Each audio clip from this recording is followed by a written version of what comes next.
Evet, zirvenin temasına uygun harika bir dijital sunumla başladık.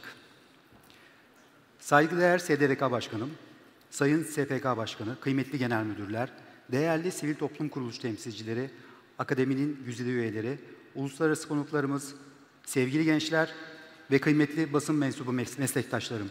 Türkiye Sigorta Birliği tarafından bu yıl 4.'sü düzenlenen Uluslararası Türkiye Sigorta Zirvesi'ne hoş geldiniz.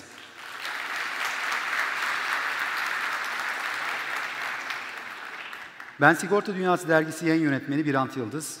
Bu zirveleri 14 yıldır takip ediyorum. Sigorta haftası bildiğiniz üzere 14 sene oldu.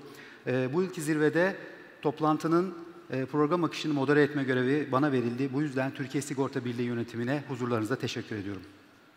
Şimdi mesajlarımız var sigorta haftası ile ilgili. O iki mesajı aktaracağım. İlki, Cumhurbaşkanı Yardımcısı Sayın Cevdet Yılmaz'ın Sigorta Haftası nedeniyle Türkiye Sigorta Birliği Başkanı Sayın Uğur Gülen'in hitabını yolladığı mesaj. 14. Sigorta Haftası kapsamında dijital gelecek, teknoloji sigorta sektörü nasıl değiştiriyor başlığı altında düzenlenen 4. Uluslararası Sigorta Zirvesi'ne davetiniz için teşekkür ediyorum. Gelişen teknolojiler, değişen demografik yapılar ve artan küresel riskler karşısında sigortacılık, ekonomik işlevinin ötesine geçerek toplumsal güvenin teminatlarından biri haline gelmiştir. Türkiye son yıllarda sigorta sektöründe güçlü bir büyüme ivmesi yakalamış durumda. Bu tablo, sigortacılığın ekonomimizin taşıyıcı sütunlarından biri haline geldiğini açıkça gösteriyor. 2030 yılına yönelik 2 kat büyüme hedefi, sigorta sektörünün geleceğe dair stratejik perspektifini net biçimde ortaya koymaktadır. Bireysel emeklilik sistemi de tasarrufların artırılması ve sermaye piyasalarının derinleşmesi açısından stratejik bir rol üstleniyor. Bugün BES ve OKS'de toplam katılımcı sayısı 18 milyona yaklaşmış, fon büyüklüğü ise 1,8 trilyon liraya aşmıştır. Bu tablo, tasarruf kültürümüzün güçlendiğini ve vatandaşlarımızın geleceğe daha güvenli baktığını göstermektedir. Öte yandan, bugün dünyada sermaye hareketliliği giderek artarken, sigorta sektörümüz yabancı yatırımcılar açısından cazip bir alan olarak öne çıkmaktadır. Güçlü mali yapımız, hızla ilerleyen dijital dönüşümümüz ve düzenleyici kurumlarımızın kararlı adımları sayesinde bu alandaki tüm yatırımları teşvik eden ve kolaylaştıran bir zemine sahibiz. Türkiye yüzyılı hedeflerimiz doğrultusunda geçtiğimiz ay açıkladığımız 2026-2028 yıllarını kapsayan orta vadeli programımızda da sigorta ve BES sektörüne özel bir vurgu yapmamız tesadüf değildir. Kamu tarafı olarak dijitalleşmenin getirdiği bu fırsatları en iyi şekilde değerlendirecek, sigorta sektörümüzü küresel ölçekte rekabetçi kılacak her adımı desteklemeye devam edeceğiz. Bu vesileyle 14. Sigorta Haftası'nın ve 4. Uluslararası Sigorta Zirvesi'nin başarılı geçmesini diliyor, ülkemizin ve sigorta sektörümüzün geleceğine ışık tutacak katkılar sağlamasını temenni ediyorum. Cevdet Yılmaz, Cumhurbaşkanı Yardımcısı.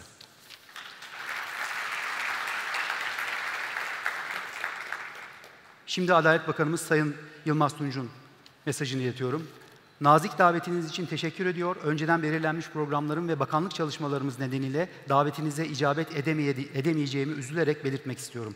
Türkiye Sigorta Birliği olarak dijital gelecek, teknoloji sigorta sektörünü nasıl değiştiriyor temasıyla 4. Uluslararası Sigorta Zirvesi kapsamında gerçekleştirecek olduğunuz 17. İstanbul Sigortacılık Konferansı'na katılım sağlayan kıymetli misafirleri ve değerli katılımcıları muhabbetle selamlıyorum.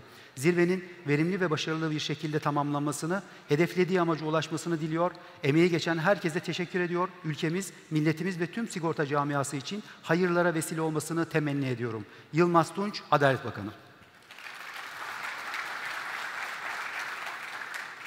Bundan önceki 13 sigorta haftasında da sigortacılık açısından uluslararası ve ulusal çapta önem taşıyan konular ele alınmıştı.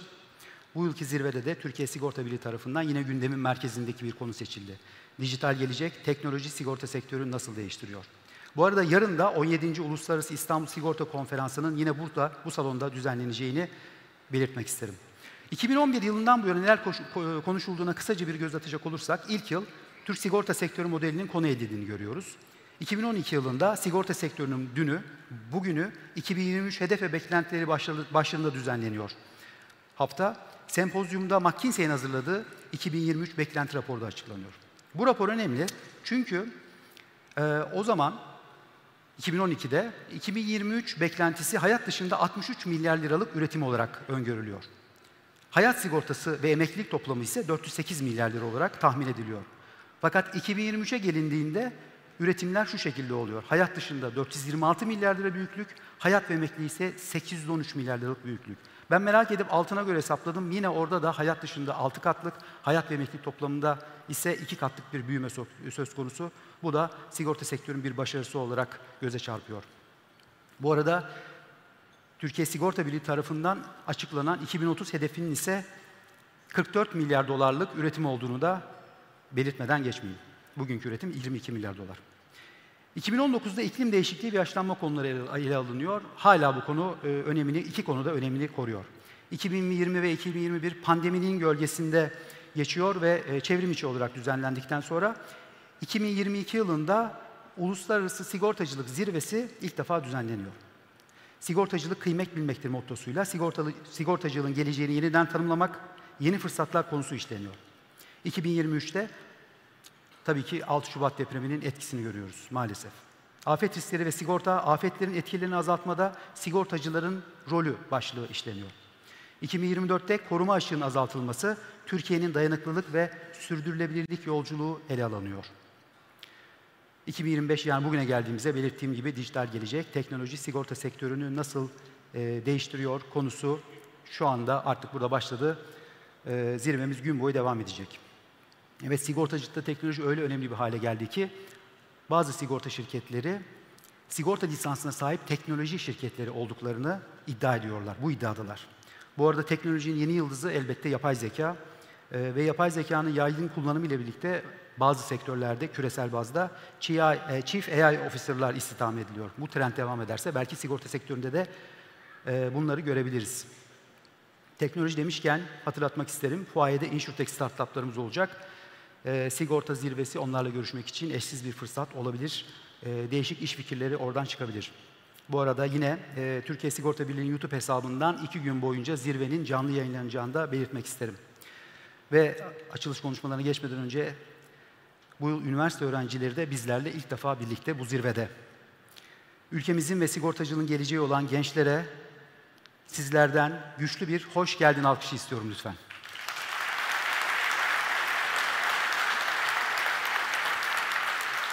Teşekkürler.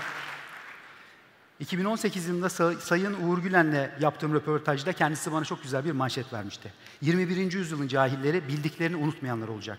Uğur Gülen burada yenilikçi olmayan, ben bunu biliyorum deyip bildiğine sarılanların yok olacağını söylemişti. Geçen 7 yılda böyle mi düşünüyor? Merak ediyorum. Ve alkışlarınızla Türkiye Sigorta Birliği Başkanı Sayın Uğur Gülen'i sahneye davet ediyorum. Efendim hoş geldiniz. Teşekkürler. Evet. Birant'ı biz moderatör diye getirdik ama gazeteciliği unutmadı. Gene soruyla başladı sahneye çağırmaya. Tabii çok güzel bir gün ama önce şu selamlamamı yapayım, ondan sonra konuya geçelim. Öncelikle çok değerli misafirlerimiz var. Gerçekten Sigorta Özel Emeklilik Düzenleme Denetleme Kurulu'nun Sayın Başkanı, kurul üyeleri, kıymetli çalışanları, Sermaye Piyasası Kurulu'nun kıymetli başkanı burada. Türkiye Odalar Borsalar Birliği'nin meslek örgütlerinin başkanları, SAİK Başkanımız, SEİK Başkanımız, Türkiye Sigorta Brokerler Derneği Başkanımız burada. Türk dünyasından kıymetli misafirlerimiz var. Birkaç hafta önce birlikte Türk Dünyası Sigorta Birliği'ne birlikte ilk temelini attık. Elmar Bey, Oybek Bey bizimle birlikteler. Kıymetli meslektaşlarımız, değerli hanımlar, beyler, sevgili gençler, hepiniz 14. Sigorta Haftası, 4. Sigorta Zirvesi'ne hoş geldiniz. Türkiye Sigorta Birliği Yönetim Kurulu, Hayat Dışı Yönetim Komitesi, Hayat Emeklilik Komitesi adına hepinizi saygı ve sevgiyle selamlıyorum.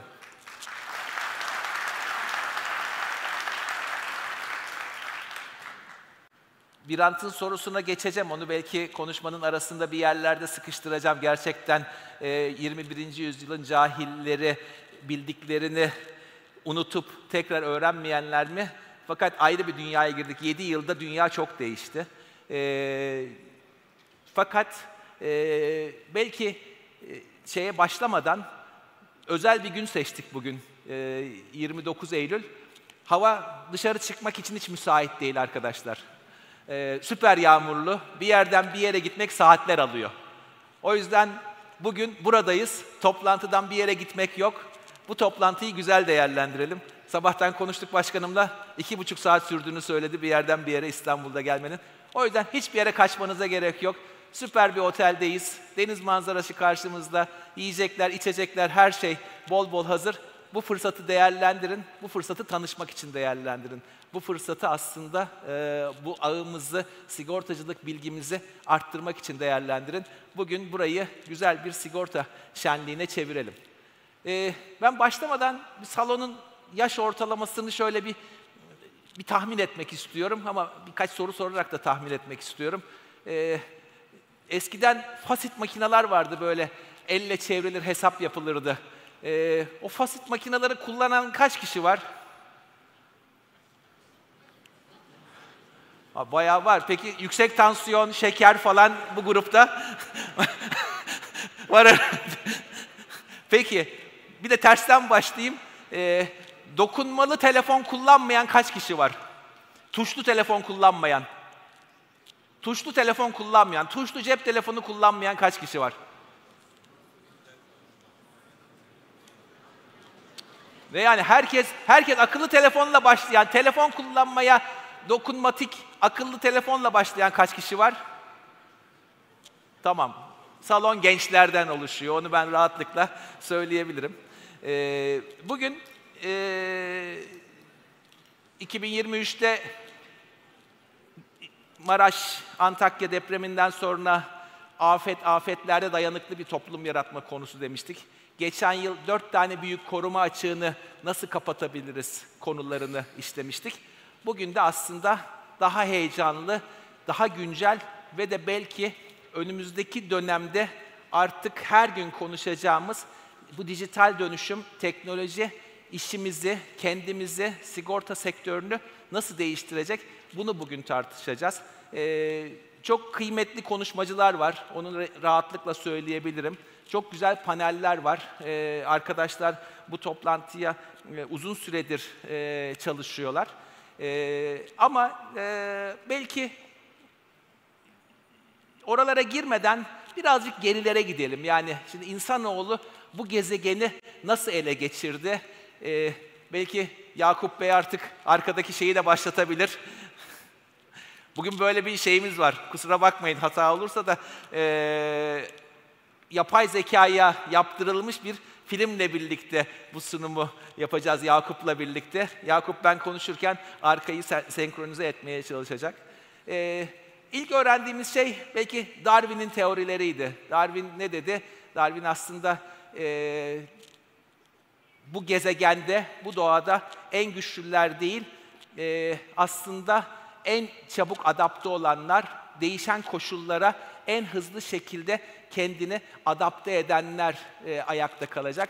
Diğerleri ise yok olup gidecek dedi ki gerçekten bugün güçlüler kalmış olsaydı herhalde dinozorlardan oluşan bir gezegenimiz olacaktı. Ama en hızlı adapte olan, en güçlü adapte olan yaratık olarak insanoğlu gezegeni ele geçirdi. Bir taraftan 21. yüzyılın önemli düşünürlerinden Harari ise romanlarında insanoğlunu daha farklı tanımlıyor. Aslında buluştukları bir yer var Darwin'de ama insanoğlunu iki gerçekliğin üzerine bir üçüncü gerçeklik yaratabilen, kurgular yaratabilen, hikayeler yaratabilen bir canlı olarak tanımlıyor ve aslında insanoğlunun gezegeni ele geçirmesini bu hikaye yaratma, anlatma, hikayeler yaratarak ortak işbirlikleri, dayanışmalar yaratma üzerine kuruyor. Ve insanoğlu bu süre zarfında 60-70 bin yıldır bu gezegenin üzerinde olduğu tarihten itibaren aslında yavaş yavaş hızlanarak gezegenin en büyük sahibi olma yolunda ilerledi. Tabii bunu yaparken hikayeler anlatmak, bunu yaparken uyum sağlamanın yanı sıra bir takım aletlerle bunu, kullandığı teknolojilerle bunu sağladı. Belki ilk çıktığı zamanlarda korunmak için bir taş parçası, belki yerde bulduğu bir hayvanın kırık kemiğini silah olarak kullandı. Belki hayvanların kürklerinden, ağaçların liflerinden iplikler yaparak, üstlerine giysiler kullanarak alet kullanma, teknoloji kullanma becerisini hızlı bir şekilde geliştirdi. Ateşi buldu, tekerleği buldu, at arabasını buldu, tarım yapmayı öğrendi. Yavaş yavaş alet, dayanışma, hikaye anlatma gücüyle birlikte gezegenin en önemli, en kudretli canlısı olma yolunda ilerledi. Ve sanayi devriminden sonra 1700'lü yıllar, 1800'lü yıllarda sanayi devriminin ortaya çıkmasıyla birlikte bu alet kullanma, teknoloji kullanma korkunç bir şekilde hızlandı ve bu araçlarla birlikte insanoğlu çok daha hızlı gelişmeye başladı. Ve artık günümüzde son 15-20 yıla geldiğimizde özellikle bilgisayar teknolojisinin gelişmesiyle birlikte, internetin gelişmesiyle birlikte muazzam bir hızda teknolojinin geliştiğini, muazzam bir hızda ilerlediğini görüyoruz. Bu tabii bir yerde çok güzel bir şey ama bugün geldiğimiz noktada, hani 2025 yılında belki 3 yıl öncesine girdiğimiz zaman artık teknolojide de muazzam bir yarılma, muazzam bir kırılmanın eşiğine geldiğinin herhalde hepimiz farkındayız. Bugüne kadarki teknoloji hep insanın kas gücünün yetersizliğini kullanmak üzerine geliştirdiği teknolojilerken bir anda 2003 yıl önce ChatGPT'nin ortaya çıkması, yapay zekanın birlikte ortaya çıkmasıyla birlikte araç olan teknoloji bir anda ajana, bir anda bir asistana, dijital bir asistana dönüşmeye başladı. Ve yapay zeka aslında sanıyorum ki önümüzdeki dönemin çok ciddi, çok konuşacağımız, hayatımızı birey olarak çok etkileyen, kurum olarak çok etkileyen, ülke olarak çok etkileyen müthiş bir icatı olarak karşımıza çıkıyor. Bakın bugün birkaç tane yapay zeka nedir diye bahsetmeyeceğim. Yapay zekanın bir sürü tanımları var. Belki o bağlamın içinde ben bütün yapay zeka tanımının içinde tanımlanmış yapay zekadan öğrenen akıllı yapay zekaya kadar bütün kavramların hepsini bir arada görmenizi isteyeceğim ama 3 yıllık bir çocuktan bahsediyoruz. 3 yıl önce ortaya çıkmış ve aynen insan gibi öğrenen. Bugün insanın en büyük öğrenme şekli aslında algıları. 5 duyumuz sürekli olarak etraftan bilgileri topluyor, özümsüyor ve bir karar veriyor. İnsanoğlu aynen kendi gibi öğrenen, kendi gibi bilgiyi toplayan, bilgiyi proses eden bir icat yaratmış durumda. Tabii bu çocuk benzetmesi çok önemli bir benzetme. Hepimizin çocuğu var ve çocuklarımıza bir şey öğretirken aslında çocuklarımızın kendi istediğimiz yönde gitmesini istiyoruz. Fakat eminim ki hiçbirimiz çocuk yetiştirirken tam hayal ettiğimiz gibi çocukları yetiştiremiyoruz. Neden? Çünkü çocuklar söylenenlerden değil, yapılan davranışları gözlemleyerek, davranışları emerek şekillendiriyorlar kendi karakterlerini. Aynen yapay zekada kendini böyle şekillendiren bir dijital türe dönüşmüş durumda. Yani aslında yavaş yavaş gezegende bir biyolojik türle birlikte bir dijital türün birlikte yaşadığı ilginç bir ortama giriyoruz. Çok ilginç rakamlar var. Serkan'la zaman zaman Sigorta Bilgi Merkezi Müdürümüzle bu sohbeti yapıyoruz.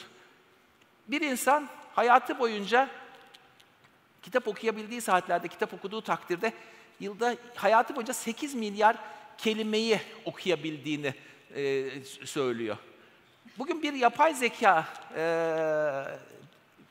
LLM'i diyelim, büyük dil modellemesi ayda 8 trilyon kelime okuyabilme kapasitesine sahip.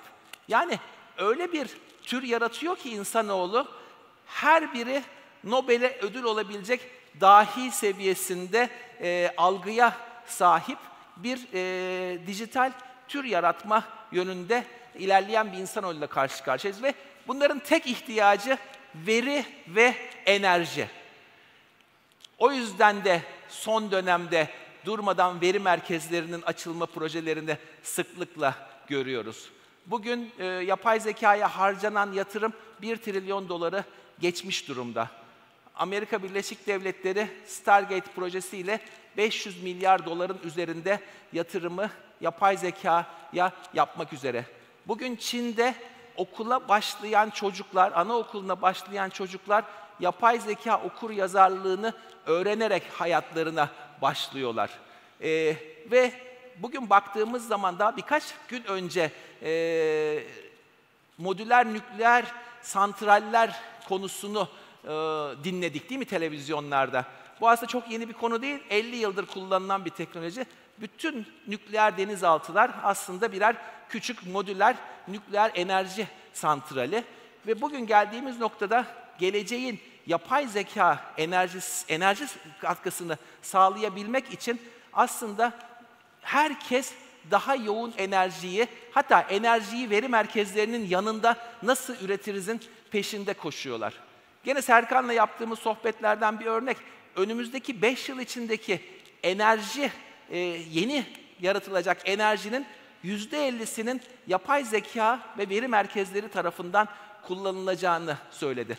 Yani bugün geldiğimiz noktada her biri dahi seviyesinde algılama boyutuna sahip muazzam bir dijital türle karşı karşıyayız ve şimdi bakalım bu büyük yarılma, teknolojideki araçtan ajana geçme, araçtan asistana geçme dönüşümü hepimizi nasıl etkileyecek? Eminim ki çok ciddi bir şekilde bireysel olarak bizleri etkileyeceği gibi endüstrilerimiz de, şirketlerimizi de ciddi bir şekilde etkileyecek. Bugün peki Türk sigorta endüstrisi buna hazır mı diye baktığımızda gene Sigorta Bilgi Merkezi'nin bazı verilerini size sunmak istiyorum. Zira ne dedik? Bir taraf enerji, bir taraf veri. Veri ve enerjinin birleşiminden ortaya çıkan muazzam bir güçle karşı karşıyayız. Bugün baktığımız zaman Türkiye sigorta endüstrisi 2024 yılında 81 milyarlık veri işlem yapmış, toplam işlem yapmış. Belki ilerlersek Yakup, günlük açılan dosya sayısı 221 milyona ulaşmış durumda. Belki yıl sonunda 250 milyonlara ulaşacak. Biraz daha ilerleyelim Yakup. Toplam poliçe sayımız 2024 yılında 128 milyonlara ulaşmış durumda. Yani baktığımız zaman bir tarafında çok şanslıyız. Çünkü veriyi, datayı toplayabilme kapasitesine sahip ve bunu işleyebilme kapasitesine sahip muazzam bir sistemimiz var. Peki bu değişimden, bu teknolojik gelişmeden, özellikle yapay zekanın hayatımıza girmesinden sonra sektörümüzde nasıl fırsatlar ve tehditler olacak diye belki birkaç cümlede ona bakmak lazım. Bugün zaten toplantının geri kalan kısmında bol miktarda bunları konuşacağız. Ben buna zaman zaman 6 puanlık maç diyorum yapay zekanın sigorta sektörüne etkisini. Çünkü işimiz bir taraftan teknolojiyi kullanarak daha iyi müşteri hizmeti vermek, daha iyi riski daha iyi analiz etmek, daha iyi fiyatlandırmak, hasar operasyonlarını çok daha hızlı ve kesintisiz bir şekilde yapabilmeyi sağlarken bir taraftan da bu teknolojinin bizim önümüze sunduğu, bize getirdiği çok muazzam da ilave riskler olacak. O yüzden bir taraftan işlerimizi daha hızlı, daha verimli yaparken bir taraftan da bu teknolojinin ortaya çıkaracağı büyük risklere karşı yeni ürünler, yeni yaklaşımlar getirebilme fırsatı bulacağımız bir dönemin eşiğine giriyoruz. Peki bunu sağlamak için bu 90'larda da buna benzer bir trend vardı hatırlarsınız. İnternetin yoğun kullanıldığı dönemde ve bir internet balonu diye belli bir zaman sonra o balon patlamıştı. Yapay zekada da buna benzer bir şey olacak mı sorusu çok fazla karşımıza çıkıyor. Bu kapsamda da belki sadece okuduklarımdan, gördüklerimden tavsiye niteliğinde birkaç bir şey söyleyebilirim. Ben Mavi Okyanus Stratejisi'ni çok seven, okuyan bir insanım. Bunun yazarları Rene Hanım'la Kim Bey'in son dönemde çıkan bir makalesi gözüme çarptı. Strateji ve yapay zeka başlığı altında ve şirketleri incelemiş. Yapay zekayı iyi kullananlar, bu işten değer yaratanlar ve değer yaratmayanlar olarak incelenmiş ve 3 tane önemli noktayı yapmış. Bir kere teknolojik bir icatı stratejinin kesinlikle önüne koymayın diyor. Öncelikle stratejinizi koyun, hedefinizi koyun, o hedefe ulaşmak için stratejinizi koyun ve o stratejiye ulaşmak için teknolojiyi kullanabilirsiniz. Ve bunu sağlamak için de 3 tane kritik başlık soruyor.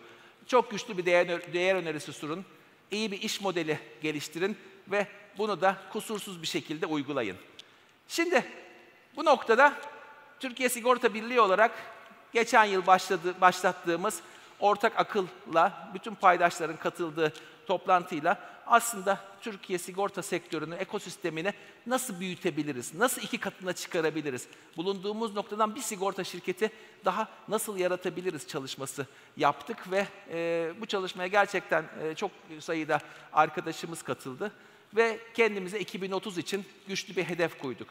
Bu güçlü hedefte bugün geçen yıl 26 milyar dolardı ama bugün artık herhalde yıl sonunda 30 milyar dolara yakın bir sigortacılık büyüklüğüne ulaşan bir endüstri olacağız ki yurt içi gayri safi hasılamıza oranımız 2.6'lar, 2.7'ler seviyesine çıkmış olacak.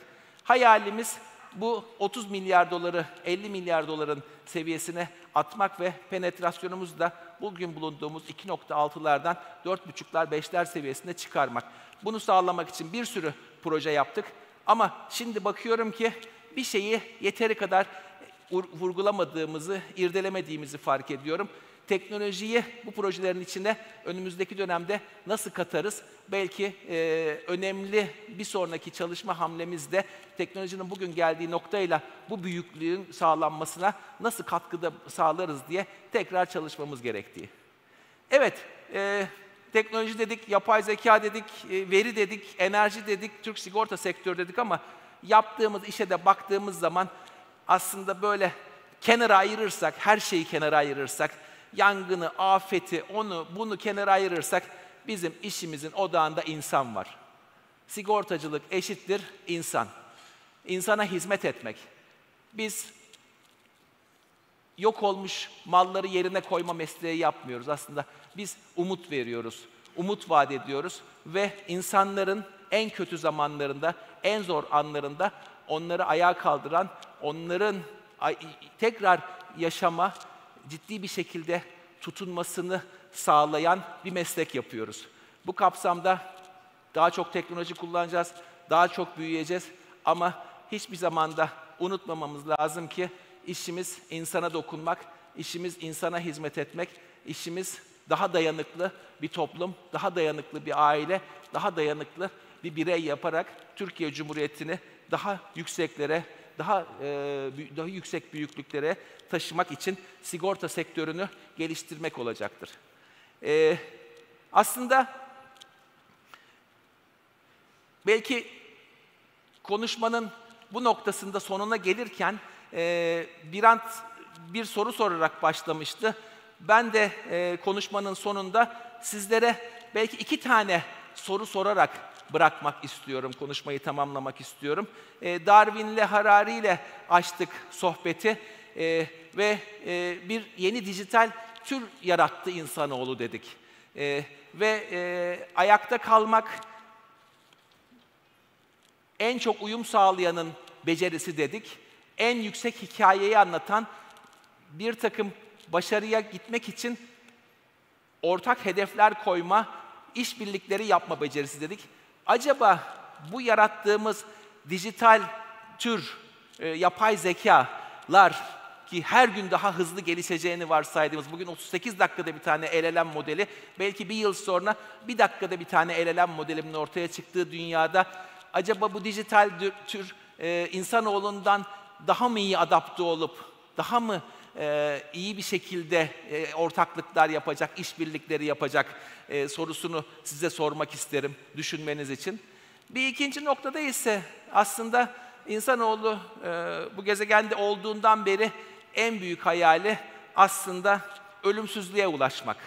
Ölümsüz bir insanoğlu, ölümsüz nasıl olabilirim? Hep bunun sorusunu, hep bu sorunun cevabını aramış insanoğlu. Bunu biyolojik olarak sağlayamayınca aslında müthiş eserler bırakarak bunu sağlamaya çalışmış. Bugün Mısır'daki piramitler, Asur'daki lamasular, mabetler, daha sonrasında şirketler kurarak, ürünler yaratarak bu ölümsüzlüğü bir sonraki nesillere taşımak istemiş ama artık belki biyolojik olarak dünyada olmasak bile yapay zeka, dijital ikizimiz sanıyorum ölümsüzlüğü yakalama imkanını sağlayacak mı? Belki biyolojik olarak gezegenimizin nüfusu artmayacak olsa bile hepimizin birer tane kopyası, aynı bizler gibi davranan, bizler gibi düşünen, bizler gibi konuşan dijital ikizlerimizle ölümsüzlüğü sağlayabilecek miyiz diyerek konuşmamı bitirmek istiyorum.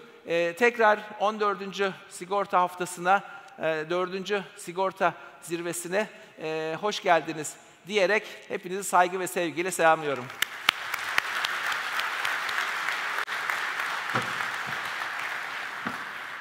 Uğur Bey, teşekkür ederiz. Ben teşekkür ederim Bülent. Evet, belki de ölümsüzlüğe ulaşan ilk nesil biz oluruz bakalım. O kadar şanslı mıyız? Evet, Uğur Bey bize yapay zekaya yaptırılmış çok güzel bir video eşliğinde tarih yolculuğuna çıkarttı. Bu tarih yolculuğunun da dijital dönüşüm eşlik etti ve bu dijital dönüşümle birlikte gündemdeki gelişmelere kadar geldik. Bu arada aslında bir araç olan AI'ın nasıl bir kişisel asistan, dijital bir kişisel asistan haline geldiğini de söyledi. Bu arada 8 milyarlık insanın okuma kapasitesi olduğunu hayatı boyunca, fakat yapay zekanın ise sadece bir ayda 8 trilyonluk okuma kapasitesi gerçekten çok etkileyici. Bu arada sigortacılığın veri işleme kapasitesinden de bahsetti ve bunun da iyi durumda olduğunu vurguladı. Ve en son daha dayanıklı birey, daha dayanıklı aile ve ülke hedefinin altını çizdi. Kendisine tekrar teşekkür ediyoruz. Ve şimdi teşekkürler. Ve şimdi konuşmasını yapmak üzere Sigortacılık ve Özel Emeklilik Düzenleme ve Denetleme Kurumu Başkanı Sayın Davut Menteş'i alkışlarınızla sahneye davet ediyorum.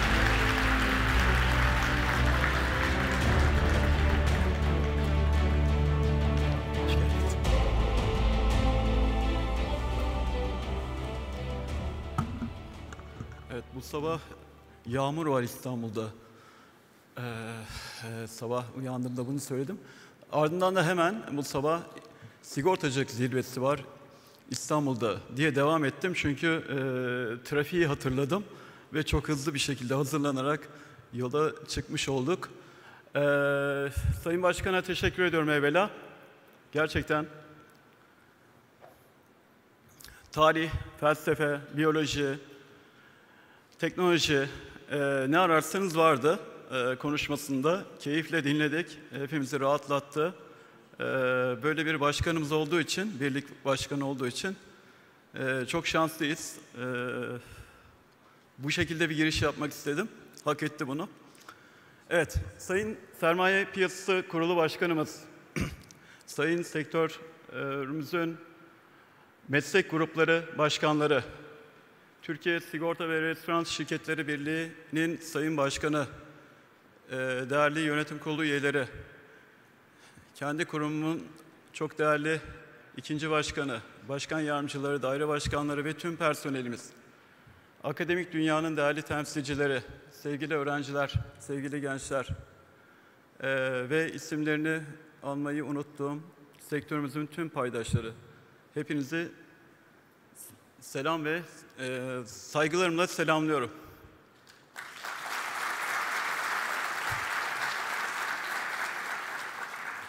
Sektör otoritesinin başkanı olarak bugün burada bulunmaktan ve sizlere hitap etmekten de memnuniyet duyduğumu ayrıca ifade etmek isterim. Evet, kendi aldığım notları okuyamıyorum yine. Geçen sene de böyle bir azizlik olmuştu. Ekran okumaya müsaade etmiyor. Tabii ben Uğur Bey kadar entelektüel bir hazırlık yapmadım. o seviyede biri olduğumu da düşünmüyorum doğrusu. Gerçekten çok farklı bir kişilik. Ayrıca tabii otorite başkanı olarak hitap etmekte biraz daha sınırları köşeli tutmayı gerektiriyor. Onun için konuşmamızı biraz daha otoritenin görev alanına özgülemiş bulunuyorum. 3 ana başlığımız var. Tabii genel görünümden bahsedeceğiz. Otoritenin gözüyle nasıl görünüyor sektör, ona değineceğiz. Bu yılki temayla uyumlu bir alt başlığımız var. Dijitalleşme ve teknoloji projeleri ile ilgili ne yaptık, neler planlıyoruz ve son bölümde de düzenleme gündemine değineceğim. Bu ekran nasıl ilerliyor?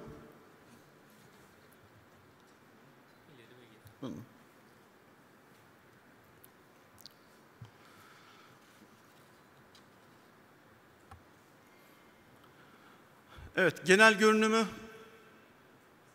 görünümü sermaye yeterlilikle başlayalım. Tabii bizim ana göstergemiz bu. Buraya bakıyoruz. Ve 2019'dan 2025 ilk yarıya kadar ki gelişimi sizlerle paylaşalım istedik. Sektör ortalamasına baktığımız zaman 2020-22 aralığındaki zayıflamayı telafi ettiğimizde geri döndüğünü sektörün rahatlıkla görebiliyoruz. Ama bizim asıl baktığımız bölge en alttaki 10 şirket. Bizim tüm dünyadaki tüm otoriteler de oralara bakarlar. Burada muazzam bir geri dönüş var.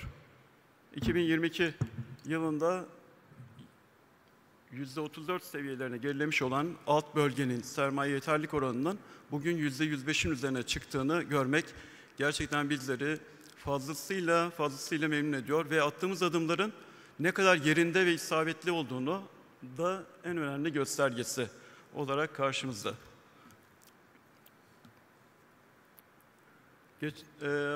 Sigortacılık haftası münasebetiyle hafta içi medyadan birkaç temsilcimizle bir araya geldim. Herkesle bir araya gelemedik çünkü kurumumuzda yaptık. Bu vesileyle diğer medya mensuplarına da durumu izah etmiş olayım. Orada da son 5 yıl itibariyle en güçlü dönemde olduğumuzu ve neredeyse tüm zamanların en güvenli dönemini yaşadığımızı ve trendin de pozitif olduğunu vurgulamıştım. Aynı şeyleri burada da tekrar etmek durumundayız. Evet, bir diğer önemli göstergemiz kaldıraç. Yani üretimle sermaye arasındaki ilişki. Burada da alt çizgi, kahverengi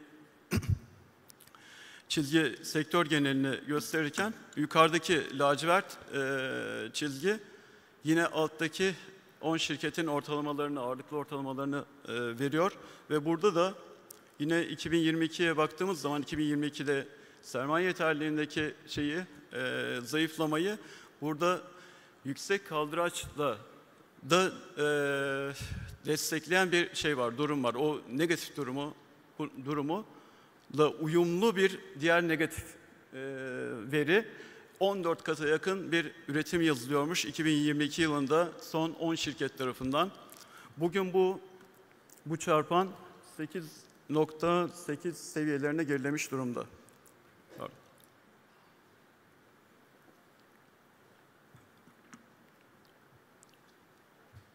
Otorite olarak baktığımız iki önemli barometreyi, göstergeyi, endikatörü sizlerle paylaşmış oldum. Ve son 2 yıldaki cesur ve kararlı adımlarımızın sonuçlarını bu şekilde görmekten gerek kurumumuz başkanı olarak, gerekse bir vatandaş olarak bu iyileşmeye şahit olmaktan gerçekten büyük bir memnuniyet duyduğumu bir kez daha ifade edeyim. Sektörün finansal dayanıklılığını artırmaya yönelik attığımız adımların bu yıl orta vadeli planda da yer bulduğunu görmek ayrıca bizleri memnun etti. Bu noktada, bu konuda yaptığımız isabetli, yerinde ve kararında işlerin farkındalık düzeyinde artırmış olundu. Böylelikle orta vadeli programda yer verilmesiyle birlikte. Bir diğer bizleri memnun eden gelişme, ilk defa bir uluslararası kredi derecelendirme kuruluşunun sektörümüzün finansal dayanıklılığına ve geleceğine dair olumlamaları olmuştur. Temmuz ayında resmi raporda bu yorumlarını paylaşmış oldular. Evet, bir diğer göstergemiz öz kaynak karlılığı. Burada da genel fiyat düzeyleriyle karşılaştırdığımız zaman ve sabit getiri imkanlarıyla karşılaştırdığımız zaman daha önemli bir gösterge, mukayese alanı. Çok makul bir şeyle, karlılık seviyesiyle devam edildiğini görüyoruz. Finans kesiminin diğer demeyelim tabii ki en büyük paydaşı, en büyük aktörü bankacılık sektörünün de 2023'te başladığımız pozitif ayrışma sürecinin devam ettiğini gözlemliyoruz. Önemli bir konu yabancı payı.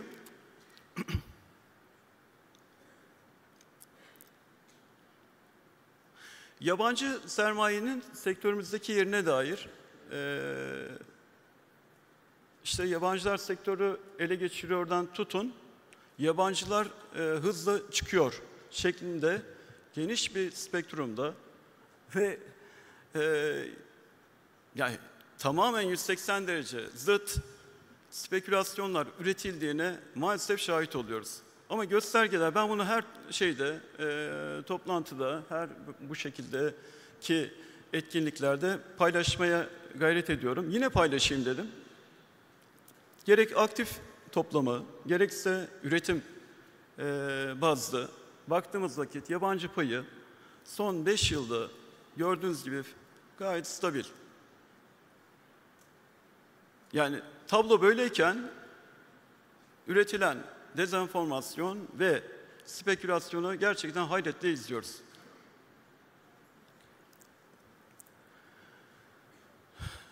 Tabii sadece bunun için bu ekranı vermedim. Sektörümüzün finansal dayanıklılığının, öngörülebilirliğinin, istikrarının, karlılığının daki pozitif gelişmeler yabancıların ülkemize olan ilgisini de tetiklemiş durumda. Bu bizimle görüşmek isteyen yabancı yatırımcılar, Türkiye sigorta sektörünü yakından tanımak isteyen yabancı yatırımcıların varlığından da söz etmek isterim bu vesileyle. Diğer taraftan yabancı yatırımcı başlığı altında yakın zamanda yayınlayacağımız bir düzenleme var. Katılım sigortacılığı alanında. Çok uzun bir süredir üzerinde dikkat, özen, hassasiyet, uluslararası uygulamalar, sigortalılarımızın hassasiyeti ve işin diğer bacakları itibarıyla özenle ilerlediğimiz ve mutabakatla ilerlediğimiz bir düzenlememiz var. Katılım sigortacılığı yönetmeliği. Yakında bu yakında sektör görüşüne açmış olacağız ve bilare'de yayınlamış olacağız. Bu düzenleme ile birlikte bu alandaki yabancı yatırımcıların ülkemize olan ilgisinin de artacağını umut ediyoruz. Ki İstanbul Finans Merkezi yapılanması önemli ölçüde katılım finans vizyonu üzerinde inşa edilmişti. Bu temel vizyonun altında da belli katılım sigortacılığı ile ilgili de belli hedefler var. Bu hedeflere de hizmet edeceğine inanıyoruz.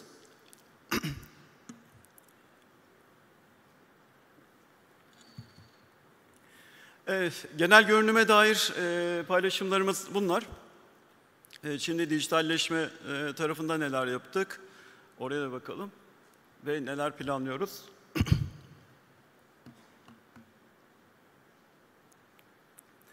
Ben bizim tarafa geçmeden önce panel konularına da şöyle bir göz attım. Gerçekten dijitalleşme, teknoloji, dijital dönüşüm, dijital araçların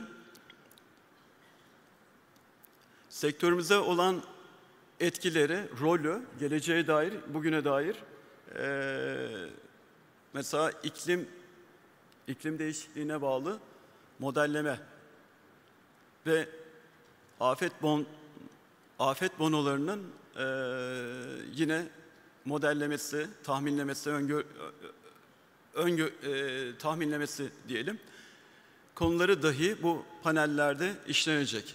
Diğer taraftan risk modellemesi, fiyatlama, underwriting gibi sigortacılığın core alanlarında da yine çok önemli, çok değerli uluslararası düzeyde ve sektörümüzden panelistlerinin katılacağı önemli paneller var. Başkan Bey'in dediği gibi dışarıda da yağmur var.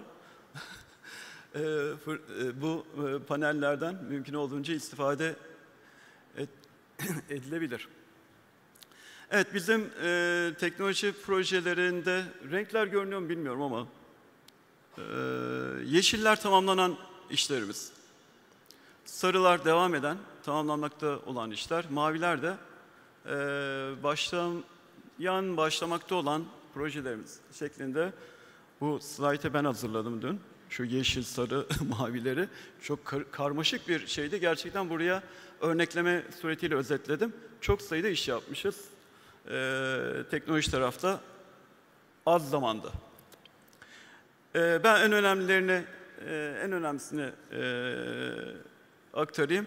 E-Devlet üzerinden canlıya aldığımız özel sigortalarım projesi tabii ki bir ilkti her şeyden önce ve sigorta şirketinden bağımsız olarak, sigorta poliçelerinden, branştan bağımsız olarak tüm sigorta poliçelerinin vatandaşlarımıza E-Devlet üzerinden yürürlükte olan, yürürlükte olmayan tüm sigorta geçmişini, özel sigorta geçmişini vatandaşlarımıza bir tık mesafeye getirmiş olmaktan bir tık mesafeye getiren bir proje bu. Tabii ki projeye emek veren Sigorta Bilgi Gözetim Merkezi'nin değerli yöneticilerine, çalışanlarına ve Cumhurbaşkanlığı Dijital Dönüşüm Ofisi'ydi yanılmıyorsam. Daha sonra bir konsolidasyon oldu orada. Bu kurumla ve kurumumuz üçlü bir şey oldu bu, çalışma oldu. Ve tabii bu başlığın, bu projenin önemli bir şeyi de, yönü de konsept aşamasında, hatta ilk konsept aşamasında benim katkılarım diyebilirim. Benim için de çok anlamlı bir şey oldu, çalışma oldu. Yine bu projeye bağlı e-şikayet, bu projeyle entegre diyelim. E-şikayet tool'umuz var, yine canlıda. Özellikle aracılarımızın, sigorta aracılarımızın, değerli başkanlar burada, Sayın Levent Korkut ve Cenk Bey,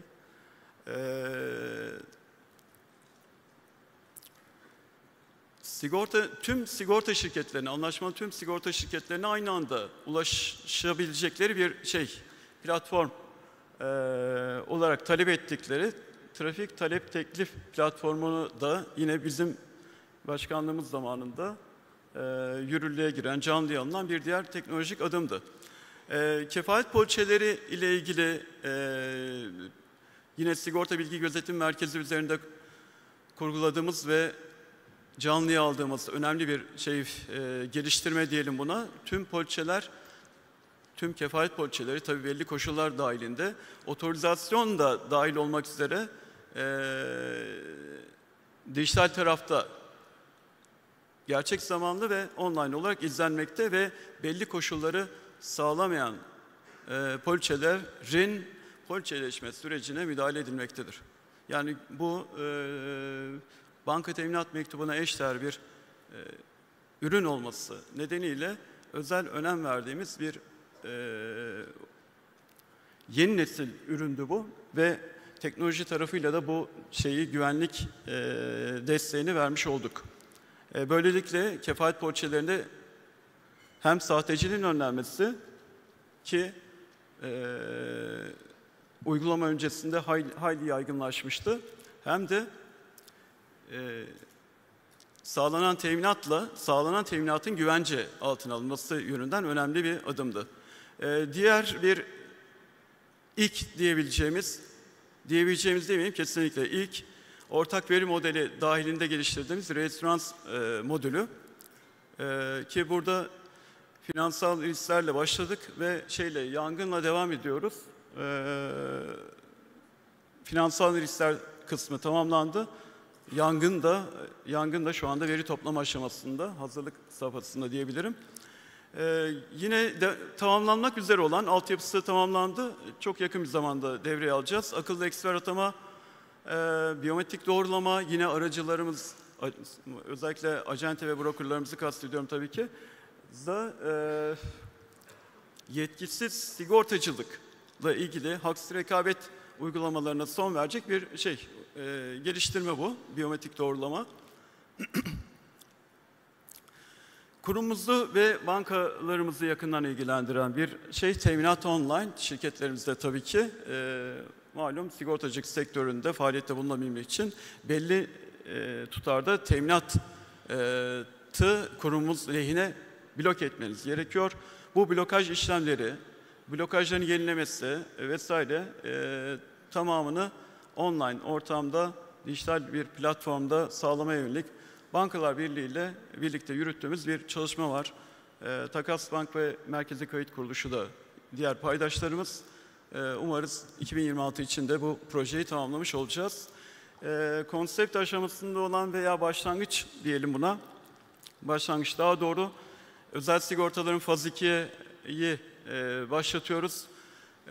Faz 1'deki görüntüleme ve temel işlemlere dair entegrasyon, faz 2'de hasar süreçlerinin izlenmesine kadar detaylandırılmış hale gelecek.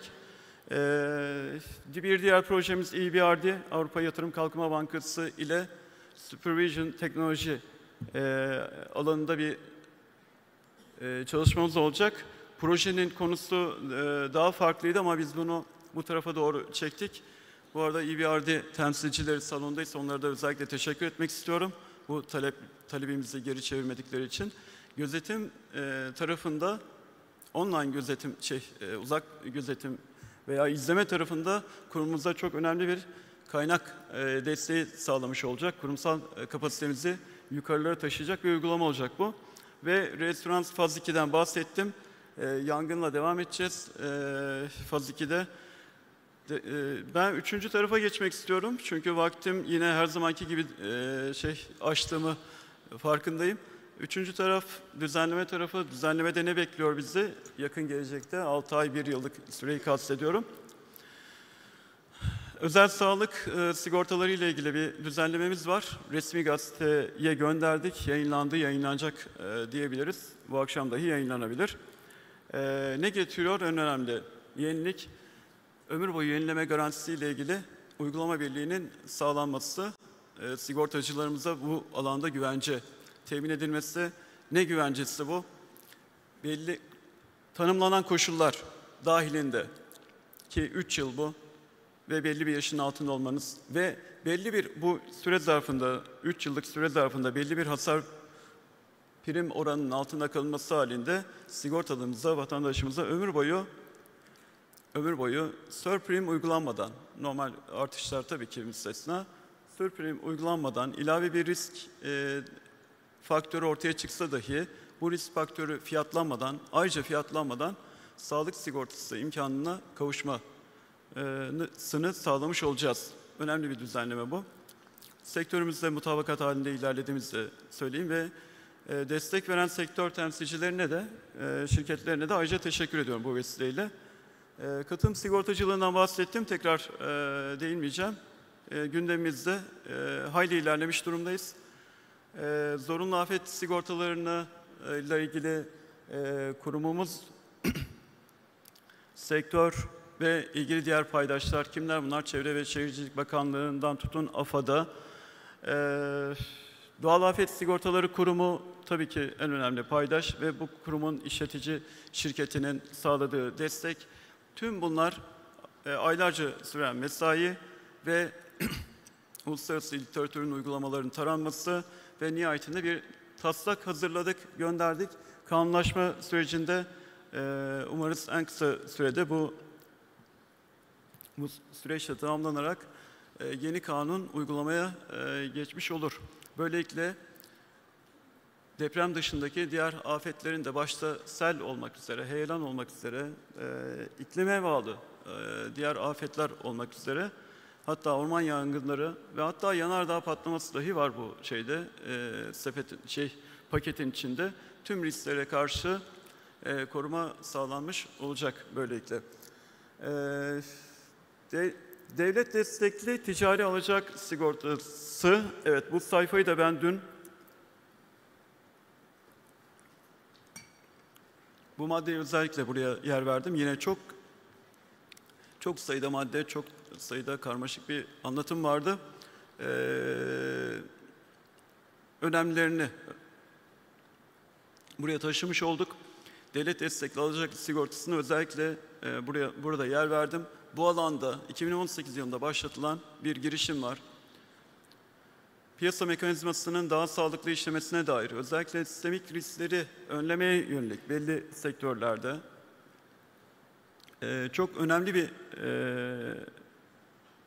ürün olduğunu değerlendiriyorum. Özel sektör geçmişim olması hasebiyle bunu rahatlıkla da söylüyorum. Gerçekten çok iş görecek bir koruma bu. Ama istenilen seviyelerin maalesef çok gerisinde ve bir şekilde bunu piyasanın istediği, kullanıcıların istediği, iş insanlarının istediği şekilde tekrar tasarlamamız gerekiyor.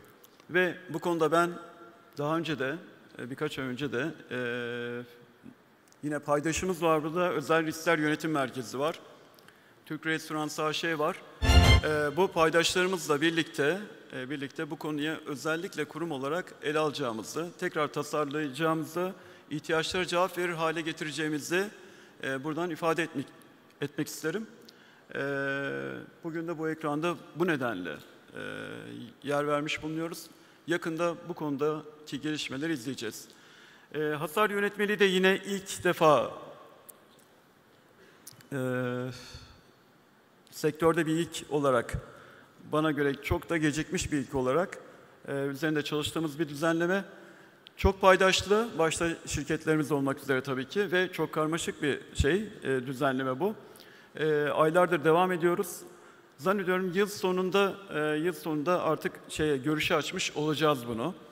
2026'nın başında da uygulamaya almayı planlıyoruz. Sigortacılıkta tahkime dair, ki tahkim bir kanun malum, kanun değişikliğine dair bir taslağımız var.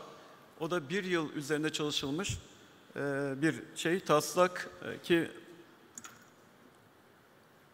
çalışma grubunda üst yargıdan, uygulamadan diyelim tutun, akademik dünyanın yine sigorta hukukuna dair önemli isimleri, sektörümüzün değerli hukukçuları, kurumumuzun hukukçuları hep bir arada ve bir yıla yakın bir sürede hazırladığı bir taslak var. Böylelikle tahkimde özellikle danışma ve denetim gibi iki tane önemli kurumsal yönetişim birimi ihdas etmek suretiyle tahkimin işleyişini daha etkin hale getirmeye yönelik bir adım olacak bu. Diğer taraftan Sigortacılık Tahkim Merkezi'nin Uluslararası Para Fonu ve Dünya Bankası ortak girişimi olan EFSAP tarafından da finans sektöründeki en iyi uygulama örnekleri arasında gösterildiğini, dolayısıyla sahip çıkmamız gerektiğini, eleştirel yönleri olmakla birlikte bunları iyileştirmeye yönelik destekleyici adımlar atmamız gerektiğini ifade etmek istiyorum. Otorite olarak Sigortacılık Tahkim Merkezi tarafından yürütülmekte olan alternatif uyuşmazlık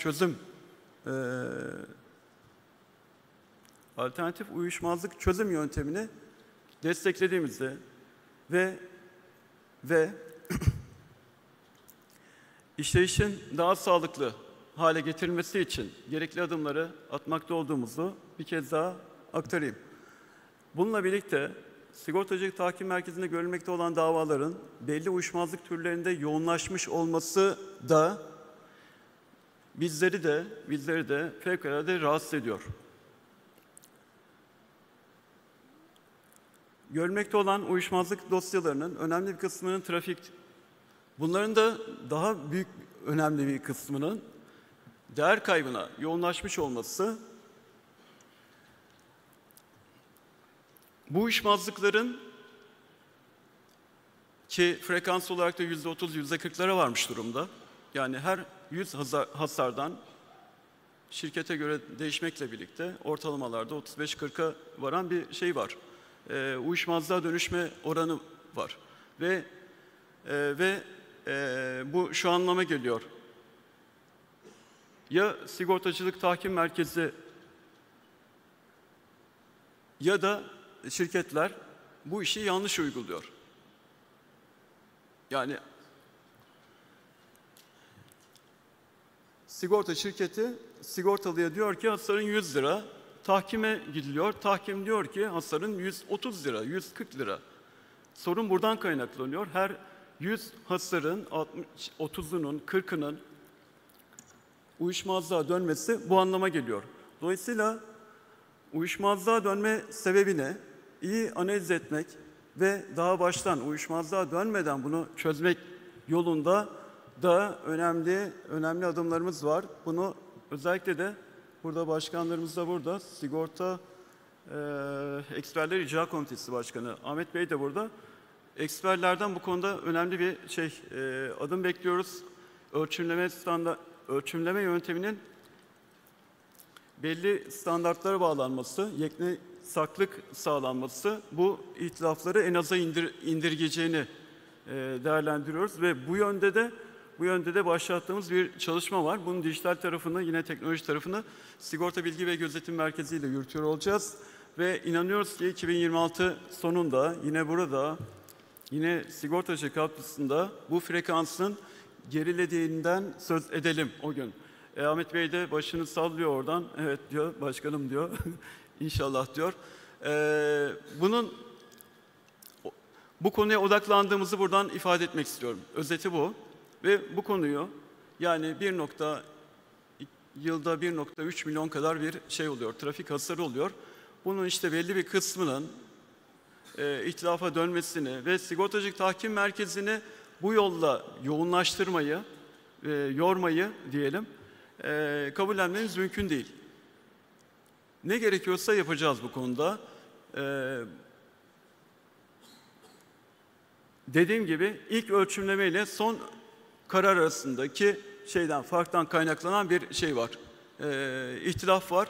Bu ihtilafın hepimizin ortak değerlendirmesi. Bu ihtilafı gidermek için ölçümlemelerin birbirine yakınsanması gerekir. Bunun için de gerekli tedbirleri alacağız. Devamında eşdeğer ve yeniden kullanılabilir yedek parça ile ilgili bir maddemiz var. Bu Mart 2023'te Sigortacı Kanunu'na bir madde eklenmişti. Kurumumuzun çalışmaları neticesinde. Buna göre özellikle tabii motor branşlarını ilgilendiren bir madde bu. Çevre ve Şehircilik Bakanlığı ile Sanayi ve Teknoloji Bakanlığı'nın uygulama esaslarını belirlemesi sonrasında kurumulca da belirlenecek kurallar dahilinde hasar tazmininde orijinal parçanın yanı sıra eşdeğer ve yeniden kullanılabilir parçaların kullanımına imkan sağlanmasını öngören bir madde bu. Ancak bu madde çalışmadı. Çünkü uygulamaya dair genel esasların belirlenmesi, parça bazlı ilerlenmesi ve on binlerce yedek parçanın olduğunu değerlendirdiğimiz vakit bunun her bir parçaya bir sertifika verilmesi şeklinde büyük bir iş yükünü de beraberinde getirmesi nedeniyle mevcut imkanlar dahilinde bugüne kadar bu yönetmelikler hazırlanamadı. İlgili bakanlıklarımızın gayretlerine rağmen. Yani bu bir kurumsal kapasite işi nihayetinde. Bir parçanın sertifikalandırılması, bir üreticinin akredite edilmesi. Biz de bu süreç tamamlanana kadar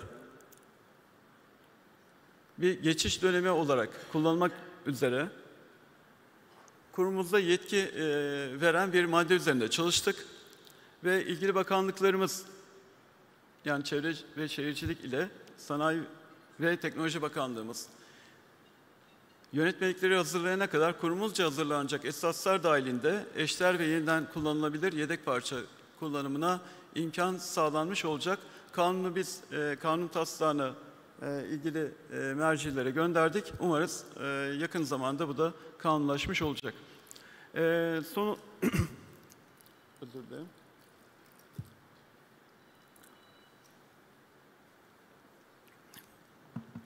Son olarak tamamlayıcı emeklilik sisteminden bahsetmek istiyorum. Yine orta vadeli programda gördüğünüz üzere sektörümüzün önemli maddelerinden biri olarak, önemli hedeflerinden biri olarak karşımızda otomatik katılım sisteminin işveren katkısıyla birlikte bir dönüşümü olarak tasarlandı. Kurumumuzun 30'dan fazla dünya ülkesi uygulamasını tarayarak ve bu ülkelerle gerekli istişarelerde bulunarak ve nihayetinde sektörümüze açarak hazırladığı bir şey var. Tasarım var, bir kurgu var. 3 önemli katkı kaynağı var burada. Birincisi katılımcı, yani vatandaşlarımız. Bir diğeri işveren, diğeri de devlet katkısı olmak üzere üçlü bir kaynaktan uzun yıllar boyunca elde edilecek olan tasarrufların vatandaşlarımıza emeklilik döneminde bir refah unsuru olarak, refah kaybı yaşatmamaya yönelik bir şey olarak, ek gelir olarak planlandığı bir sistem bu. Tüm gelişmiş ülkelerde uygulanmakta. Ülkemize de en kısa zamanda uygulamaya alacağız. Bu konuda da yapılan şöyle bir diyelim, kıdem tazminatı ile ilgili ilişkilendirilmeye çalışılan bir spekülasyon var. Bunu da her vesileyle bu konuda da bilgilendirme yapma ihtiyacı hissediyorum. Tasarının tamamlayıcı emeklilik sisteminin kıdem tazminatıyla uzaktan yakından hiçbir ilgisi yok. Tamamen vatandaşlarımızın emeklilik dönemindeki refah seviyelerinin korunmasına yönelik, ek gelir imkanı sağlanmasına yönelik bir uygulama. Ve uygulamada devlet desteği var, uygulamada işveren katkısı var ve tabii ki vatandaşlarımızın tasarrufları olacak. Bunun da altını çizmiş olalım. Bir konuşmamın sonuna geldim. Yine uzun bir konuşma yaptığımı düşünüyorum. Vakit aldım planlanan üzerinde. Bu vesileyle sigortacılık haftası ve bugün, yarınki etkinliklerde dahil olmak üzere hatta bir fuar açılışımız var. Sayın Acente İcra Kurulu Başkanı Levent Bey davetini göndermişler hepinize. Başkan Bey ne gündü? Cuma mı? Çarşamba. Ayın 1'i, çok özür dilerim. Ayın 1'i çarşamba günde bir fuar açılışı var. Hafta uzun, farklı etkinlikler var. Tabii ki sigortacılık haftası bizim nazarımızda 52 hafta. Bu hafta kutlama haftası, diğer haftalar çalışma haftası. Tüm etkinliklerin, hafta boyunca düzenlenecek olan tüm etkinliklerin sektörümüzün gelişimine, vatandaşlarımızın menfaatine katkı sağlamasını temenni ederek hepinize kurumum adına sevgi, selam ve saygılarımı sunuyorum. Teşekkür ederiz. Sizi biraz tutuyoruz plaket sunumu için. Ve plaket takdimi için biraz bir iki dakika daha tutacağız. Şöyle geçelim, evet. Plaket takdimi için Sayın Uğur Gülen'i sahneye davet ediyorum. Şöyle ortaya doğru gidelim.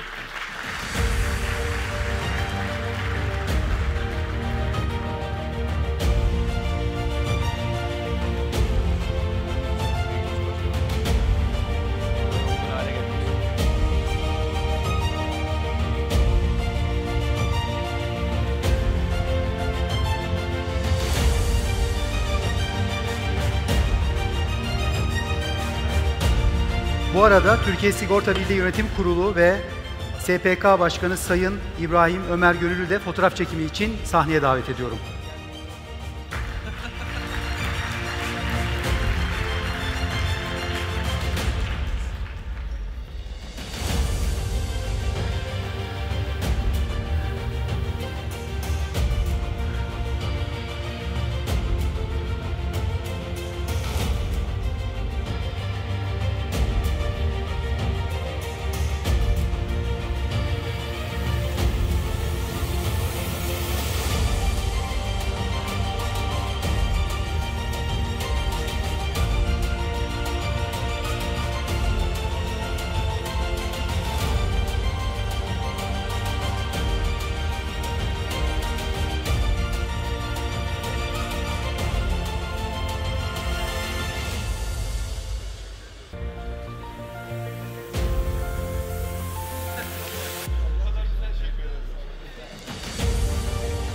Evet, değerli izleyiciler, SDDK Başkanımız önemli konulardan bahsetti. Kendisi biraz uzun tuttuğunu düşünüyor ama onlar anlatmasa biz nasıl öğreneceğiz bu gelişmeleri? Uğur Bey teşekkür ederiz. Ben özellikle E-Devlet'teki sigortacılıkla ilgili poliçelerin olmasını gayet önemli buldum. E-Devlet'e sık giren biri olarak bunun çok faydalı olduğunu düşünüyorum. Sağlık sigortası ile ilgili gelişmeler de çok önemli. Özellikle artan fiyatlarda bu ömür boyu yenileme garantisiyle ilgili düzenlemenin çok önemli olduğunu düşünüyorum. Sermaye yeterliliğine dikkat çekti. Sermaye yeterliliğinde özellikle sondaki 10 şirketteki gelişmenin çok çarpıcı olduğunu söyledi. Bu da çok iyi bir gelişme. OVP'deki sigortacılıkla ilgili gelişmelerden dolayı duyduğu memnuniyeti iletti.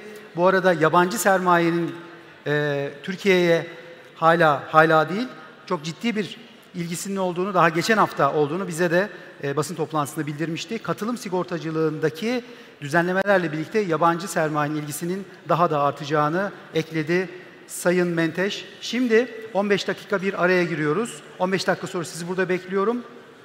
Bu arada yabancı dilde konuşma olacak. İsteyenler kulaklık takabilir. Dışarıda, standlarda sponsorlarımız olacak ve insurtekler olacak. Lütfen onlarla da görüşmeyi ihmal etmeyin. Görüşmek üzere. 15 dakika içinde.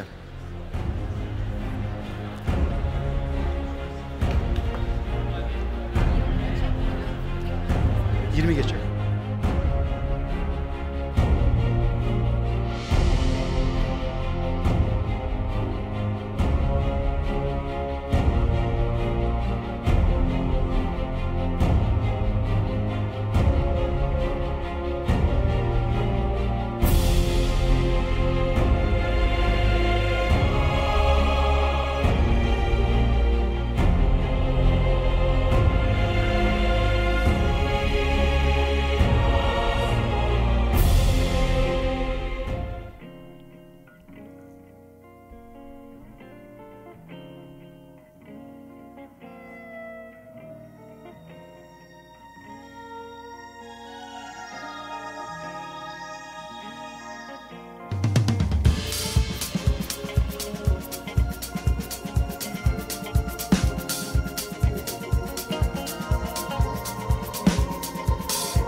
oldu ama önce bir ana tema konuşmacımız sahneye gelecek birazdan.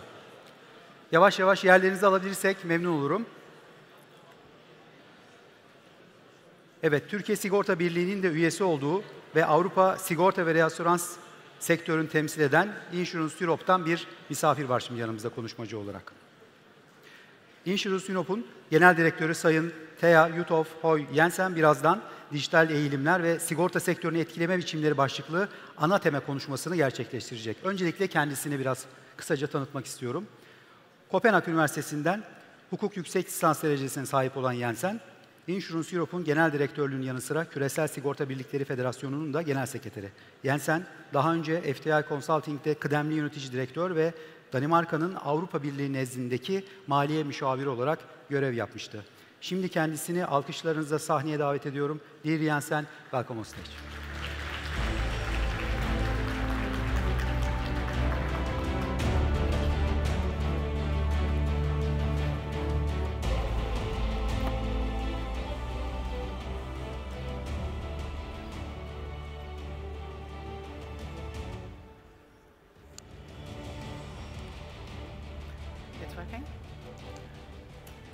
Good morning, everyone. It's a great pleasure for me to be here today, and a warm thank you to our dear friends from the Insurance Association for Turkey for inviting me to share my perspective on this very impressive summit. Digitalization is not just a reality, but also a necessity for insurers. Novel technologies like artificial intelligence and the use of big data are reshaping how we operate, how we serve consumers, and how we manage risk. This brings huge opportunities. The way we incorporate these opportunities now will define the future of our industry, our ability to protect and to serve people and businesses across Europe.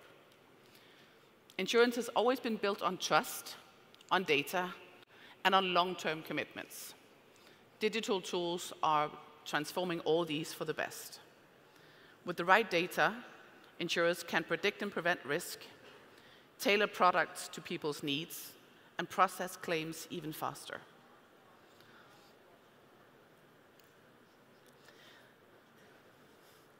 Sorry, I get a little bit intimidated by the cameras. I apologize.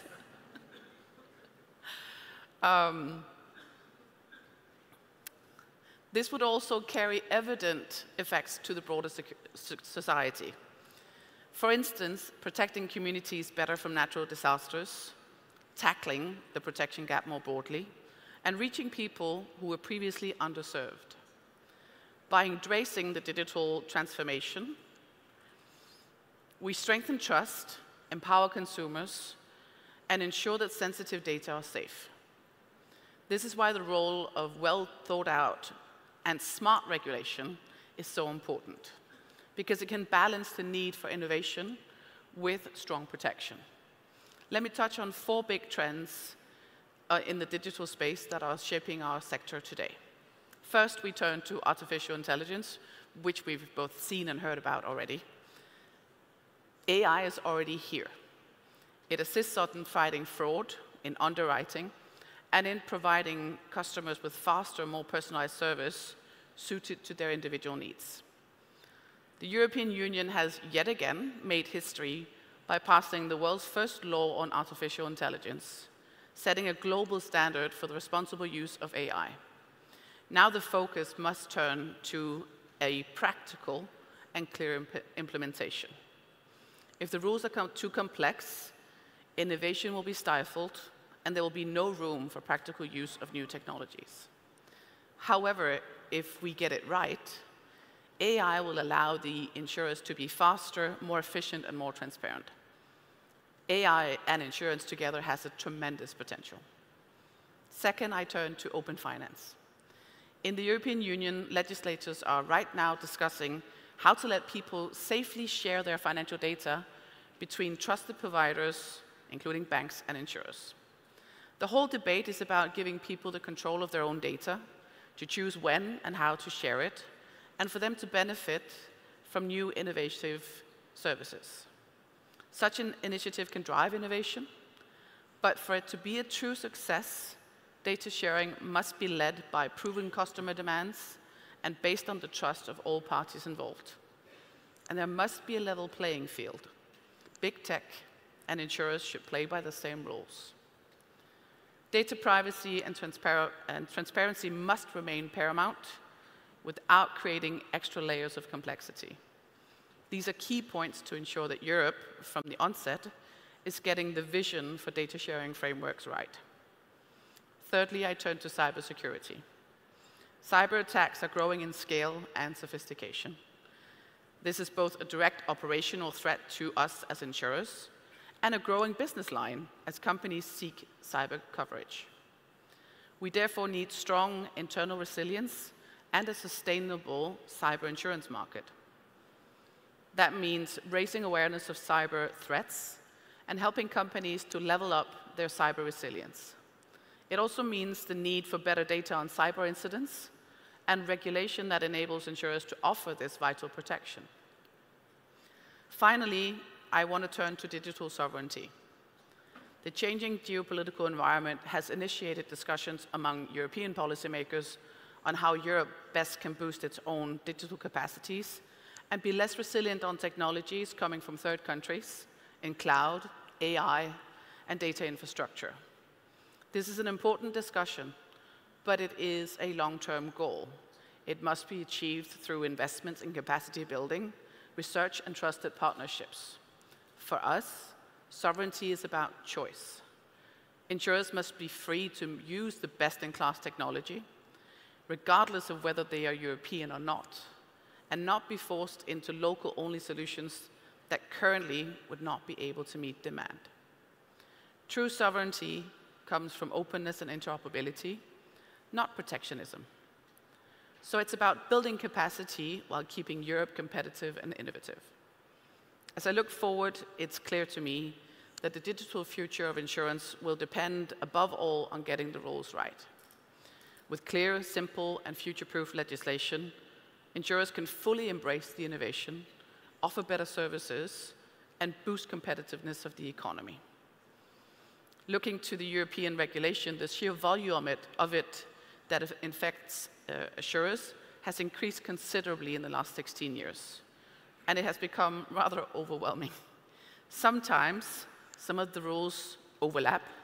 At other times, they even contradict each other.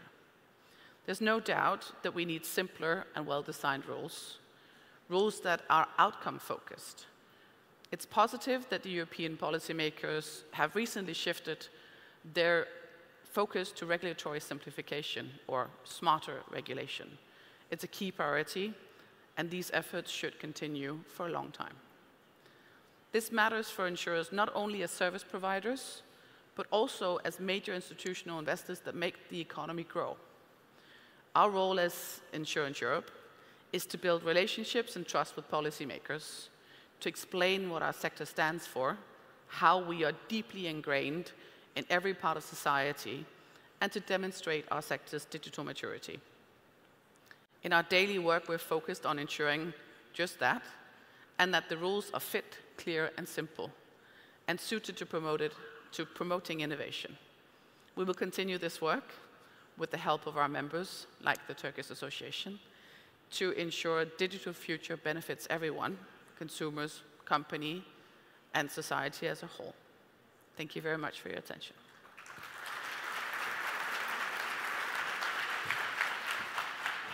Now I'll keep you on stage 2 minutes for plaque ceremony. Thank you very much for your speech. Şimdi Sayın Jensen'e, just 2 minutes, I will keep you on stage, Jensen. Yeah. I come back. Yes, thank you. Şimdi Sayın Jensen'e plaket takdimi için Türkiye Sigorta Birliği Genel Sekreteri Sayın Özgür Obalı'yı sahneye davet ediyorum.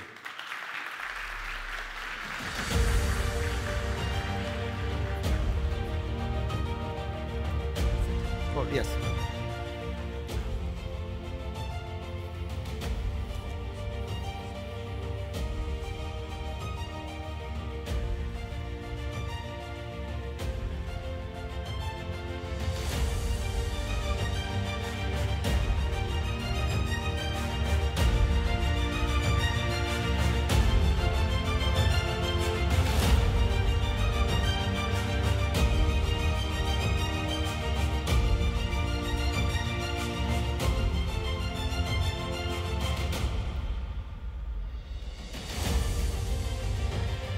Özgür Bey, teşekkür ederiz size de.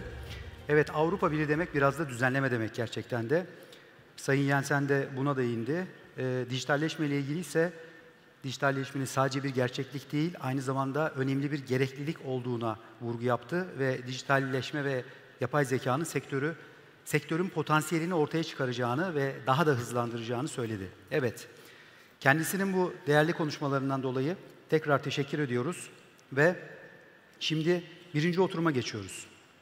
4. Uluslararası Sigortacılık Zirvemizin ilk paneli, moderatörü Sayın Türkiye Sigorta Birliği Genel Sekreteri Özgür Obalı. Konumuz ise sigorta sektöründe dijital dönüşüm, yeni teknolojilerin etkileri, üretken yapay zeka ve sigortacıların karşılaştığı zorluklar olacak. Şimdi Özgür Bey ile birlikte S&P Global Ratings'ten Sayın Sachin Sahni, PwC Türkiye'den Sayın Taler Gül, EBRD'den Sayın Levent Tüzün ve Romanya Sigorta ve Reasürans Birliği Başkanı Sayın Alexandru Ciuncan'ı alkışlarınızla sahneye davet ediyorum.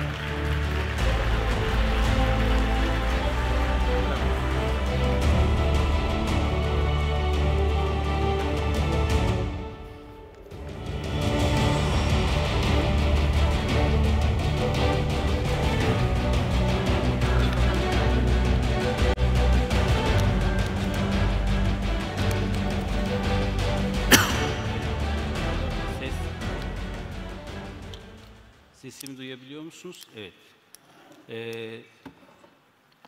Çok güzel bir kalabalık. Sabah beri çok önemli konukları ağırladık. Birbirinden değerli konuşmaları dinledik. Şu anda bu zirvenin rekor sayısına ulaşmış durumdayız. Aşağı yukarı 1000 kişi burada. Hakikaten hepinize bu yağmurlu İstanbul havasında buraya kadar teşrif ettiğiniz için şahsım, birliğim ve sektör adına öncelikle çok teşekkür ediyorum. Hepinizi sevgi ve saygıyla selamlıyorum. Birbirinden değerli 4 tane panelistimiz var bugün aramızda. Özellikle geçmeden önce de açıkçası TEA'ya inspiring konuşması için çok teşekkür ederiz. Hatta Avrupa perspektifinde bize çok hızlı bir tur attırdı. Ben sırayla konuşmacılarımıza size tanıtmak istiyorum. Özellikle panelistlerimiz her biri farklı backgroundlardan çok önemli bir karma oldu bugün.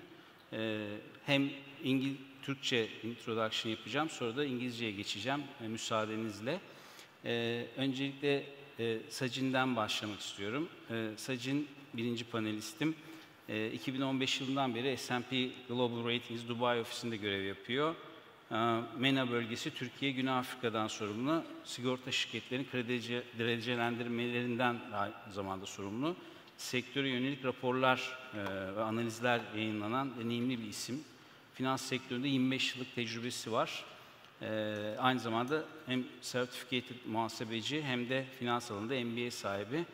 Sachin'e hoş geldin demek istiyorum. Sachin from S&P Global Ratings, based in Dubai, covers insurance ratings across MENA, Turkey, South Africa, with 25 years of experience in financial services, a strong background in credit analysis. He brings deep industry insight to us. Welcome, Sachin. Thank you. Evet, ikinci panelistimiz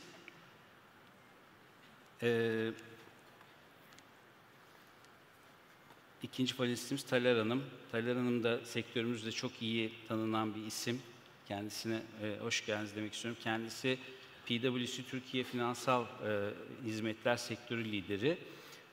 30 yılı aşkın tecrübeye sahip sektörümüzde bankacılık ve sigortacılıktan sorumlu, denetim ve danışmanlık alanlarında yıllarını vermiş. Türkiye'de hem yurt dışında özellikle PwC Paris ofisinde de önemli projelerde yer aldı. Finansal raporlama standartları ve düzenleyici kurumlarla yapılan çalışmalarda da aktif rol alıyor. Taler Hanım hoş geldiniz. Teşekkür ederim. Let's welcome Taler Gül. She is PwC's Turkey's financial service leader with over 30 years of experience in banking and insurance. She's an expert in IFRS, which is very hot topic issue, you know, and TFRS and financial regulations. She has worked both in Turkey and globally, including the PwC Paris, and has led many key industry and Regulatory Projects. Welcome Taler Hanım. Thank you. Evet, Levent Bey sırada, onu size takdim edeyim. Avrupa İmar Kalkınma Bankası'nda kıdemli uzman olarak çalışıyor. Finansal hizmetler alanında yatırımlar, politika diyaloğu üzerinde çalışmaları var. Kariyerine JP Morgan New York ofisinde başlayan Levent Bey, Oxford Üniversitesi'nde kamu politikası yüksek lisansını tamamladı. Lisans eğitimini ise Yale Üniversitesi'nde aldı. Aynı zamanda Üçlü Komisyon, Atlantik Konseyi gibi çok önemli uluslararası platformlarda da görevler üstleniyor.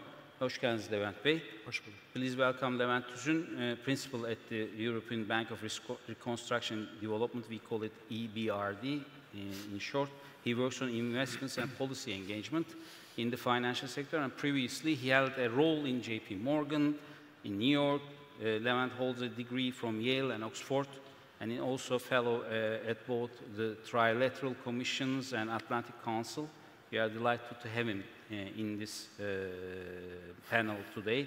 Welcome, Levent Bey. And last but not least, I want to introduce my fourth panelist, Alexandru Sincon. He's my friend from Insurance Europe as well. We are both having the seat at Exco of Insurance Europe. Thank you for coming. Kendisi Orta Doğu Avrupa sigorta özel emeklilik alanında 20 yılı aşkın tecrübeye sahip. Şu anda kendisi Romanya'nın benim muadilim olan UNSAR'ın, yani Türkiye Sigorta Birliği'nin hem başkanlığı hem genel sekreterliğini yapıyor. ISF Yönetim Kurulu üyesi ve daha önce de AIPA gibi Avrupa'nın önemli birimlerinde görev aldı. Ülkesini temsilen Henley Business School mezunu. Proje ve çevre yönetim sertifikalarına sahip. Alexandru'ya da hoş geldiniz diyorum. Welcome Alexandru. He is President and General Manager of UNSAR and Board Member at Institute of Financial Studies with over 20 years of experience in insurance and private sector across Central and Eastern Europe, CEE. He has held key roles at AIPA, APPA and Xprim. He also Henley Business School graduate, specialized in board governance, leadership. Great to have you in our panel, Alexander. Very Teşekkür ederim. Süper. Bir alkış Alexander'a. Evet, bütün panelistlerimiz gerçekten birbirinden değerli. Müsaade ederseniz ben daha mikroya doğru geçmek istiyorum. Dolayısıyla sözü öncelikle Sajin'le başlamak istiyorum. Yeah, Sajin, it will be nice to begin with you to the panel. So you can have just a great perspective from the rating side. In your analysis, how do significant investments, I mean, you are doing many analysis, but in digitalization, I think it's a very valuable component, I think, when you are focusing on ratings of the companies. How do significant investments in digitalization by a company influence its credit rating, first of all?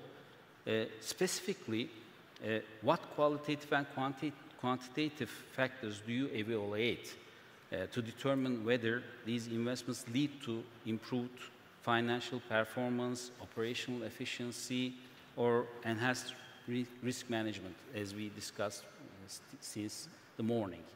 Please, the floor is yours. Sure, thank you.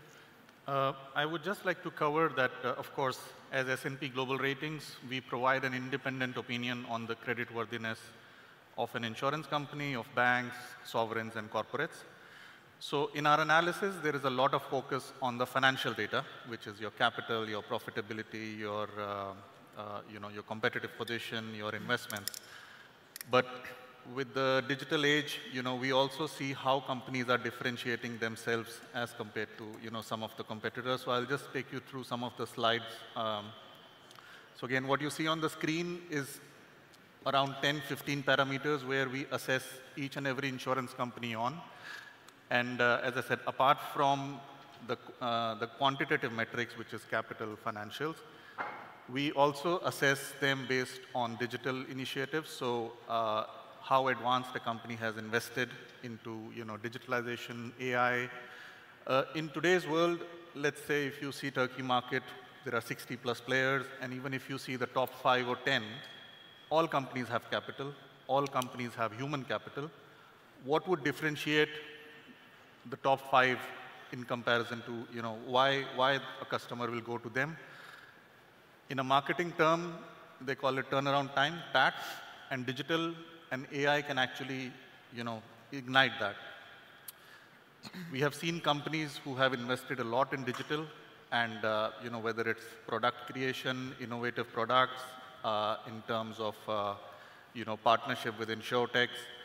If a company can demonstrate that, they have an edge over and above their competitors and they are able to leverage that. So there is no absolute quantitative metrics that you invest 10 million, 100 million, and we will give you a score. It's not a quantitative metrics. It's about what does that investment lead to. So if we see that Turkey market or another market is growing by 20%, and one of the insurers has invested heavily in digital insurtech, and they are able to capture a market sector more than the market. So, they are growing consistently at 30, 40%. So that creates a niche for them. But again, we also don't see only the growth. Top line creation is still easy. We also need to make sure that the growth comes with profitability. And the second is they have already put risk controls in place.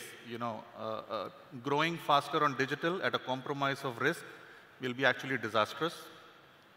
We have seen some cases where there has been, acquisitions, mergers, acquiring insurtechs, and then there is one cyber attack. So you have to go through a reputational risk, you have to go to financial risk, and there is litigation risk. So for us, investment which translate into efficiency is more important than just, building numbers.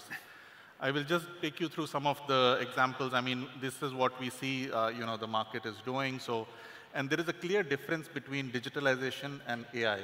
Digitalization started, let's say, 20, 25 years ago. Converting a process from manual to digital is digitalization. Putting in human intelligence, mimicking human intelligence into your processes where the system can actually give you an output which mimics human, but at the end, the human takes the decision. I think that is the key differentiator between, digitalization and AI for us. Again, I've talked about, predictive analysis. So we speak to some insurance companies. There are a few products which they are actually trying to make AI, so where they have the historical data, they have market data. They are trying to make underwriting along with AI. They are trying to make claims processing using AI. Now, it's very difficult to prove a quantitative metrics that, this benefit came out of that, but over a period of time, as I said, you can clearly differentiate between what is happening. I'll quickly run through, I've talked about the positives, but again, for us, we also cover the risk. So one of the key risks we identify is, as companies become more and more digital, the threat of confidentiality is there because insurance companies carry a lot of personal data. I have some examples which I can talk about them later where more than 50 million individual medical data was breached. The company had to pay ransom, there was reputation risk, there were fines, there were litigations. So you need to go digital, but then you also need to be a bit prepared for them. I mean, we have talked about bias, so AI models are sometimes biased. So the data you put in, the AI will throw the model output like that. So if your data is not correct, then the output will also not be correct. One important space we have seen is the more a company becomes digital, we call it, the attack surface becomes widened. So if you have one platform which is exposed to the market, it's like you have one platform which can be attacked. But if you go digital, you put all of your systems on AI, you increase the attack surface. So again, digitalization is important, but again, you'll have to manage the risk controls over that. I'll quickly cover cyber insurance because this is one of the areas which we are monitoring as a rating agency. Now we have seen, now this is both from perspective of what insurance market can do for other sectors, so promoting cyber insurance, selling cyber insurance to the market, but also to cover themselves. We have seen insurance companies being attacked, and it's a both-way product. From our analysis, the cyber market is expected to grow by 15 to 20%, reaching 23 billion by 2026. The fundamentals are still profitable. Of course, it's a growing market, so the products are evolving. But I think most of the adaptation has been in either US or European markets, and the emerging markets are gradually adapting to these changes. We have done some also analysis where we have seen some of the large multi-line reinsurers, the global players, and if they have a simulated attack, cyber attack, what impact it could have on them.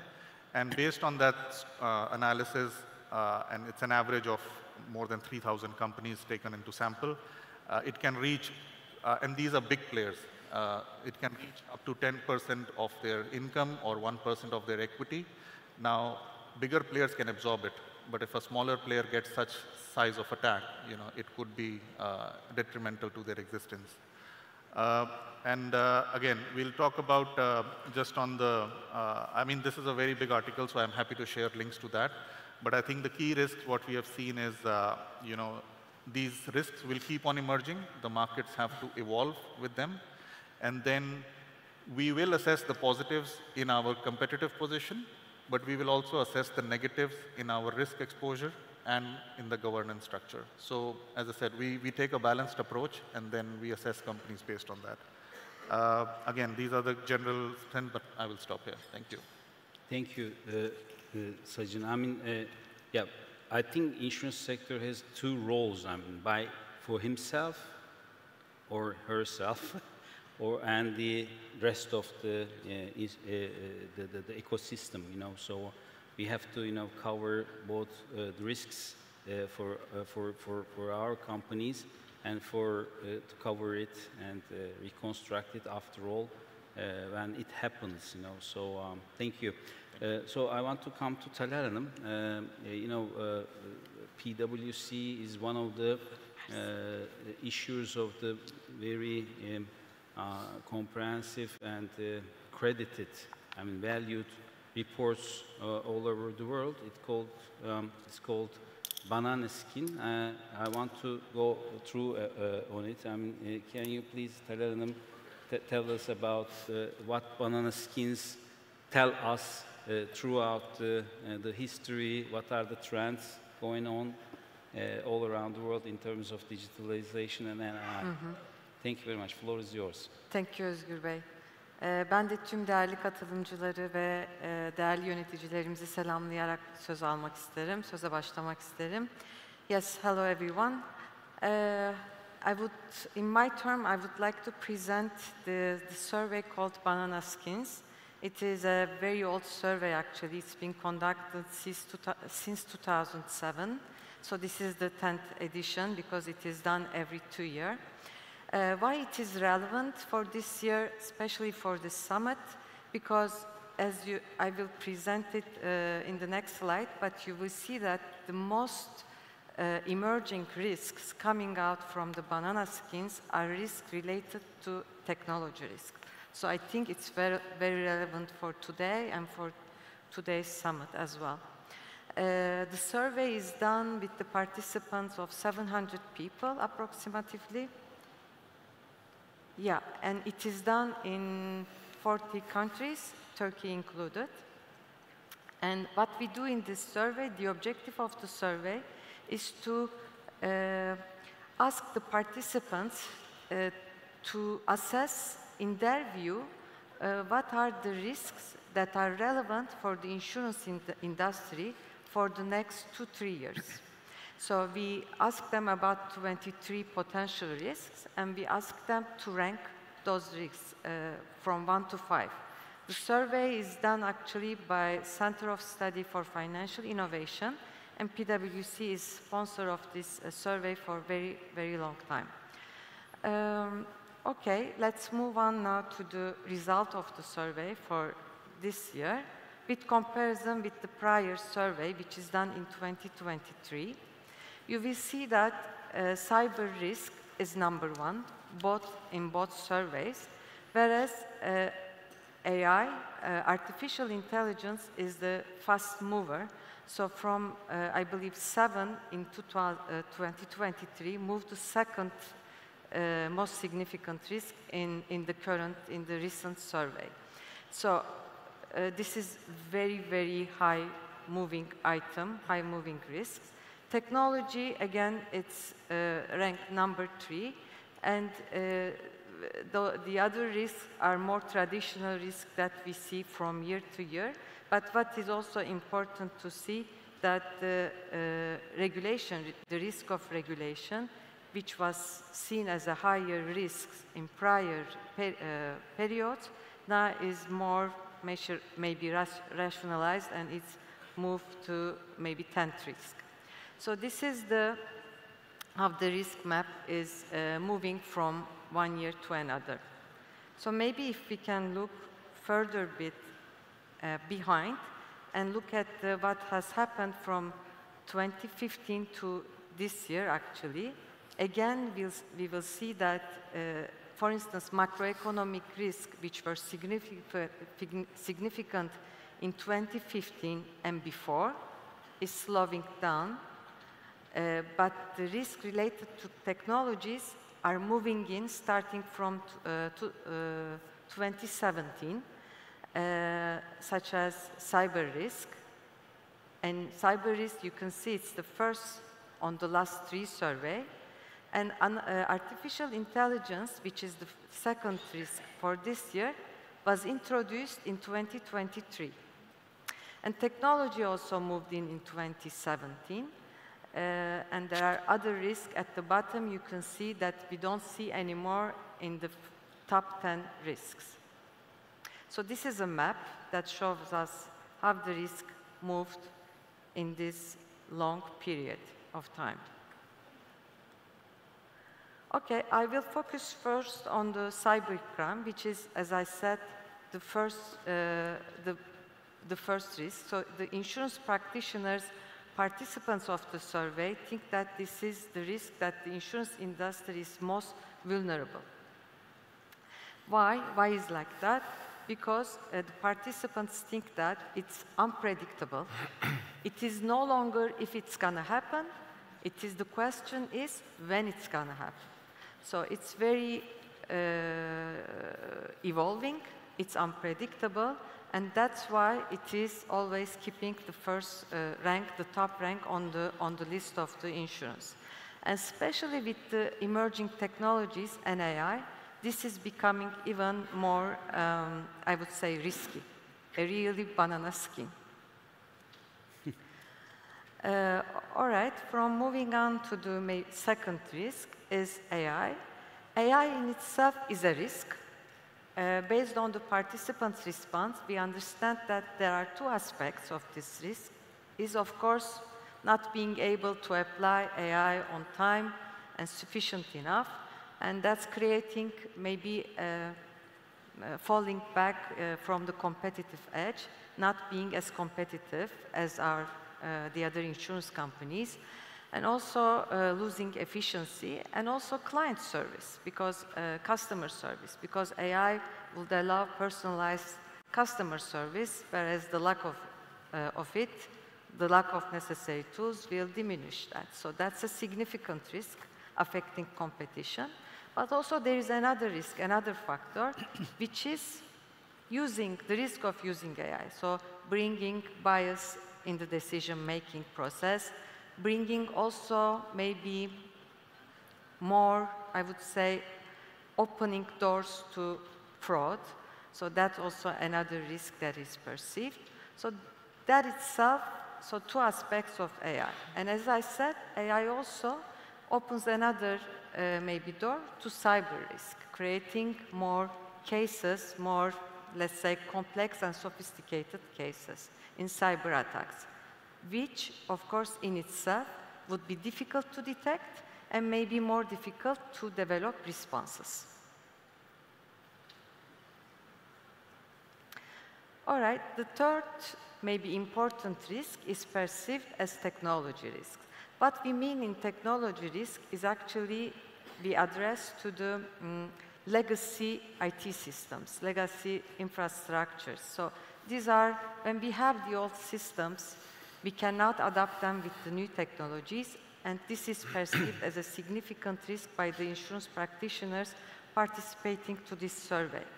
Another maybe factor to this risk is the strategic risk, because when we invest on technology, we sometimes invest on frontline, meaning that we invest on the front face, on the customer experience side, and not the infrastructure side. So that's also a risk based on the company's strategies.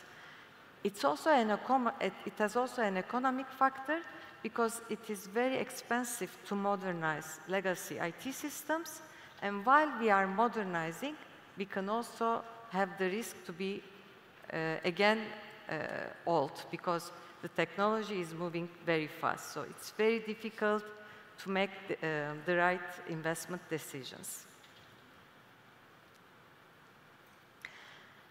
We have also analyzed this survey by geographical areas. You can see that in North America, Europe, and Asia Pacific, actually the three risks are emerging in all these regions. In Africa, however, we also see the macroeconomic risk also among the three. But overall, we can see that it's all comprehensive, it's all similar risk in all regions. If we move from this to Turkey, because in this survey we also had significant participants from Turkey, therefore we had a special cut for Turkey. So we can analyze how the Turkish insurers perceive the risk in the insurance market vis-à-vis the global survey. So we can see some deviations.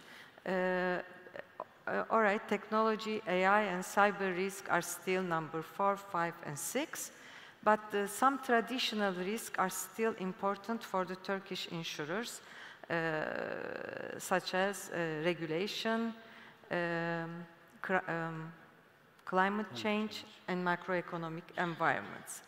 What is important is that in Turkey we also see social change modeling, which also comes from the demographic changes and the affordability of the insurance products with this demographic change.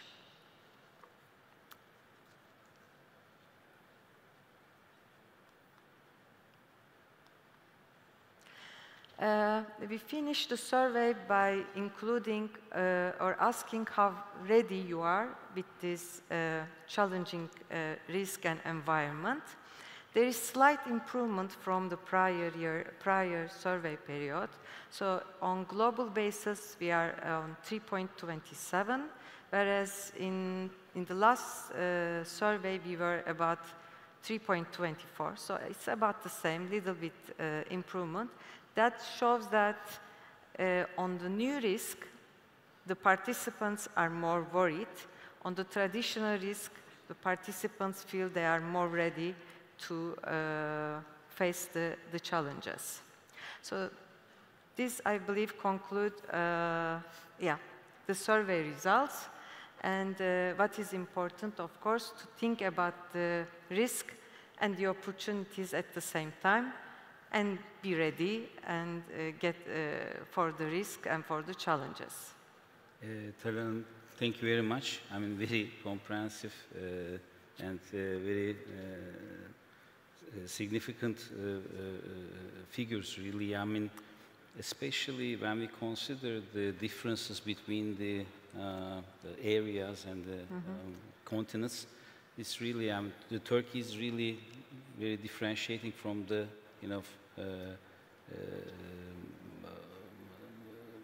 priorities, from the rest of the world. Macroeconomic, political risk, a little bit much more on our agenda. Anyway, so I want to thank you very much. I want to come to, in the first to Levent Bey. Levent Bey is, as I mentioned, is from EBRD, and EBRD is very well known from the social banking sector worldwide. They are really were very active during especially the earthquake year in Turkey. There were many wide areas. They are giving support, especially the European, Africa, etc. but we have to maybe give the floor to him. I want to come with this question. Levent Bey, EBRD is an active and prominent investor, we know it. Provider of technical assistance, policy dialogue, partner in Turkey's economy as well. But it is perhaps somewhat new to the insurance sector. I mean, we know it from the banking side. But what can you tell us about the EBRD and its activities in Turkey? The floor is yours. Ben de davetiniz için çok teşekkür ederim öncelikle. It's a pleasure to be here. Yes, I'd like to shift gears briefly and tell you first a little bit about EBRD before we turn to how we operate in the realm of digitalization and also insurance. So EBRD is an international financial institution set up in 1991, and it's owned by 75 countries. The largest single country shareholder is the United States, but the EU countries as a whole own more than 50% of the bank. And importantly, every country we operate in is also a shareholder of the bank, and that includes Turkey. Our capital base of 34 billion euros is supported by our capital markets activities, for which we have a AAA rating. Now, everything we do is divided basically into six. These 6 adjectives that you see on these slides. And what that means is we try to describe the ideal market economy by using these words, that they are competitive, well-governed, inclusive, integrated, resilient, and green. We are a development bank, which means, especially given EBRD's special mandate, we try to help our countries of operation become better market-led economies that exhibit all these properties in all the activities that we do. This is just a brief map of the EBRD region. We have been operational in Turkey since 2009, and you can see it's a big geography spanning east and west. And by the end of this year, we will have some additional countries of operation, which will include parts of sub-Saharan Africa and Iraq. I can summarize what EBRD does in basically 3 key activities. We either invest, we engage in policy dialogue with policymakers in our countries of operation, and/or we provide advisory, also to our private sector clients. For example, on topics of digital transformation, which we will get into a little later, or let's say the green transformation. Just to give you an idea about the size of our investments, we deploy 15+ billion euros in our almost 40 countries of operation every year. And we typically invest in about 500 to 600 projects.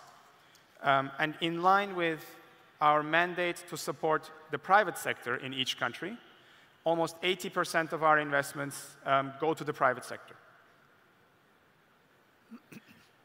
Here you can see Turkey as a standalone country compared to all the other regions. Our portfolio in Turkey is almost 8 billion euros. The split, the pie chart you see on the right is also broadly representative of our portfolio in Turkey. So there's about half in energy and infrastructure and a quarter to a third in manufacturing and services and financial institutions. And as Özgür Bey started his remarks earlier, we have been a very active investor and policy dialogue partner in the banking sector in Turkey since we arrived. But the insurance sector is new to us, and that's why I'm especially happy to be here meeting all of you today. I already mentioned our portfolio size, and the cumulative investments we've made in Turkey since entering the country has reached 22 billion euros. And lastly, I should also mention that after the devastating earthquakes 2 years ago, we've also made available more than 1 billion euros to our clients in the financial sector as well as the corporate sector, and that's also being deployed. I'm saving all the digitalization content for the second part, but I promise you we're going to get there. Thank you. I mean, we need you because, you know, in terms of the social dialogue partner, I think from Talarano's view, you know, the preparedness, I think EBRD will have so much role in the, you know, balancing this, you know, differentiating and filling the gaps between the regions, hopefully, yeah. Alexandru, I mean, I want to turn to you. I mean, Romania, Turkey is very similar markets, but you are a member of EU. From both perspectives, you will, I think, add tremendous value to our discussion. When we wrap up the first round, there are many things mentioned, you know. So how do you see that digital transformation and AI helping to close our protection gaps, you know, in terms of the CE markets when you consider, because you are very, you know, aware of what's going on in the Eastern Europe. I know that the market you are very familiar and very hands-on, I know it. So it will be really having some clues about our region as well. So yeah, the floor is yours. I mean, it will be very helpful if you share your opinions. Thank you, Alexandru. Teşekkürler Özgür Bey. Let me start first and foremost by congratulating you. I mean, not only for this conference, which is extremely interesting, but for the development of the Turkish insurance industry. I mean, we are talking about growth rates of between 50% in euro and 72% in Turkish lira, which is really impressive. And also, I found out that you have a thriving insurtech scene here in Turkey. So I think that we have a lot of things as a market. On behalf of Romania, you can say that we have a lot of things to learn from you. Now, in terms of digitalization, we know that it's already changing every aspect of our lives and the insurance industry.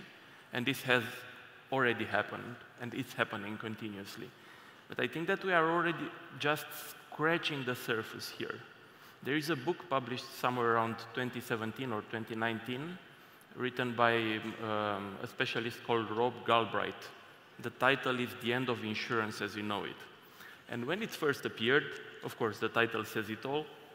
When it first appeared, all the insurance community and a lot of specialists are really concerned about the fact that AI, IoT, digitalization, and all these new trends are going to destroy insurance or to change it forever. And now, here we are, almost 10 years later.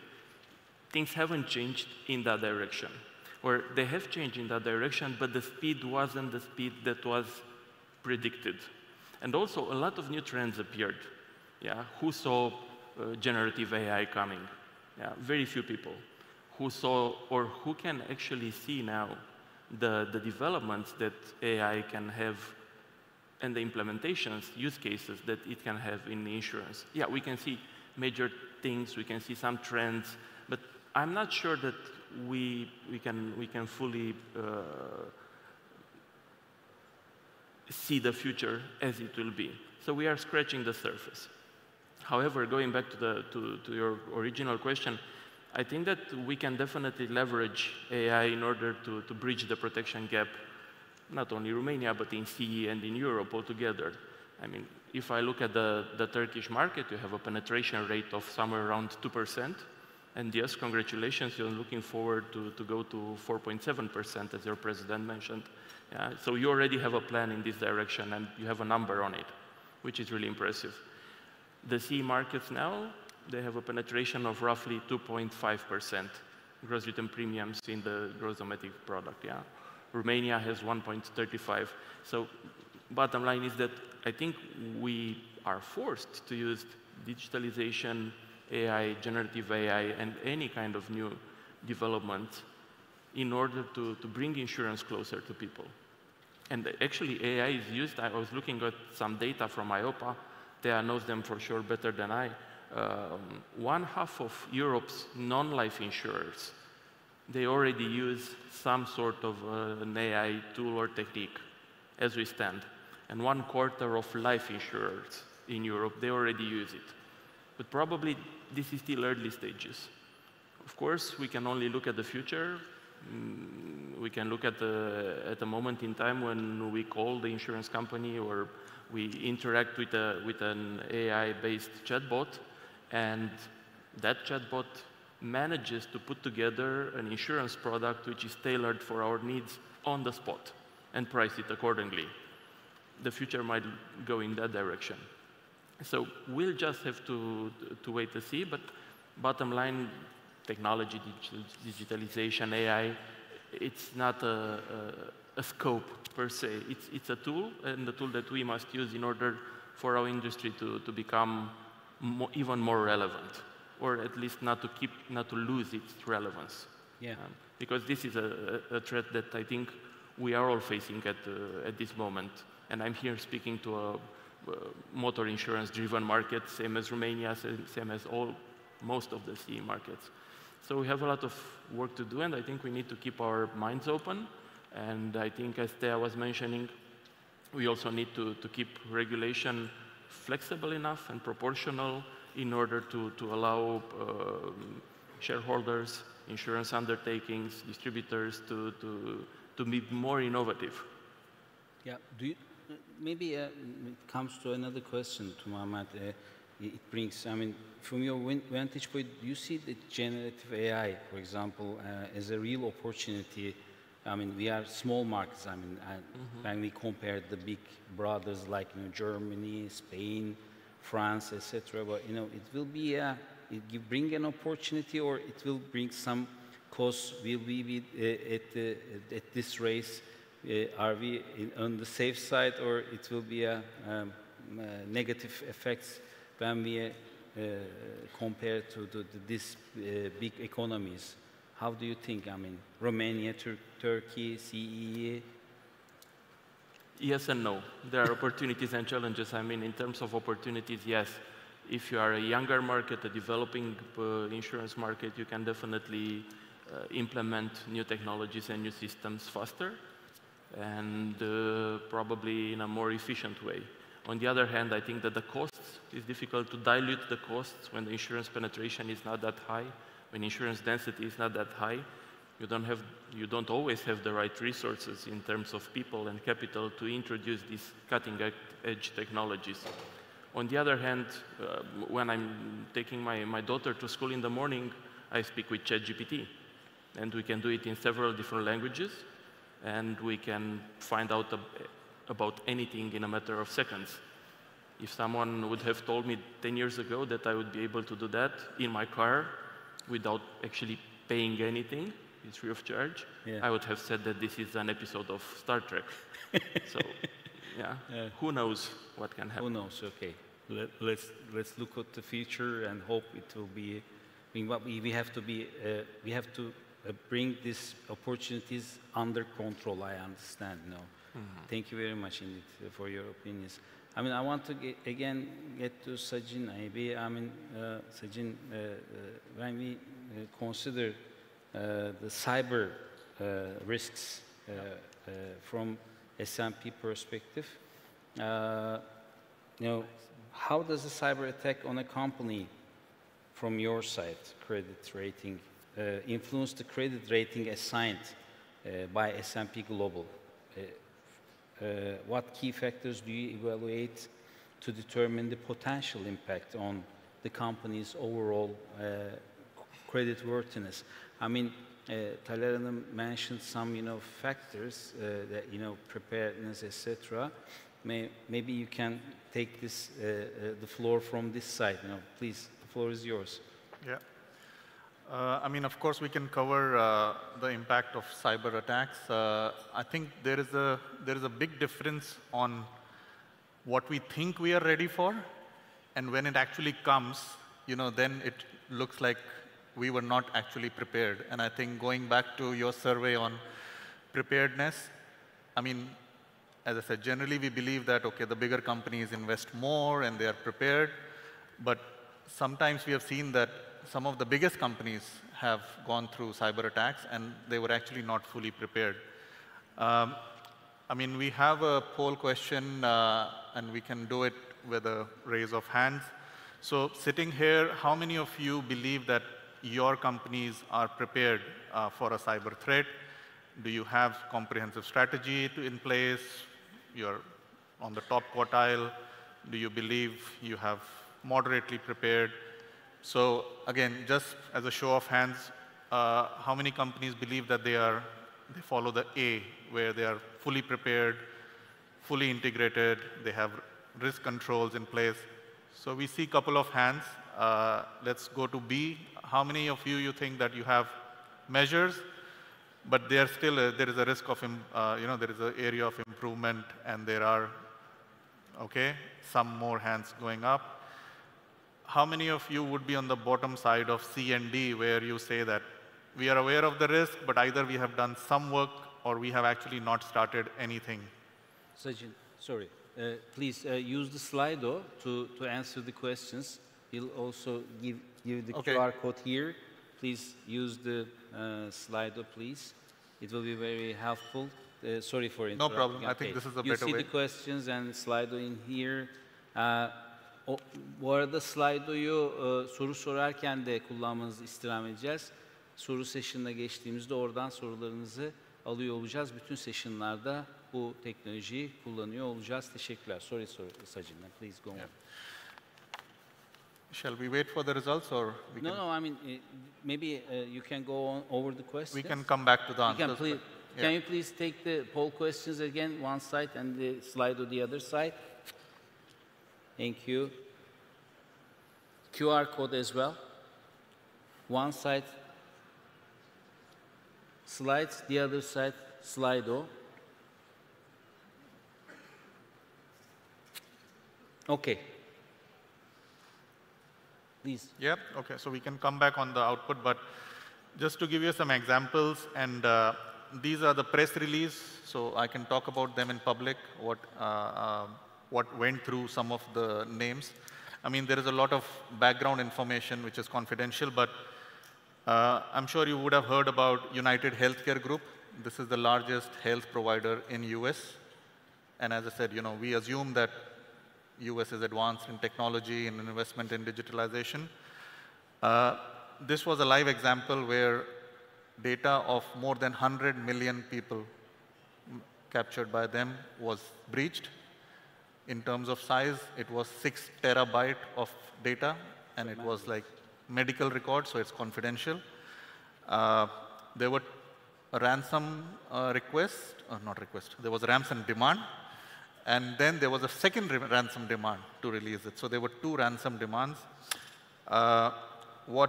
Finally, what we saw, and I think that was not the end of it. I think we can end the poll. Yeah, we can come back to it. What we found in this case was there were significant delays because they had to cut off their systems. And this is, I'm talking about the biggest healthcare network in US. The estimated cost was more than $3 billion.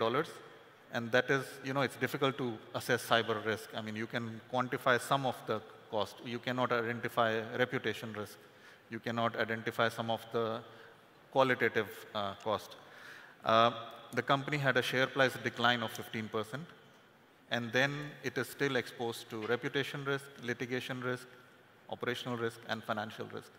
So, and these are the standard, phishing attacks on company's platform. And as I said, the more integrated you become, there's one more aspect of third party. If you're opening your system to third party providers, whether it's third party administrators or agents or whoever, like I was saying earlier, the more you expose yourself, I think you have to do it. You can't say, I will keep myself digitally closed. But I think you have to make sure that you have adequate controls in place so that the threat doesn't come to you.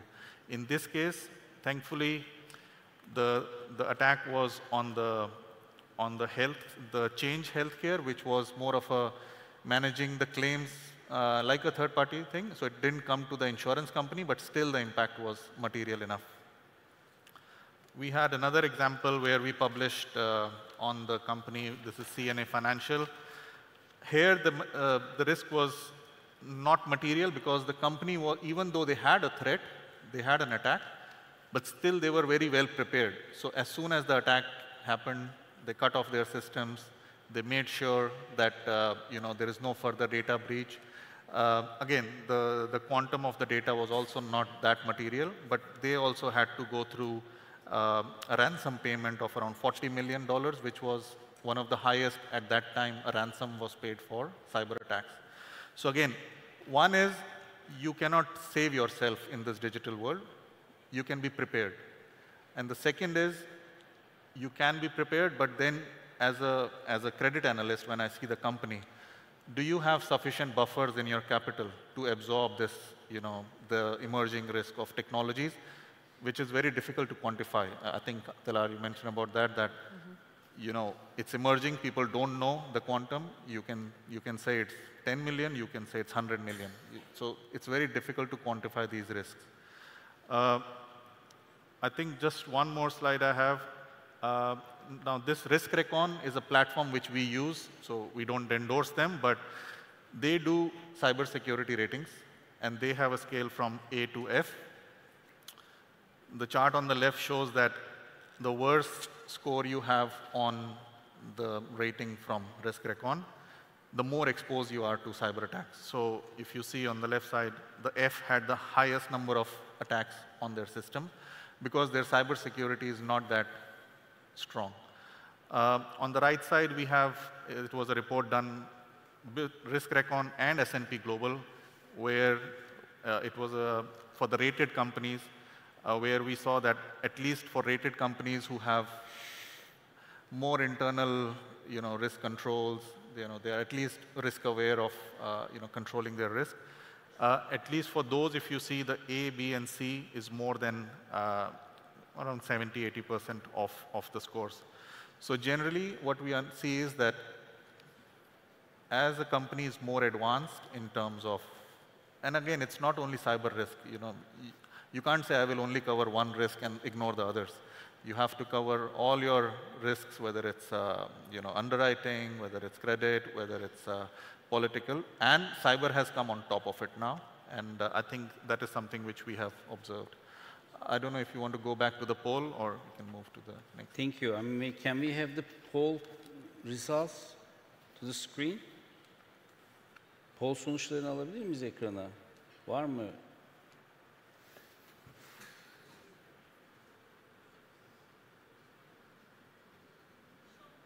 Efendim? Ne olmuş? It's okay. You can. Poll'a cevap dönmemişler mi? 122 tane var bende gözüküyor. Teknik bir sorun var anladığım kadarıyla. Peki. Okay. We cannot see the poll results, unfortunately. No Sorry. It's technology and risks happen sometimes. So, thank you very much indeed. As you mentioned, if you're much more, the company is much more ready for the attacks and risks, it will be much more vulnerable, much less vulnerable to the attacks, as I assumed. So the figures that you mentioned are tremendous. So as Uğur Bey mentioned, our chairman in the morning session, you see, Turkey, even Turkey has collecting data of billions of transactions. So I cannot imagine the big markets. So I want to come to Talar Hanım again. Maybe you please. Thank you very much for the very good report results. The report highlights cybercrime as a top risk, as you mentioned, for the third time in a row. But it is now coming with AI, making attacks even harder to defend against. From your perspective, what should insurers prioritize to stay resilient in this fast-changing cyber landscape? And I also want to ask you, artificial intelligence, broader technology risks are now ranked in the second and the third in the report. How do you see the balance between risk and opportunity for insurers when it comes to adopting these technologies? We have to run fast to catch the paced, but we have to be careful. So what are your recommendations to the market? All right. As you said, cyber risk is very important for the insurance market, is the top at risk ratings. And it is becoming more and more sophisticated with the AI usage and the tools provided by AI because of the facility, let's say, with respect to fraudulent activities. It is very important to be ready, as you also mentioned, and it is very important to work with the regulators in order for the ecosystem, and also work with the make the right investments in order to detect timely any attack and restore operations and develop the responses, and hopefully also prevent the attacks.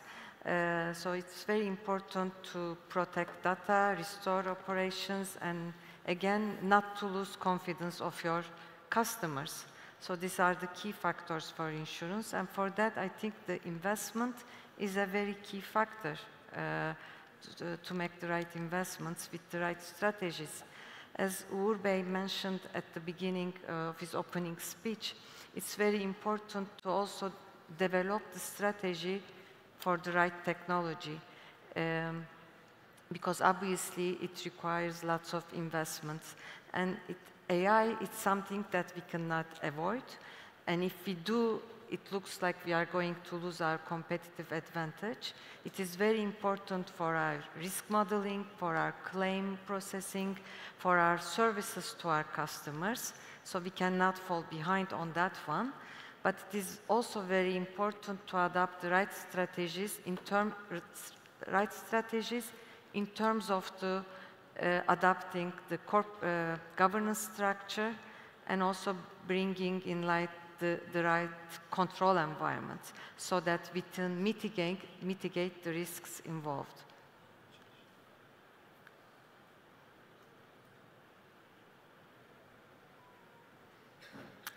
Sorry. It's okay. I hope. It's for the questions. Tekrar anımsatmak istiyorum. Lütfen QR kodlarınızla panelistlerimize sorularınızı yöneltebilirsiniz. İstirham edeyim. Benden kaynaklı bir şey olmuş. Dün de provasını çokça yapmıştık ama slide'ı ne zaman kapatıp açacağım konusunda sanıyorum şimdi açık. Lütfen sorularınızı QR kodu okutarak telefonlarınızla alabiliriz. You can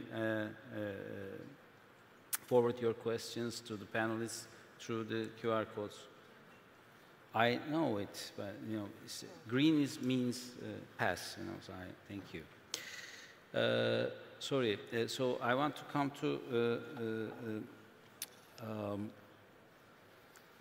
Levent Bey. We I think stop at the EBRD's perspective in terms of digitalization. So what is your approach? In the morning session also our regulators chairman has mentioned that you have a joint program with EBRD and SEDEDK. So what is your approach to digitalization, especially in terms of financial technologies, fintech, insurtech? How do you view the state of digitalization in Turkey from EBRD perspective? How is EBRD's approach to digitalization playing out in the Turkish financial sector in terms of investment, technical cooperation? Please, floor is yours. Thank you. Yeah, with pleasure. I want to draw from Sachin's remarks and Uğur Bey's speech this morning. So I think you made the important point that digitalization and AI, for now, are still two distinct things. Yeah. Now, AI might grow up to take over everything we do digitally and generate its own technologies that will dwarf all the other tools we have. But for now, I think it's useful to think of them as two distinct things, and perhaps AI as a kind of digitalization. This is, I think, especially important for insurers because the insurance sector is actually used to working with structured data. What AI brings is the ability to reason with and work with unstructured data. And we're going to talk a little more about what that means for the sector, but just to paint a picture. Now, at EBRD, we think of digitalization in 3 layers. First is foundation. How can we make countries more digitally capable by investing in their digital infrastructure? And how can we make sure that the legal environment, the regulatory environment, keep up with these changes? The second one is about adaptation. And this is where our lending comes in. How can we lend to corporates and also the financial sector so that businesses in the economy can take on digital transformation and take the next step? So in the financial sector, this typically means we lend to financial institutions who then on-lend on our behalf to their clients in the real economy. And then the third layer or pillar of our digital approach is innovation. EBRD also invests in equity or equity-like instruments issued by startups and other innovative companies, Turkey very much included. And this is where we try to invest in the future. So not just in existing companies transforming themselves digitally, but digital-first, natively digital companies also can get support from us. And cybersecurity, which we've heard a lot about this morning, plays a constant role from performing cybersecurity audits to technological upgrades. Now, I want to spend just a minute on the insurance sector and development finance. So for us as a development bank, we are closely watching the sectoral developments related to technology. These, of course, include AI. They include parametric insurance, especially when it comes to our agricultural lending. Embedded products, because we think this is a fast way to generate more penetration. We also look at Internet of Things, where large infrastructure and corporate assets can be monitored in real or near real time for better, more accurate insurance coverage. And we also look at cyber, both from a risk perspective, but also from cyber insurance products perspective. As I said, EBRD does 3 things. We either invest, we engage in policy dialogue, or we provide advisory. So as the IPRSA chairman, Mentesh, this morning mentioned, let me end with one positive and active note for Turkey. So later this week, together with IPRSA, EBRD will be launching a technical cooperation project whose objective is to advance the supervisory functions and capabilities of the IPRSA with digital tools. We're going to take a look at prudential and conduct supervision functions and see where the institution wants to be more agile, more digital. The project will take around 4 months initially, and we hope to help the cause in this regard, which in turn will hopefully improve communications and make them more digital between IPRSA and all the insurance companies in the sector. So let me end on that positive Thank note. you. Can we have this opportunity to EBRD support in terms of this view for the association as well? Very happy to explore that. Thank you. Thank you. So I want to come my final panelist, Alexandra. I mean, you know, since we are, as I mentioned, we are very similar markets, but you know, you are a member of EU. So when EU is moving ahead with frameworks like AI Act, as Thea mentioned as well, how do these shape, do you think, that the way insurers approach the digitalization and innovation from your perspective? Yeah. Well, you know this, and Thea mentioned from this point of view, the EU is leading in the world in terms of regulating AI. With the AI Act, which was passed in 2023, if my memory serves me well. But it's still not fully operational. There are parts of it which will become operational, will be enforced in 2025 and 2026. But if you look at it, it's not only the AI Act, it's also the subsequent pieces of legislation. IOPA keeps publishing opinions on the implementation of the AI Act.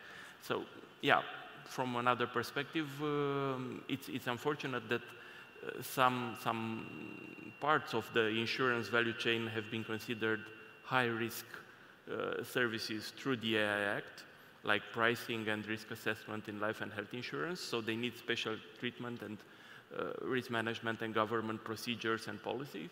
But on other type of services which are not forbidden or considered high risk, we can definitely work on. The most important thing is that we need to have this balance, as I've mentioned previously, between innovation and regulation, and keep the momentum going. Because otherwise, if you go in the area of over-regulation, you kind of stop innovating things. So, and it's also important to keep the legal architecture, the framework, the regulatory framework, human-centric. Yeah. Because we always, and let me give you an example, we always think about how efficient and good chatbots are, for example, whether they are not or not they are powered by AI. But once you spend 30 minutes discussing with a robot, and you keep trying to discuss with a human operator, yeah, I'm not sure that you will have the same opinion. Yeah. So as long as all the processes are supervised by a human at the end of the day, as long as you as a customer, you can still interact with your insurance distributor, with your insurance company directly, and have the option of also discussing with a human being, I think we can use AI efficiently in trying to bring insurance closer to consumers. And I think this is valid everywhere. Yeah, I think there will be a very collaborative era for the next coming years between the digital artificial intelligence and the human beings. I think we can, really benefit from the powers of AI in terms of calculating and bringing data in front of us. But human being will always, hopefully, rule and make the final decision, hopefully. I mean, it will be safe for the human being, I think. So I want to come to the end of our session. Do you have any questions from the, maybe I want to go to the, I think we don't have any questions from the,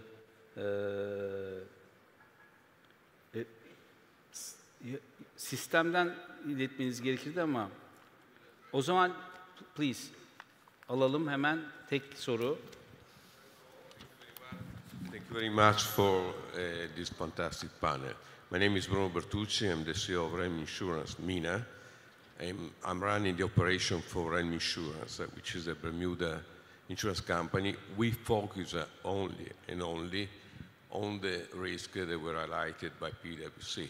So we insure only Web3, blockchain, crypto exchanges, digital banks, and so on. So this risk, AI and cyber, are not seen by insurance company only as a part of the development, technical development of the insurers, but also as the opportunity, because these are things that we insure.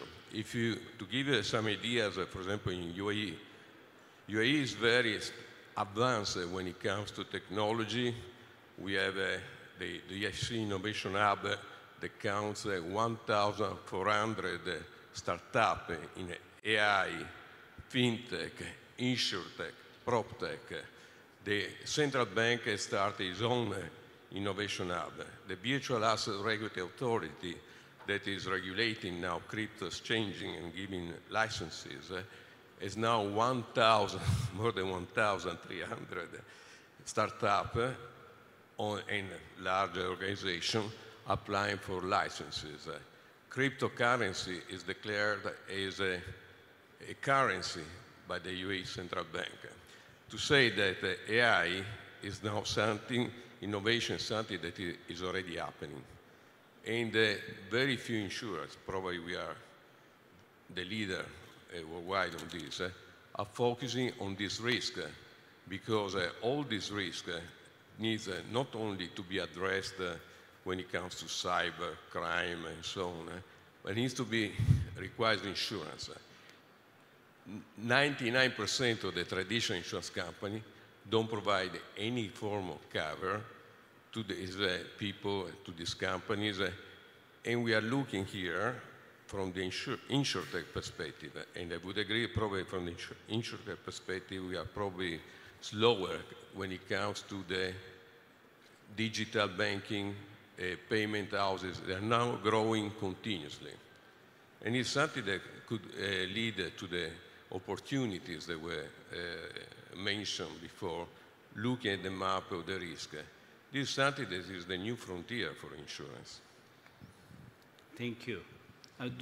Do you have any questions to the panelists, or you have to? No, just I just mention... wanted to add some comments to add to this part. Thank you. Thank you. Thank you. Efendim, son bir soru daha alayım, kapatayım. Normalde, I want to only have another question. I think you couldn't use the Slido, but you know we have to make it açık. We have to make it much more easy. I mean, mikrofonu beyefendiye verelim, kapatayım. Buyurun. Thank you, Mr. Chairman. It is, I listen to many, thank you. I listen to many good things, illuminating. Despite my 61 years. Biz burada ekodan dolayı duyamıyoruz ama. Üstadım. Despite my 61 years in insurance still going on, I learned many things in this to start with. But one thing I always put on the top of my agenda in this profession is penetration. Thank you to one of the panels, Giorgio. He mentioned penetration. Penetration is the giving life in everything to start with, everything. For that reason, we will do nothing if we don't put penetration on top of our agenda. Yeah. Nothing we can do because of one reason. Insurance is ruled by law of big numbers. If we do not obey this law, if we do not create a big number, we are gambling. Now, creating a big number, it will provide us two things. It will provide to the insurance companies profitability because of the spread.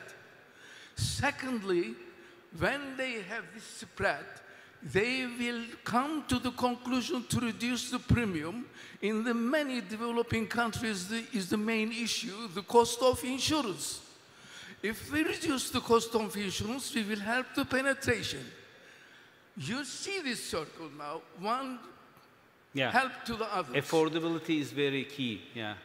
Yeah, it is, we need to these conferences. We need to make it issue to put the penetration on top.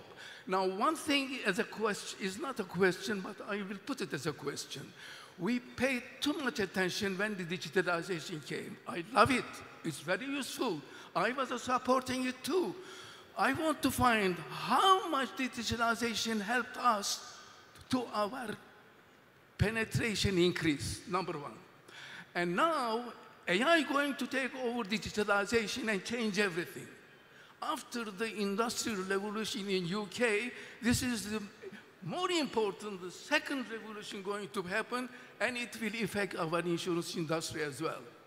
Now, if we don't pay attention now to penetration, we will also miss the opportunity of the AI to help us to increase the number of penetration. It is unspeakable number of penetration in many countries here.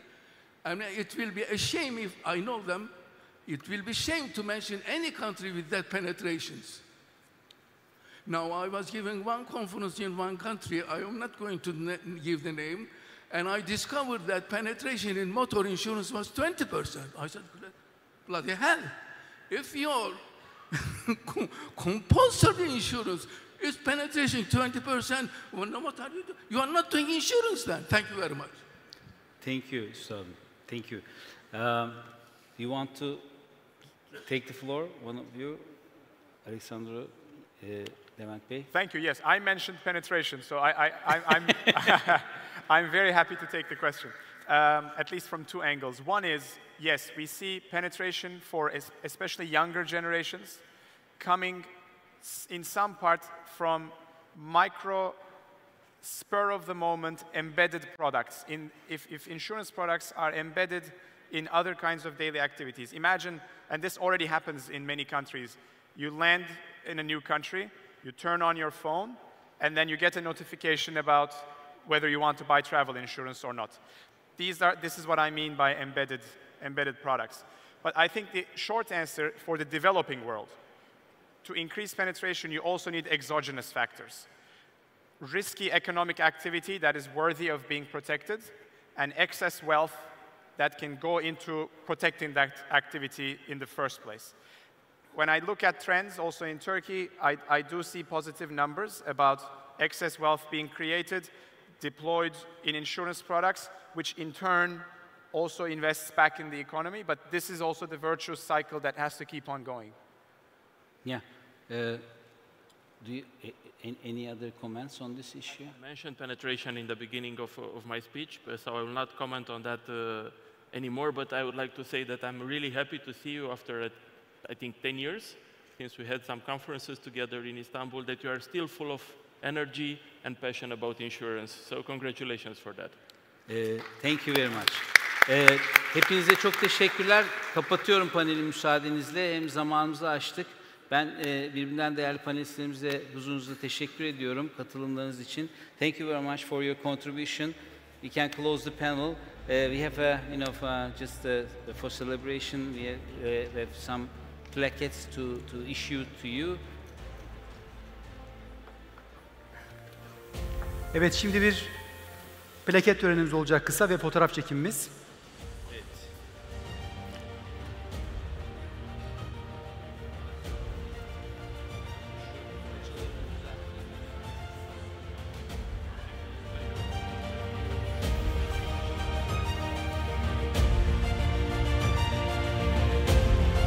Sayın konuklarımız, herkes saat 2'de tekrar burada bekliyoruz. Çok teşekkür ediyoruz. Teşekkürler.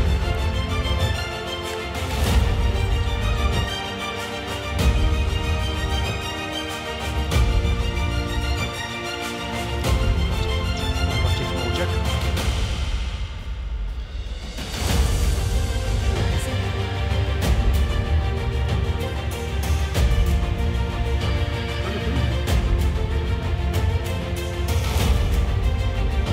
Herkese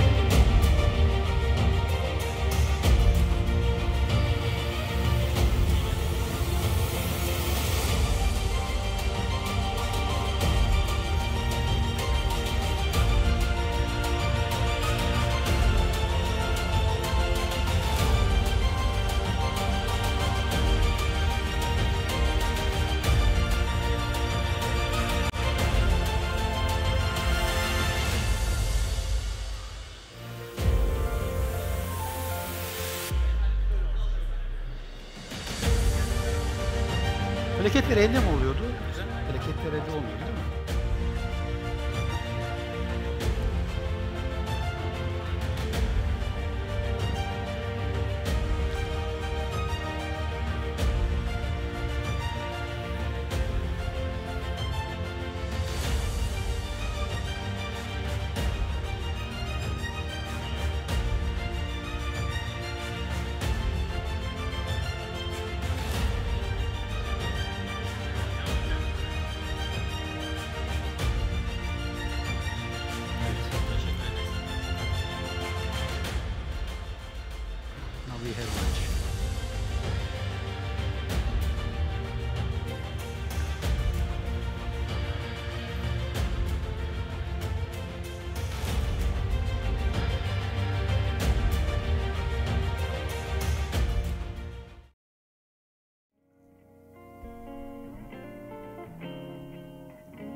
Konuşmalarda da oldukça geçti. Şimdiki konuşmamız da yine yapay zeka ile ilgili. Ben biraz merak edip Financial Times'ta yayınlanan Can We Just Have One Day When No One Mentions AI başlıklı bir makaleye göz attım.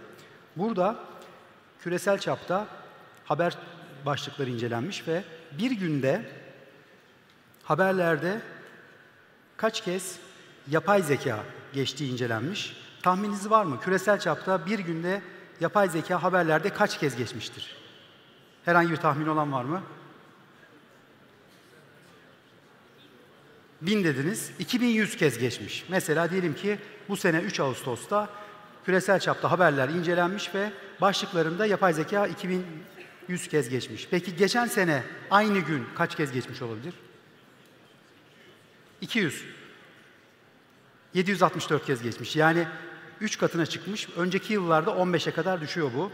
Şimdi sırada sigortacılıkta dijital dönüşüm ve yapay zeka, yenilik ve etkinin güçlü yolculuğu başlıklı ana tema konuşmasını Willis Towers Watson Global'dan InsurTech İnovasyon Lideri Sayın Magdalena Ramada Sarasola yapacak. Kendisini kısaca tanıtmam gerekirse, Willis Towers Watson Global'da kıdemli direktör ve Global InsurTech İnovasyon Lideri olarak görev yapmakta. 20 yıl aşkın süredir Ar-Ge ve uluslararası strateji danışmanlığı deneyimiyle sigortada dijital dönüşüm, blok zincir ve veri analitiği konularına odaklanıyor. Risk transferinde yeni teknolojilerin uygulanmasında öncü olan Sarasola, aynı zamanda konuşmacı, eğitimci ve teknoloji yönetişimiyle kadınların teknoloji alanındaki temsilinin destekçilerinden. Şimdi Sayın Magdalena Ramada Sarasola'yı konuşmasını yapmak üzere alkışlarla sahneye davet ediyorum. Welcome on stage, Magdalena.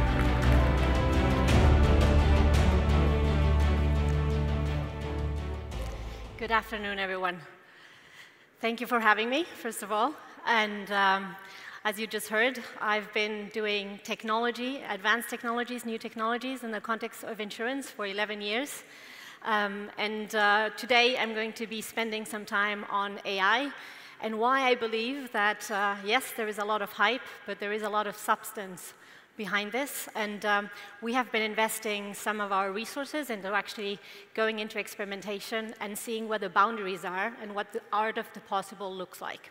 So, essentially, we have had a lot of hype about Gen AI and about agentic AI in the last 2 years. And it feels real, but there is still a lot of people that think that it's very difficult to understand if the impact will be like digitization 10 years ago or blockchain 15 years ago, or if really something significant will modify the insurance industry. And I'm going to try to convince you today that it is real. But before I go there, I want to define what AI is. Why am I going to start there? Because a lot of people are saying that they're doing AI. And when you look at what they are doing, I wouldn't consider it to be AI. A lot of times it's machine learning, sometimes it's just predictive analytics. And so what is AI, and why is it important that we define it? In other contexts, like the regulatory context, we have very clear definitions. But when it comes to activities, we have to define which tools we use. So when you start tracking a new technology, technologies evolve in the Gartner curve, and usually you have the technology as one thing evolving through the curve. When technology matures, you start having multiple flavors of that technology across the curve, which is what we are seeing with AI and with generative AI very specifically these days. So there is a lot of different things that we could call AI and that we could deploy in the context of insurance. What is the critical thing that makes AI AI and nothing else? We are, as humans, we process information in a certain way in our brains. So what makes AI AI is that it tries to imitate human intelligence in the way it happens and in the type of outcomes it has. So a lot of people confuse AI with the ability to predict. Predicting is part of AI has to do, because if you want to take decisions, you are predicting all the time. You're predicting the outcomes of your actions. It's something we do unconsciously all the time. So predicting is a great part of AI, but it's not what makes AI AI. What makes it AI is that it mimics the way we think, the way we process images, the way we understand language. So when we look at AI and the way in which we're deploying AI, a great part of what we're using AI today to do is predict outcomes, right? And those outcomes can be very simple outcomes, or they can be very complex. They can be independent, they can be interrelated. And when it comes to risk, we know what prediction is all about, because we have been predicting things for a very long time. It's part of our DNA as an industry to predict things. So AI becomes an additional tool to predict things, but its core, it's not predicting. Its core is that it tries to predict in a way we would and in the way our brain works. And so it becomes a tool for decision making, which involves predicting, but is much more than that. So as an industry, we have been predicting for at least 40 years. I would actually say that from a standard perspective across the industry, for the last 25 years, at least from 2000, when it became standard practice across most insurers in the world, we have been doing predictive analytics and predicting things. Initially, we would use what I call traditional predicting methods, right? Statistical methods that have a statistical core set, they have rules, and you cannot get out of those rules. Your data has to behave in a certain way. If it doesn't behave in that way, you treat them as outliers, you try to reduce everything, you try to reduce the noise according to certain models. So you use like a structure, which is a statistical method structure, to do your prediction. While we evolved as an industry, some 10 years ago, we started doing machine learning. What was machine learning? It was essentially loosening up a little bit that statistical core set that we had on our models and our data, and leaving these models and these algorithms to learn from data structure and to interpret what content is in the data from the data itself. And so machine learning became something that for the last 10 years we've been adopting. I mean, most advanced insurance markets use machine learning in the context of pricing. And it is also nothing new to us. There is a part of AI that we have also been using for almost 10 years, which has to do with things like voice-to-text and transcriptions and image recognitions. And these are, areas of AI that are based on the idea that they are neural. What does neural mean as opposed to neuronal? It imitates our neuronal structure, which is a physical structure in our brains, in the way it actually generates insights. And so these deep learning methods are neural. And we have been using them in risk prevention. We have been using them in recovery after a disaster. We have been using them in autonomous driving for a very long time. And that's where you have convolutional neural networks and recurrent neural networks and a number of methodologies that shouldn't be strange to anyone doing pricing. And in the context of claims, they have been widely used as well. So that is AI, but that is not the AI we're talking about right now. So what is the new AI? The new AI is generative AI. So 2 years ago, we were faced with an invention. It's a bit older because the first paper around it is 2017, which was ChatGPT, and our ability to actually talk to an algorithm and extract information as if we were talking with a human. So what makes generative AI different from these other AI tools? It uses a lot of them, but it has the ability to synthesize information and to generate information. It's in the name. So that is the core differentiator of Gen AI with other types of AI. It is that it generates content.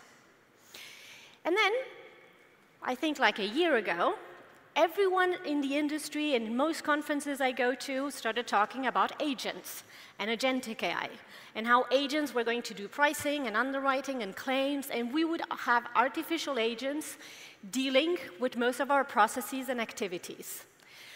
What is in the difference of agentic AI compared to other things we had? Well, the word is also in the name. It's this agency. And what do we mean by agency? We mean the ability to have purpose and initiative. So there is an autonomous element in agents that we didn't have before. They can make autonomous decisions. So when we talk about the hype, right, we need to understand, when you look at new technologies, which has been my job for a very long time, you have to understand what is this technology doing that we could not do before, because that is what is going to determine if it's going to have a significant impact, a moderate impact, if it's going to be something incremental, it's going to be revolutionary.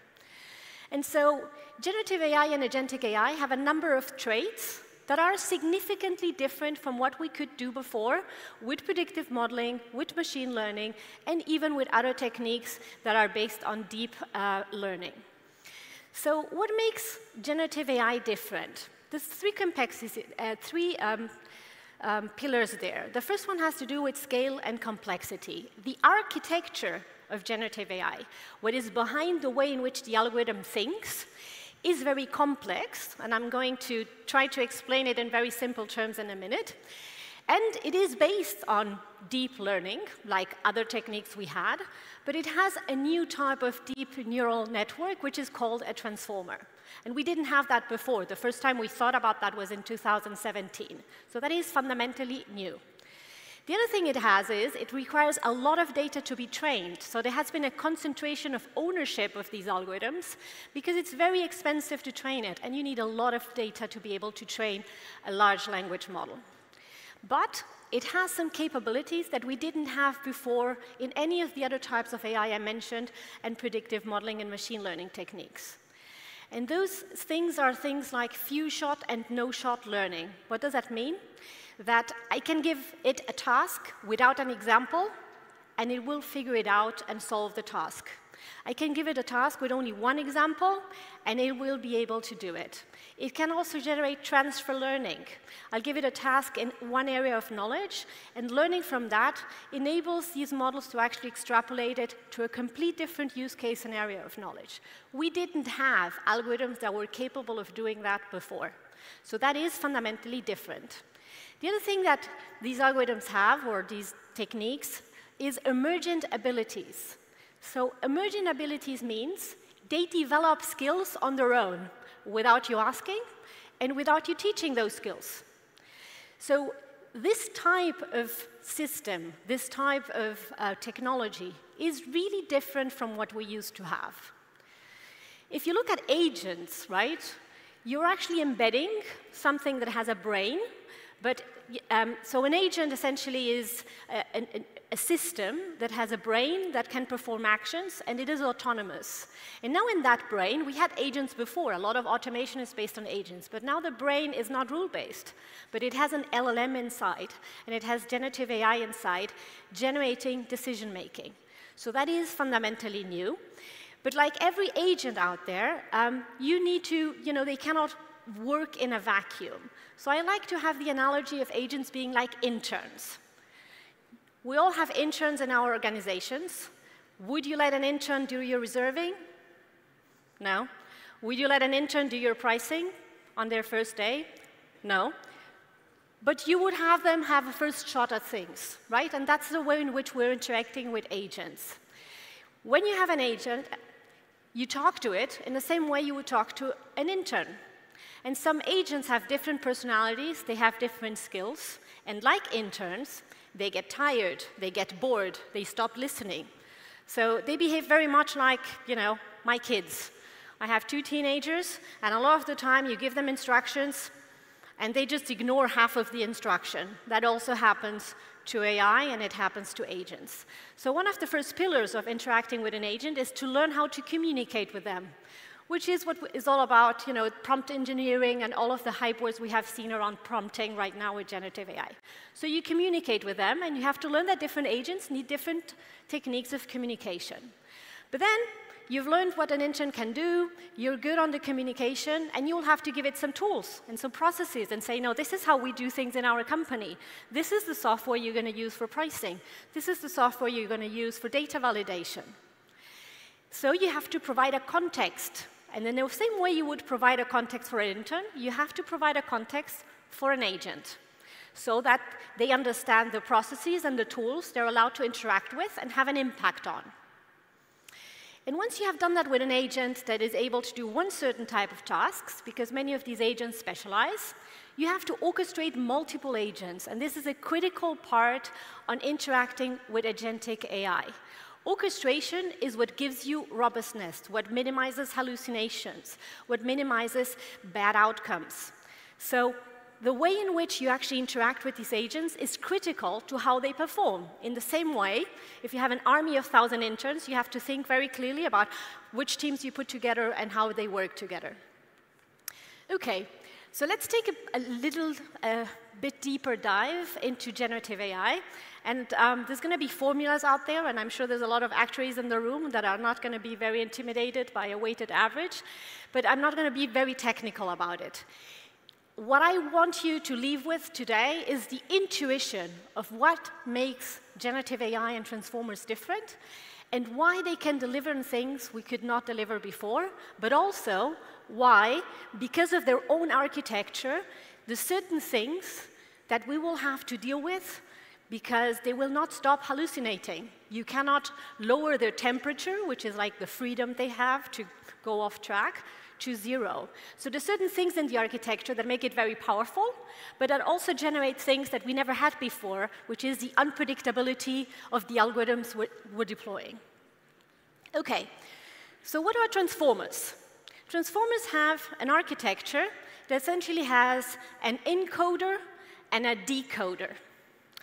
And the way they do understand the world is paying attention to certain things with what we call attention functions and self-attention functions. We all have attention functions in our brains. So every day, we take a lot of decisions. And the way we do that is with weighted averages, right? If I want to eat chicken, I will change the weights on what I look at a menu. And certain things will be interesting and others will not be interesting because I decided that I wanted chicken. So a lot of our decision-making is based on paying attention to the things we decided we want to pay attention to and not paying attention or neglecting the other things. So transformers do the same thing. The other thing they do is, instead of being recurring, instead of being sequential, which is what we had with previous AI methods like CNN and RNN, they can do parallel processing. So instead of having one attention function like we have in our brains, or if you're a good multitasker, perhaps you have 5 attention functions, they have hundreds or thousands of attention functions at the same time, operating in a parallel fashion and processing information in a parallel fashion, which makes them very quick. And because the way they look at things is not sequential, they need to understand positions. And the way they do that is by developing like a secret language. So essentially, you will have attention mechanisms that are functions where Q is a query, is the question you ask it. Key is a key, things like what matters in this context, I want to eat chicken, I don't want to eat rice today. And then there is V, which essentially gives you the values that determine those weights in that weighted average function. But instead of having one, you have multiple ones, right? And I don't know if many of you have learned how to do quick reading, but there is a quick reading technique that is very similar to the way these algorithms capture reality. So when you do quick reading, at the beginning, you will have like a little window, and that window is going to show you a word for a second. And then you retain the word and say, OK, word A. And then that window starts expanding. And you train your brain to be able to understand 3 words, 5 words, 10 words, a whole paragraph with 1 second and 1 glance. The only way you can do that in your brain is if you're not processing it sequentially. And that makes a quick reader, and makes a huge difference. If you're not reading sequentially, but you're apprehending the information as if it was one symbol, like in the Chinese language. So this is one of the things transformers can do. But then they have to figure out how to connect all of those things. So essentially, that's why you have a function that's about the positioning of those things. So what do? They look at words, and they look at sentences, and they look at meaning, and they generate like a secret language of understanding all of that by putting that into a multidimensional matrix. So the way it works is, say we have fruits, right? One way of understanding fruits and finding similar fruits would be, I take a fruit and I decide that fruit has 5 dimensions or 4 dimensions. It has flavor, it has color, it has size, it has sweetness, right? And I define those dimensions in a vector, and I describe bananas and apples and oranges in that way. And then if I want to find something that is similar to an orange, I will look for a vector that has a similar dimension and that is close in a multi-dimensional space, close to the vector of the orange. The thing is that when we do that process, and it's how we learn languages, we we transform, we have senses for all of those dimensions. And those dimensions are size and color and sweetness and sour or pain, level of pain. We have dimensions that we understand. When these type of models, transformers, large language models do this, they develop their own way of doing it. And so essentially, you don't know what those numbers and those vectors mean. And instead of being 5 dimensions, they can be 500 dimensions. And all you control is how many dimensions you want that model to decompose meaning and words into. So that's why I talk about a secret language. And every large language model, even every new version of GPT that comes out, has a different way of encoding and generating those matrices. And there is no human possible way to understand the way it decodes and generates those vectors. So vector databases become a given, right? And they become a given, and they are based on the training that most of these models have received. And these models have, been trained on data in the internet. So if you want your kids to learn about the world, how many of you think training them on what's out in the internet is a good idea? I don't see many hands. Because, when you train on something as vast as the internet and something as biased as the internet, the results you get are not really specialized. They don't always make sense in different contexts. So one of the things that science is really trying to figure out right now is we have large language models. They operate in this way. We have a handful, or a bit more of a handful, of providers of these large language models. They have been trained on data sets and information that we do not control. They're based on a secret language developed by the algorithm that we cannot understand. And we need to understand if we can use them, for instance, for insurance, in a specific context and for a specific purpose. And so a lot of science, what the science is doing right now, and for instance my team is doing, is working on what we call augmentation of LLMs, making sure that we can use them for very specific purposes so that they improve the way they act. This is not only important because I told you, right, they can learn on their own. So perhaps we can take a general ChatGPT and at some point it will be able to do reserving. But the time it will consume and energy and cost to get there is very high. So some people started working on different techniques of taking these models and making them more fit for purpose. Prompt engineering is one of the ways we interact with these models that changes performance. But then there's things like fine-tuning, where you reparameterize some of these models and change their secret language so it's more geared toward your use case. There is RAG, which essentially is telling this large language model that there is a number of very specific things that it needs to encode with the same secret language and enrich its decision-making by using that depository of information. So say you want to have an LLM or an agent that generates documentation for you about how you did certain modeling. Well, you have reports that you have been generating for years. So you put them into a RAG repository, you generate a vector database in the same secret language of the agent, and then the agent understands that that information needs to be part of its decision-making, and not only what it learned out there in the internet. There is a number of things that you can do with these large language models, and this is where science is looking at the art of the possible right now. What tools can we use to have, a more stable outcome of generative AI and agentic AI?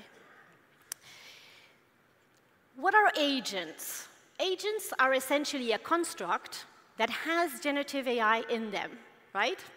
And so essentially every agent has that structure. They live in a certain environment, and they have a goal function. That goal function can be deterministic, it can be stochastic, it can be very complex, it can be very vague, it can be very specific. So they have simply a subjective, an objective goal function, right? Where they have to determine if they fulfill that goal. And that goal could be find ways of dealing with climate change, and if that's as vague as that, you can have very bad outcomes. So my son is now 16, and when he was 11, he told me, "Mom, if you tell an AI that it has to solve climate change, it will just kill us because we are the problem, right? So you have to be very specific about what that objective function looks like. Then some agents have memory, others do not have memory. Some learn from your interactions and reparameterize, and others don't.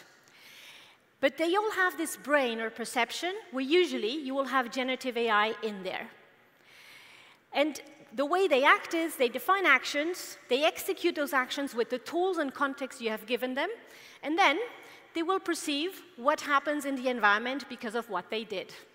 So essentially, all of the agents have this structure, but depending on what type of goal function, what type of memory, what type of brain, what type of tools you give them, they perform very differently. A good example of how this works in the real world is what we call the React agent. The React agent is an agent that has an LLM as part of its brain, but it is able to verbalize its chain of thought. So I don't know if you have been using the researcher agent at Copilot or DeepSeek, for instance, where you can see the AI thinking through the process. I'm now going to look at that. I'm deciding if I click in this. And essentially, sometimes it looks like Catcher in the Rye. You have an AI there thinking, I need a virtual coffee, right? And it takes a lot of time going down rabbit holes that you shouldn't go down to if it knew what it was doing. So the ability to have that chain of thought enables us to interact with the agent and say, stop, no, you don't want to go there, that's unnecessary, or you didn't understand. This agent is able to self-reflect on its chain of thought. So that's why it's called a React agent, because it learns from its own thinking. And it has the ability to dynamically change and adapt based on what it learns about its own thinking. So there's a lot of very different types of agents out there, right? And some of these agents don't even look like AI. If you look at the first one up there, the simple reflex agent, a thermostat is that type of agent. It has a role, it reacts to a trigger, and then it executes something. Turn on the heating, turn off the heating, right? That is an agent. Is it a very smart agent? Define smartness. It is rule-based, and it only has two types of outcome. When we go into more complex type of agents, we will get to agents that have the ability to optimize, that have the ability to fulfill a goal in a more self-conscious way. And so there's a lot of ways in which we will be able to build these agents, depending on what we put in the brain, what we put in the memory, how we define the goal function, what tools we give them access to, and how much autonomy we give them. In the context of insurance, there's a number of things we can do with agents, and many of you might have already started doing these things, right? So we like to talk about two ways of using agents. The first one is what we call isolated Gen AI cases.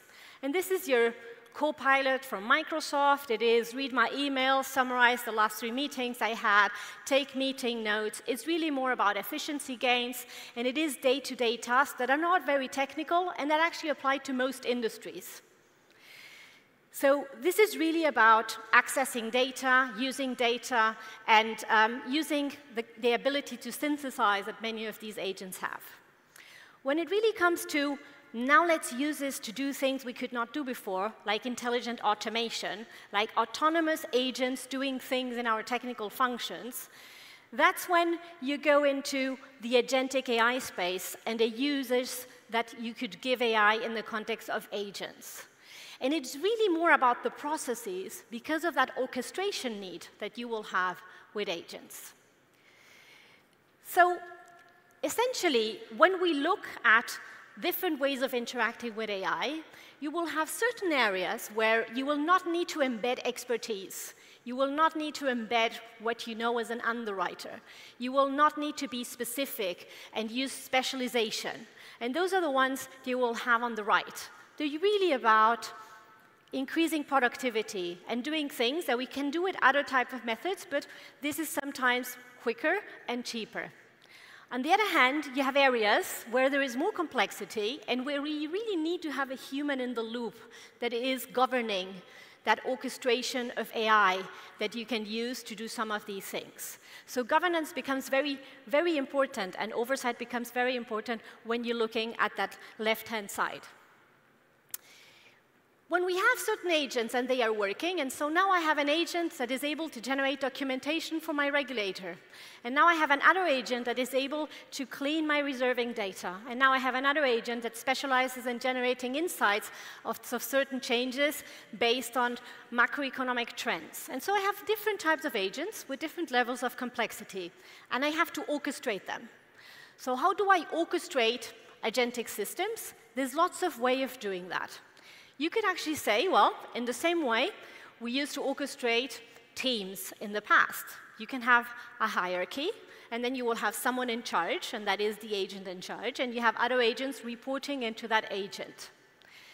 Lemonade, for instance, the neo-insurer from the US, they have been doing this for a long time. They built an infrastructure called Cortex before agents were fashionable and hyped. And they have different agents dealing with customers, with claims, and they don't use agents in the context of technical functions, but they do have agents with a lot of autonomy for certain of their use cases. And what they have is a supervising agent that orchestrates these other agents, and they all have human names. Then you could have behavioral-based orchestration, which is you give all of the agents one task. So this is how drone swarms work. I don't know if you know, but there is like little drones that behave like bees, and there's bee drones that are trying to help us with the fact that bees are getting extinct and we really need them. And the way they are controlled is you have a function for all of them as a swarm. And so they interact with each other in the same way bees do, and there is like swarm economics going on, and they all behave like one team towards one goal, but you don't define what each one of the players in that team is doing. So that's what we call behavioral-based orchestration. And then there's different ways of orchestrating these agents. They could be market-based, and then you just define, a frontier, an efficiency frontier, and you let them behave like in a market, maximizing a certain function subject to some restrictions. The tricky part is when you have all of these agents, you have to find the best way to orchestrate them to get the result you want. And that is where most of the research is going into today, because it's not as easy as it seems. Okay, so what does this mean for us as an insurance industry? And how much of this is really happening today in insurance? As I said, the tech is real. It is different, and it's real, it's here, it's deployable, it's scalable. It has been in our lives for at least 2 years now. The hype is real. You can see it there, that essentially those curves are looking at LLMs and ChatGPT in the context of insurance, and the increase is palpable in the news and in Google search. So how much is this actually going into our companies? Well, we have a survey every year, and that survey looks at what companies are doing and where they are going and where they want to invest. And we have 89% of respondents saying they're planning to invest in generative AI and agentic AI and deployment. But there's half of them that say that they already adopted it. There's different levels of adoption, right? Some are just, okay, we use Azure, then we have Copilot, and essentially there's some levels of adoption that are more to those generalist cases of isolated cases. But there is also insurers in Europe right now that have sizable teams, 5 to 15, 30 people, looking at agentic AI in the context of claims, in the context of underwriting, in the context of words and policy wording. So it is real. We are really seeing some of these companies investing into seeing what the art of the possible is and how many of those techniques of LLM augmentation work and which use cases need what type of augmentation. So, as I said, we have different techniques to do the things we have to do, including prediction. And they are sometimes adequate and sometimes overkill for certain of the things we have to do. So essentially, throughout these techniques, ranging from predictive modeling to agentic AI, you will have different attributes, different cost, different inputs needed, and that will make them more suitable or less suitable for what you're trying to do. So differentiated applicability of all of these tools and understanding the difference between these tools is key to be able to have sustainable systems in terms of performance, but also in terms of cost. So this slide essentially is looking at how are we using this in the context of the insurance industry, and what are we seeing in the market? And the answer is, you don't want to be using generative AI for everything, because certain things can be rule-based, and certain things can be modeled with traditional techniques and don't need a generative AI to think about it. And it's a lot cheaper and sustainable, and it works better if you do it that way. So if you look at the value chain down there, right, and all of the technical functions in different areas of the insurance value chain, you will see the dots. And the dots get smaller the less suitable a technique is in a certain type of use case. And the darkness of the dot gives you the adoption. So if you look at things like claims, the transition has been from dark to less dark, right? Which makes sense. We are using the older techniques in claims more, but you still have a very sizable size of agentic AI in the context of claims. It is the one area of the value chain where we really are seeing many insurers invest and get interesting results. If you look at areas like pricing and underwriting, there has been more experimentation, and so those dots are there, but they're smaller, because it's a bit trickier to have agents and LLMs dealing with your pricing and your underwriting.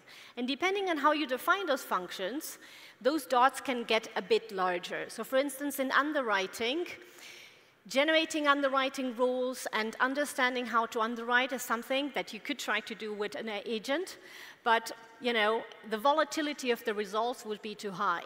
On the other hand, if you have more structured data, your agent does a far better job when looking at structured data to make decisions. So instead of using the agent to just make underwriting decisions and become an underwriting agent, what you do is you use it to structure data for your unstructured data sets. So there is applications within underwriting that are not specifically about the underwriting itself, but that make underwriting something a lot more data-driven. So essentially, what I'm trying to tell you today is AI has been here for a while. The hype we're feeling, and we have seen in the last years, is significant. But the way in which we deploy these tools actually has a large impact on what we can do with them. So it's not like before we would say, OK, we used to have DLMs, now we have GBMs. They increase predictability, they're a black box, but for certain contexts I can use it, and GBMs usually behave in the same way when you deploy them. This is not the case now. It's not like one tool that you will deploy always in the same way, in the same place. There is a lot of playing around and experimentation until these things work. And what it really will modify in the next 5 years is how we think about processes, how we think about automation, how our target operating models work, how we connect technical functions and allow technical functions to converge, how pricing and underwriting and claims data will influence reserving in a more granular and timely fashion and will have a direct impact on capital modeling, and how technical functions and insurers will converge in the way they look at modeling and data, because we have tools that enable us to do that in a more effective and quick way. It will also change the way you design your systems. And so software is being architected in a different way. And these agents need to be able to interact with tools. So for instance, we produce a lot of tools and technology. And we had to re-architect some of that so that an agent can go in and do pricing, and do a segmented trawler, and refit a model, and have the autonomy to interact with that software that was designed initially to interact with humans. And now it has to interact via APIs and via MCPs with some of these agents. So the way we develop technology and the platforms we develop is also changing. And obviously, it has a huge impact on data infrastructure and availability. The way we are able to structure data, extract data, and liberate data today, we didn't have in the past. It's one of really the superpowers of these models. They are conversational. They are trained to understand language, and therefore they can extract from unstructured data, from text, a lot of information and insights that would have been extremely costly to do in another way.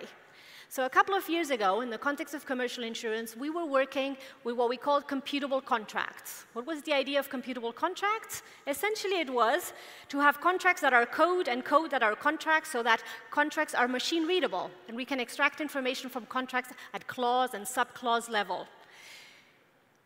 To actually transform one set for one line of business and one type of parallel of contracts into a taxonomy that could enable to generate that code took 6 months of a lot of very bright people 5 years ago.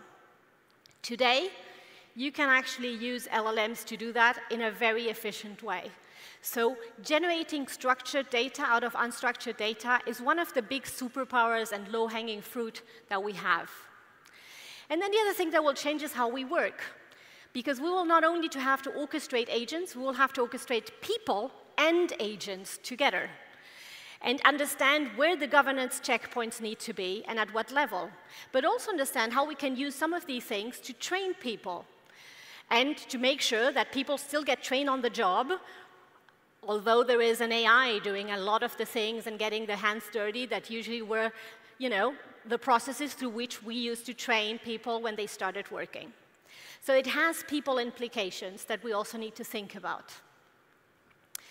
So essentially, we have moved from automation, which was a big word 10 to 15 years ago, to augmentation, which has been the driving force of the last 10 years with machine learning, which was all about augmenting decision-making, generating insights in a timely fashion, having decision-making engines that allow you to have data-driven decision processes in your organizations, to now move from augmentation to autonomy and to autonomous systems. And the key things in that autonomy will be determined by how you orchestrate these tools and how you govern them. So what can go wrong? Lots of things can go wrong. I have a 1-hour meeting every Monday with my pathfinding team, which essentially are people that are paid to have fun experimenting with these things and figuring out what they can do and what they cannot do. It's the best hour of my week. And it's mind-blowing what they get done in a week and what is happening in the world around us week after week. But it's also true that you might have fine-tuned a system and have something that is generating reports or is enabling you to do cleaning of your reserving data or is doing, automating part of the insights that you need in the context of underwriting. And so you have orchestrated it. You're working with an agent, you worked on the prompts, you augmented it with the right information, the documents are being generated, and then we go from 4.0 to 4.1, and the model starts behaving in a complete different way, and it doesn't give you what you want. And that is a problem we have, because these large language models and Gen AI are based on transformer architecture and are based on updates that we do not control. And that sadly, not even OpenAI or DeepSeek or Microsoft really know how they can, when they do these updates, it's very difficult to predict what will change in the model's performance. And so if you're basing a whole automation on that, that can really backfire. So essentially, there is a lot of things that can go wrong. There's things that can go wrong in terms of governance, in terms of stability, in terms of not being able to control the outcome of the things you're building in your organization. In the sense of some of these tools are generalist tools and they will not perform in the specialized sense in which you need them to. And then there is societal risks. Right? Because we also have to decide what we're going to do with all of that increased productivity and what this means for people's identity and what they are going to do with their free time and what this means for concentration of data and capital. So the societal implications that we also need to be aware of, and that really, there's a lot of risks that we need to understand to ensure them and to avoid them. But I like to say that I believe a lot more in utopias than in dystopian futures. The upside of actually using these tools in the right way is incredible. It should enable us to close the protection gap. It should enable us to understand risks with new data sources, with non-historical data, to develop appetite and understanding for risk assessment and risk pricing in new areas. It really should allow us to lower the cost of bridging capital, risk to capital.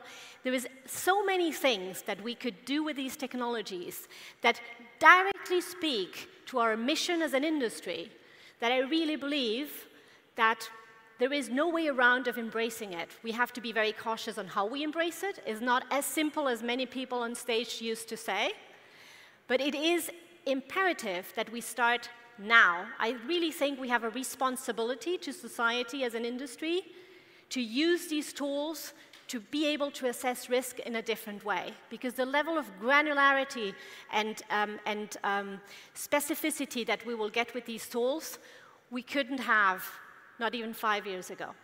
So I guess my last famous words is, you have to start somewhere. So if you want to start small, you start small, but you have to start now. There is a true sense of urgency in actually starting to deploy these things and making people comfortable with them.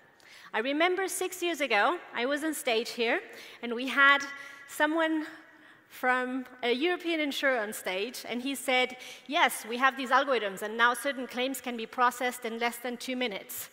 And then we had people in Switzerland saying, oh no, they didn't take it seriously because this is too quick, so they didn't look at my claim properly. And what this company did back then, and it's a true story, was they put a buffer of 5 minutes into the decision-making process. So the decision had been made in less than a minute, but then people would get the result in 10, because that's what they expected it to be. So the cultural aspects of embracing this are very important, and that the journey should begin now, with you knowing more about these things and really having your teams look at them. I will finish with one sentence that So Anthropic is one of the big players in this space, and his CEO told our CEO that AI is one of those things where you're either at the table or you're on the menu. So you don't want to be on the menu, you want to be at the table, and that means really embracing this, which is much more than hype. It's very real. So I thank you for your attention, and I'll be here until tonight, so if you have any questions, I'll be around. Thank you so much. Thank you, dear Sarasola. My pleasure. It's very brilliant, one of the brilliant presentation I have ever had. Thank you very much. And I want to keep you on stage for just 1 minute for plaque. Ve plaket için Türkiye Sigorta Birliği Genel Sekreter Yardımcısı Sayın Aysun Yıldız Özer'i sahneye davet ediyorum. Evet.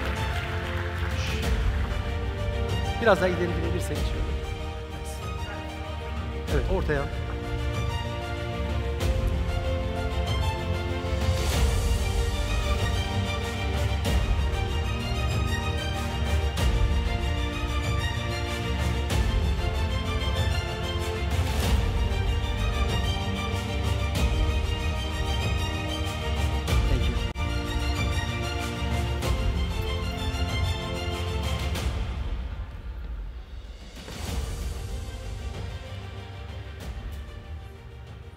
Sayın konuklar, tekrar merhaba. Öğleden önceki oturumlarda sigorta sektörünün dijitalleşmenin ne kadar farkında olduğunu ve nasıl faydalandığını, ancak oradaki risklerin de gayet farkında olduklarını anlamıştık. Şimdi ise Sayın Sarasola bize yapay zeka ile ilgili hakikaten çok detaylı bir sunum yaptı. Keşke kendisi burada olsa ve üniversitelerde konuşmalar yapmak için kendisini davet edebilsek, ama pek de kolay değil zannediyorum. Evet, herkes yapay zeka kullanıyorum diyor dedi, ama hani aslında öyle olmadığını bize anlattı. Tahminlemenin yapay zekanın sadece bir parçası olduğunu söyledi. Daha sonra tahminsel analitik, machine learning, oradan yapay zeka, üretken yapay zeka ve agentic yapay zekaya giden yolculuğu sigortacılık açısından bize aktardı. Google Trends'te sigortacılık ve yapay zekanın nasıl yükseldiğini 2023'ten sonra gördük. Ve Gen AI'ya yatırım planlayan sigorta şirketlerinin 2025 yılında %89 olarak çıktığını gördük. Çok iyi bir sunumdu. Kendisine tekrar çok teşekkür ediyorum. Ve şimdi 3. ana tema konuşmasına geçeceğiz. Sigortacılıkta dijitalleşme denince önce hep satış anlaşıldı başlarda, hepimizin malumu. Ancak dijitalleşmenin Asıl yoğunlaşacağı alan bence çok daha farklıydı. Şimdi bu alanlarla ilgili bir konuşma izleyeceğiz, bir sunum. Ana tema konuşmacımız Türkiye Sigorta Genel Müdür Yardımcısı Melike Nur Çınar olacak. Başlığımız ise hayat dışı sigortacılıkta operasyon, fiyatlama ve risk değerlendirmesinin şekillenmesinde gelişmiş teknolojiler, otomasyon ve yapay zekanın rolü, zorluklar ve fırsatlar. Kendisini kısaca tanıtmak istiyorum.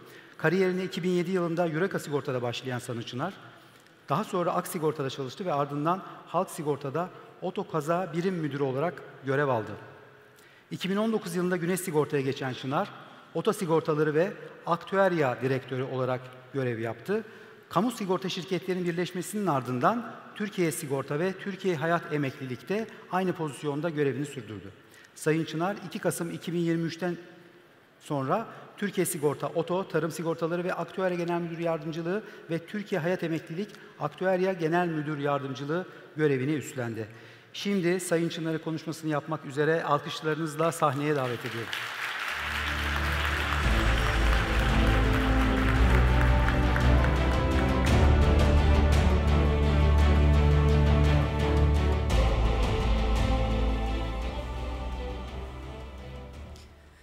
Değerli konuklar, hepinizi saygı ve sevgiyle selamlıyorum. Hoş geldiniz.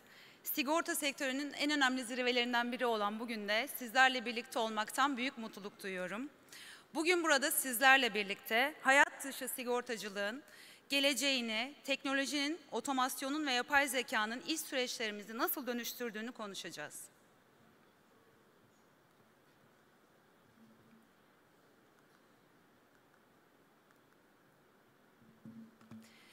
Teknolojiyle gelişen zorunlu dönüşüm.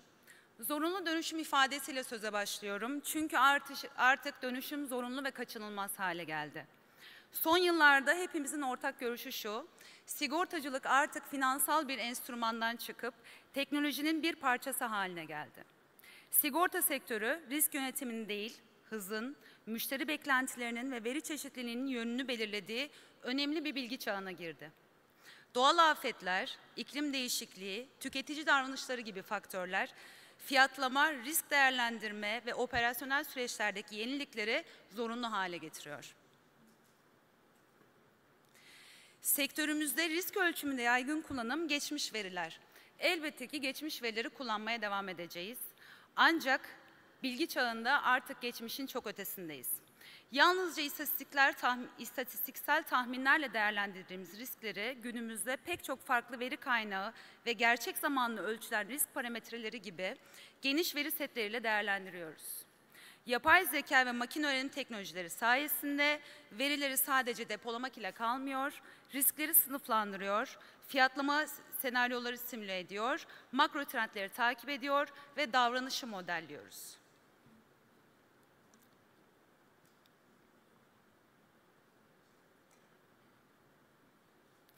Fiyatlama stratejilerinin yapay zeka ile evrimi. Fiyatlama hepinizin bildiği gibi sigortacılıkta hem rekabetçi kalabilmek, hem sürdürülebilirliği sağlamak, hem de istikrarlı bir finansal yapı için en önemli enstrüman. Yapay zeka ile analitik modeller elbette bu alana da zorunlu dönüşümü getiriyor. Geleneksel metotlar kullanılarak yapılan fiyatlamalarda çok kısa sürede müdahaleye ihtiyaç duyulduğunu ve günlük ihtiyaçlara anlık cevap veremediğini gördük. Yapay zeka destekli modellerin en büyük avantajı anlık datalar ile ekonomik çevresel koşulları takip edebilme kabiliyetinin olması. Bu durum bizleri ileriye dönük tahminlerde çok daha çevik hale getiriyor. Malumlarınız çevik ve hızlı yaklaşım bir modelin olmazsa olmazı. Bundan çok değil birkaç yıl öncesine kadar müşteri gruplarını temel birkaç tane parametre çerçevesinde fiyatlıyorduk. Günümüzde ise her müşteri özelinde bir risk parametresi ortaya çıkartabiliyoruz. Davranışsal göstergelerden eğilimlere ve sosyal verilere kadar pek çok bilgiyi yapay zeka sayesinde aynı anda işleyebiliyoruz. Ancak geleceğin sigortacılığını yönlendirecek olan asıl atılım tamamen yeni bir fiyatlama yaklaşımı inşa eden uygulamalar ile gelecek. Üretken yapay zeka modelleri sadece mevcut verileri analiz etmekle kalmayıp aynı zamanda risk senaryoları ve müşteri davranışları için tamamen yeni veri setleri üretecek. Bu konuya bir örnekle devam etmek istiyorum. Yapay zeka biliyorsunuz ki büyük bir enerji ihtiyacı içerisinde ve bu enerji ihtiyacı sebebiyle sürdürülebilir enerji kaynaklarının kullanımı dünya çapında büyük bir tetiklenme yaşadı. Bu sebepten dolayı elektrikli araçların önemi gün geçtikçe arttı ve artmaya da devam ediyor. Malumunuz her marka neredeyse elektrikli araç serisini şu anda piyasaya sürmüş durumda ve artık elektrikli araçlar bir otomobilin çok ötesinde akıllı bir cihaz haline geldi. Yapay zeka ile desteklenmiş bu araçların teknik özelliklerine, geçmiş hasar deneyimlerine, geçmiş kullanıcı deneyimlerine göre daha önce hiç gözlemlenmemiş risk profilleri oluşturulabiliyor. Ve böylece yepyeni bir fiyatlama yapısına geçmiş oluyoruz. Örneğimi sağlık sigortalarından devam ettirmek istiyorum. Bireylerin giyilebilen cihazlardan gelen ölçümlerine göre yaşam aktivite verileri ve toplum sağlığı verileri bir araya getirilerek proaktif bir fiyatlama yapılabilecek. Hatta risk primi hesabının ötesine geçilerek kişiye özelleştirilmiş sağlık önerileri sunarak riskin olasılığı azaltılabilecek. Böylece fiyatlama bir risk transferi aracı olmaktan çıkıp risk önleme ve yönetim aracı haline gelecek. Üretken yapay zekanın bir diğer güçlü yönü de hipotetik stres senaryoları oluşturabilmesi. Makroekonomik dalgalanmalar, iklim değişikliği ya da regülatif yeni düzenlemeler gibi hiç gerçekleşmemiş durumları simüle ederek portföy karlılığını ve fiyat stratejilerini test etme imkanı sağlayacak. Bu durum fiyatlama ekiplerine bir nevi geleceğe yolculuğu başlatacak. Sonuç olarak fiyatlama alanında bizleri bekleyen bu dönüşüm yalnızca süreçleri hızlandıran bir inovasyon olmanın ötesinde yeni iş modelimizi yeniden tanımlayan bir yapı halinde. Klasik fiyatlama güncellemelerinin yerini artık anlık ve dinamik fiyatlama aldı.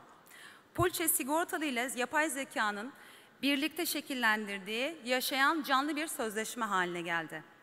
Ve böylece bu vizyon sigortacılığı reaktif bir seviyeden proaktif ve müşteriyle birlikte değer yaratan bir ekosisteme doğru taşıyacak.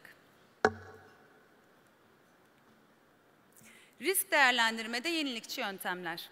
Risk değerlendirme alanında yapay zeka, insani uzmanlıkla birleşerek çok daha kapsayıcı ve proaktif bir yapı ortaya koyuyor. Derin öğrenme algoritmaları ve öngörücü analitik ile çok katmanlı veri kullanımı elde ediyor, daha doğru risk profillerinin oluşmasına katkıda bulunuyor. Adımızdan aldığımız güç ile yeni başlattığımız öncü nitelikte hem ülkemize hem sektörümüze hem de sigortalarımıza büyük fayda sağlayacak bir projeyi başlatmanın mutluluğunu sizlerle paylaşmak istiyorum. Türkiye Sigorta olarak Türkiye'nin önde gelen üniversitelerinden biriyle konusunda uzman hocalarımız ve underwriter arkadaşlarımızla birlikte bir proje yapay zeka destekli olarak başladı. Projede bölgesel stres artışları belirlenecek, sel, dolu, fırtına gibi doğal afetlerde anlık önlem alınmasını sağlayacak mekanizma kurulacak ve böylece sigortalılarımıza önden haber verebilme imkanı sağlayacağız. Özellikle oto ve yangın branşlarında öne çıkacak bu gelişmeyle önceden yapılan bildirimler sayesinde önlemler alınabilecek. Hem sigortalarımızın uğrayacağı potansiyel zararı önlemiş olacağız ya da azaltmış, hem de ülke ekonomisine büyük bir katkı sağlamayı hedefliyoruz. Global düzeyde ise iklim verileriyle geçmiş hasar verileri harmanlanarak yapay zeka desteğiyle işleniyor, bölgesel parametrik sigorta ürünleri sunuluyor. Elbette yapay zeka underwriter arkadaşlarımızın yerine geçmeyecek, ancak daha geniş çerçeveden riskin fotoğrafını çekmemize yardımcı olacak. Bu noktada her şirketin veri güvenliği, etik yapay zeka kullanımı ve şeffaflık programlarını iş süreçlerine entegre etmesi de oldukça kritik öneme sahip. Operasyonel verimlilik ve otomasyon. Bildiğiniz gibi sigortacılığın müşteriyle en yoğun temas ettiği alan olan operasyonel süreçler, otomasyon ve yapay zekanın etkilerinin en net görüldüğü alan olarak karşımıza çıkıyor. Türkiye'de son yıllarda müşteri beklentileri köklü bir dönüşüme girdi. Artık kişiler poliçe satın almak ve hasar bildirmek için dakikalar içerisinde çözüm bekler hale geldi. Sektör olarak bu taleplere karşılık verebilmek için operasyonel süreçlerimize bizler de bu yeni teknolojileri entegre ediyoruz. Ürün başvurularından hasar bildirim süreçlerine kadar pek çok operasyonel faaliyet artık çok daha hızlı ve standart halde. Yapay zeka destekli hasar yönetimi, görüntülü analizler, anormali tespitleri gibi gelişmeler süreçleri daha hızlı ve güvenli hale getiriyor. Operasyonel dönüşümün en somut etkilerini Türkiye Sigorta olarak günlük süreçlerimizde yaşıyoruz. Kanallarımızın çeşitlenmesi, akıllandırılması, yalınlaştırılması ve dijital yeni teknolojilerle birlikte donatılması hususunda ciddi ilerlemeler kaydettik. Web sitemiz Türkçe ve İngilizce olarak yenilendi. Yenilenen mobil uygulamamız bugün itibariyle 7 milyonu aşan indirme oranına ulaştı. Teklif aşamasından poliçeleştirmeye, poliçe takibinden hasar tazminat süreçlerinin yönetilmesine kadar sigortalılarımızın ihtiyacı olduğu her alanda hızlı çözüm sağlar haldeyiz. Burada üretken yapay zeka asistanımız Bilge'ye değinmeden geçemeyeceğim. Artık Bilge akıllı bir sigortacı ve bireysel emeklilik müşteri temsilcisi. Şu anda soruları cevaplamıyor. Bunun yanı sıra teklif süreçlerinden provizyon süreçlerine kadar her türlü bilgiyi sigortalılarımıza anlık sağlıyor. Böylelikle müşterilerimize akıllı sigortacı deneyimini sunuyor. Sigortalarımızın ihtiyaç duyduğu her anda hızlı ve etkili şekilde karşılamaya devam ediyoruz. Robotik süreç otomasyonları da yine altı çizilmesi gereken bir konu. Satıştan üretime, tazminat ve hasar ödemelerinden satış sonrası hizmetlere kadar her alanda manuel ve tekrarlayan iş süreçlerinin takibi artık çok kolay.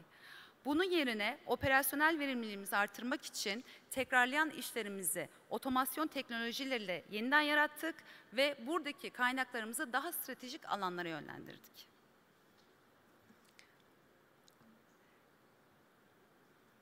Her gelişimde olduğu gibi fırsatlar ve zorluklar bir arada. Artık şunu görüyoruz, teknoloji hepimiz için büyük fırsatları açıyor. Riskleri daha doğru analiz edebiliyor, fiyatlamalarımızı kişiselleştirebiliyor, operasyonel süreçlerimizi hızlandırabiliyoruz. Böylece müşterilerimize daha adil teklifler sunarken sigortayı herkes için daha erişilebilir hale getiriyoruz.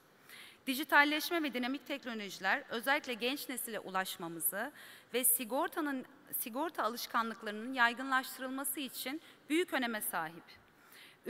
Üstelik bu sayede süreçler daha şeffaf, izlenebilir ve daha ölçülebilir halde. Dijital dönüşüm devam ederken bu süreçte hepimizin sorumluluklarına ve altı çizilmesi gereken konulara dikkat etmekte fayda var. Bunlardan bir tanesi verinin güvenliği, diğeri verinin güvenilirliği ve gizliliği. Bunlar hepimiz için kritik öneme sahip. Her geçen gün sıklığı ve yaratıcılığı artan siber saldırılara karşı müşterilerin verilerini koruma ve güvenli dijital hizmetler sunma hassasiyetiyle teknolojik yatırımlarımızı güçlü ve güvenli halde desteklemeye devam ediyoruz. Kullandığımız verinin doğruluğu da ayrıca dikkat edilmesi gereken konular arasında. Bu konuya ilişkin test çalışmaları devam ediyor ve artarak da devam edecek.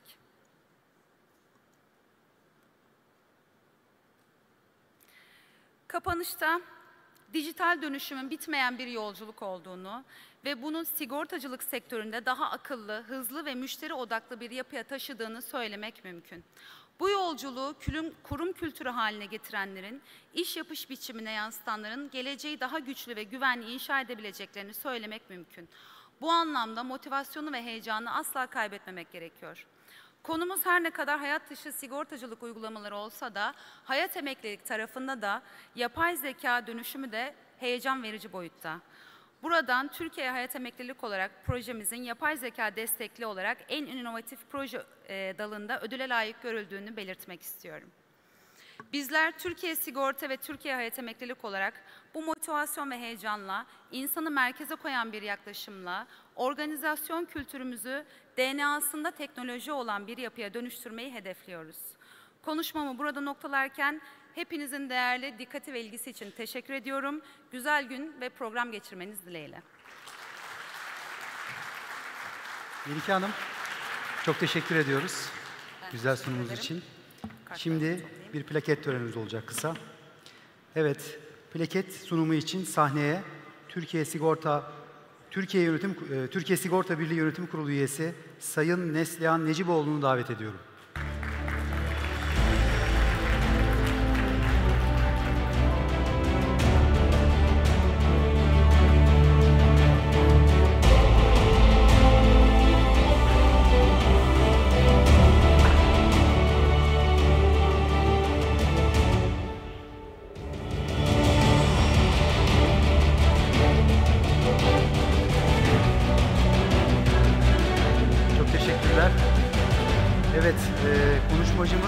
Türkiye Sigorta'dan.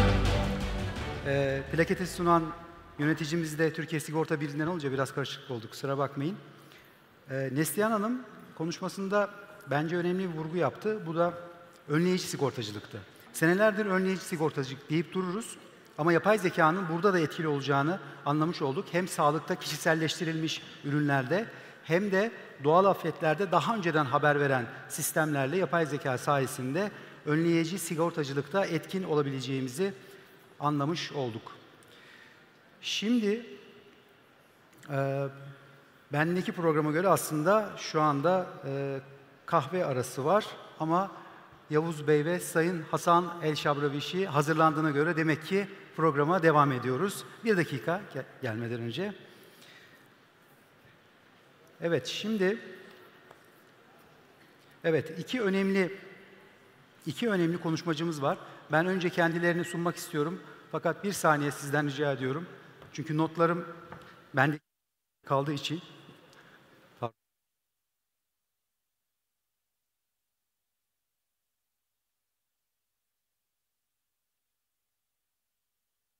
Tanıtabilmem için not kağıdımı aldım. Evet. Şimdiki oturumumuz Aksa Türkiye'nin CEO'su Sayın Yavuz Ölken ve Aksa International Markets CEO'su Sayın Hasan El-Şabravişi tarafından yapılacak ve Avrupa ve Türkiye'de sigortacılığın dijital geleceği, inovasyon, regülasyon ve ekosistem işbirliği üzerine bir söyleşi gerçekleştirecek Aksa'nın iki lideri. Kısaca tanıtmak gerekirse kendilerini, Sayın El-Şabravişi daha önce Aksa Afrika Holding, Aksa Next, Aksa Egypt gibi birimlerde CEO olarak görev yaptı. Sayın Yavuz Ölken ise bildiğimiz gibi sektörün en deneyimli liderlerinden biri. 1991 yılında o zaman Halk Sigorta'da risk mühendisi olarak çalışma hayatına başladı. 2002 yılından Aksa Sigorta'da genel müdür yardımcısı olarak Aksa Sigorta'ya adım attı ve 8 yıldır CEO olarak görev alıyor.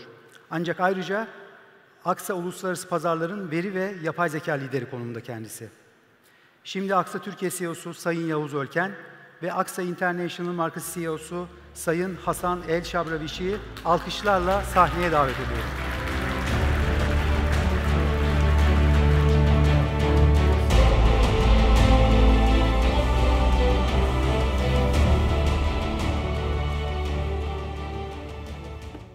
Efendim önce hoş geldiniz. Bir başlama vuruşunu Türkçe yapmamda bir mahsur yok değil mi Özgür Bey? Sorry, the beginning will be a bit in Turkish. No, of course. Because I love Turkish. Yes, I know you like. Değerli konuklar, 4. zirve çok kıymetli, çok önemli. Gerçekten ilginin, alakanın her geçen yıl arttığını görüyoruz. Seçilen konular, davet edilen konuklar, çok kıymetli konuşmacılar bize çok değerli zaman geçiriyor burada ve birçok şey öğreniyoruz, duyuyoruz. Welcome Hasan. It's my honor to welcome you in this room. It's very prestigious and it's also very nice for me because today we will have a dialogue. Dear guest, I am reporting to Hasan. But now I am going to ask tough questions to Hasan in order to discover what is the expectation for the future. So it's the time that he will take revenge now. Yes, to me it's great. I mean, it's great. We will have fun together, but at the end of the day, I hope that we will takeaways with us in order to create a sustainable development for insurance industry in Turkey, where we see a lot of opportunity, big opportunity. Let's kick off the questions because we have 3-4 dimensions to discuss. Hasan has a good news, a surprise for you, but he's going to explain this surprise at the end of the event or session. I have a surprise for him. After the first question, I will say to him this surprise. Anyhow, Hasan, we will go in depth, but about the recent changes. I mean, worldwide we have a lot of changes, challenges, opportunities. However, I would like to hear from your perspective the status of AXA Group in terms of maturity in data and AI, because I know that management committee in AXA is very much focusing on. And there were many researchers about that, and the recent one that I remember, the Evident AI Insurance Index. please comment on how you elaborate the status of AXA. I am sure that by covering 17 countries from Latin America to South Asia, including management committee in France, in Paris, you will have further things to say with us. Please. So first of all, a big thank you for inviting me to this event. And I'm very happy to see all of these people interested by insurance and interested by AI. It's always great, and I think more than 1,000 people are here, which is really a great signal that this is a very important topic. Istanbul is a great city, so please invite me more often. Anytime you want to, invite me. I hope I will not gain 5 kilos after being in Turkey, because the food is fantastic. And I don't think that this will ever be replaced by AI, at least any soon. So baklava still needs a human one, and I don't know a baklava that will be done by an AI that will be at least as tasty as a human one. When you talk about AXA and AI, we are very happy that we were on the top of the list of evident AI, which is something that we did not work on or even interacted with evident AI at all. It was a purely structured ranking that is very data-driven ranking based on what they perceive and they see and what the experts see as a company really moving the needle when it comes to AI. And we were the first company in the insurance industry on evident AI. And when we asked the question, why? As you know, Yavuz, and Yavuz is not only the CEO of AXA SİGORTA, but he's also our sponsor for tech, data, and AI across all international markets. And we're very proud to have a Turkish representing this role across the group. And why is so? Why is so? Because we have invested a lot in what we call use cases. We try to experiment like a research lab, but then we told ourselves experimentation has a limit because jack of all trades is master of none. Let's focus on not 120 priorities. Let's not try to tackle all the different AI. Let's really focus on 3-4 priorities that really will have an impact rather than having 100. And this is exactly what we've done. We've been investing on infrastructure for many, many years now. We were the first company in the financial services industry to use Salesforce many, many years ago. And this allowed us and gave us a competitive advantage on the data we have. We invested then on what we called at the time big data. We then went on looking at predictive AI, and we believe that with big data, with predictive AI, we are ready now for what we call agentic AI in the future. No one has cracked this yet, but we believe it's not one way. We believe it's a journey where you go from maturity to another maturity to the third maturity, and we are now entering the agentic AI part. So evident AI looked at this experimentation and focused and made us today the winner of the insurance industry when it comes to AI maturity. Yes. Thanks for this very, a powerful message coming from the management committee of AXA. And this is the ambition at AXA, from data to agentic AI. It's a journey. In terms of maturity, we see a good level of, let's say, composition within the companies, and good that we see this in the global ranking that AXA is well remunerated, and I hope to keep this ambition down the road. However, in order to reach this level of maturity, I strongly believe that first we have to not to forget the culture. I am now going a bit out of the scope of discussion. You know me, the audience knows me. I like very much because you remind me something very important, because having such ambition from the, let's say, top level is nice. I mean, it's sexy, it's good. I mean, speaking AI, data, and so on and so forth. But having a culture is something different. What I practice at AXA, without having top-down, how should I say, engagement, support, it's not going to be realized. A surprise for you, at AXA, in order to enrich our activities in that respect, AXA is organizing Data AI Week once in a year. And last week, we completed this year's organization. And during the international market entities, during the Data and AI Week, we organized 5 different, how should I say, TED AI type of talks and unplugged podcasts.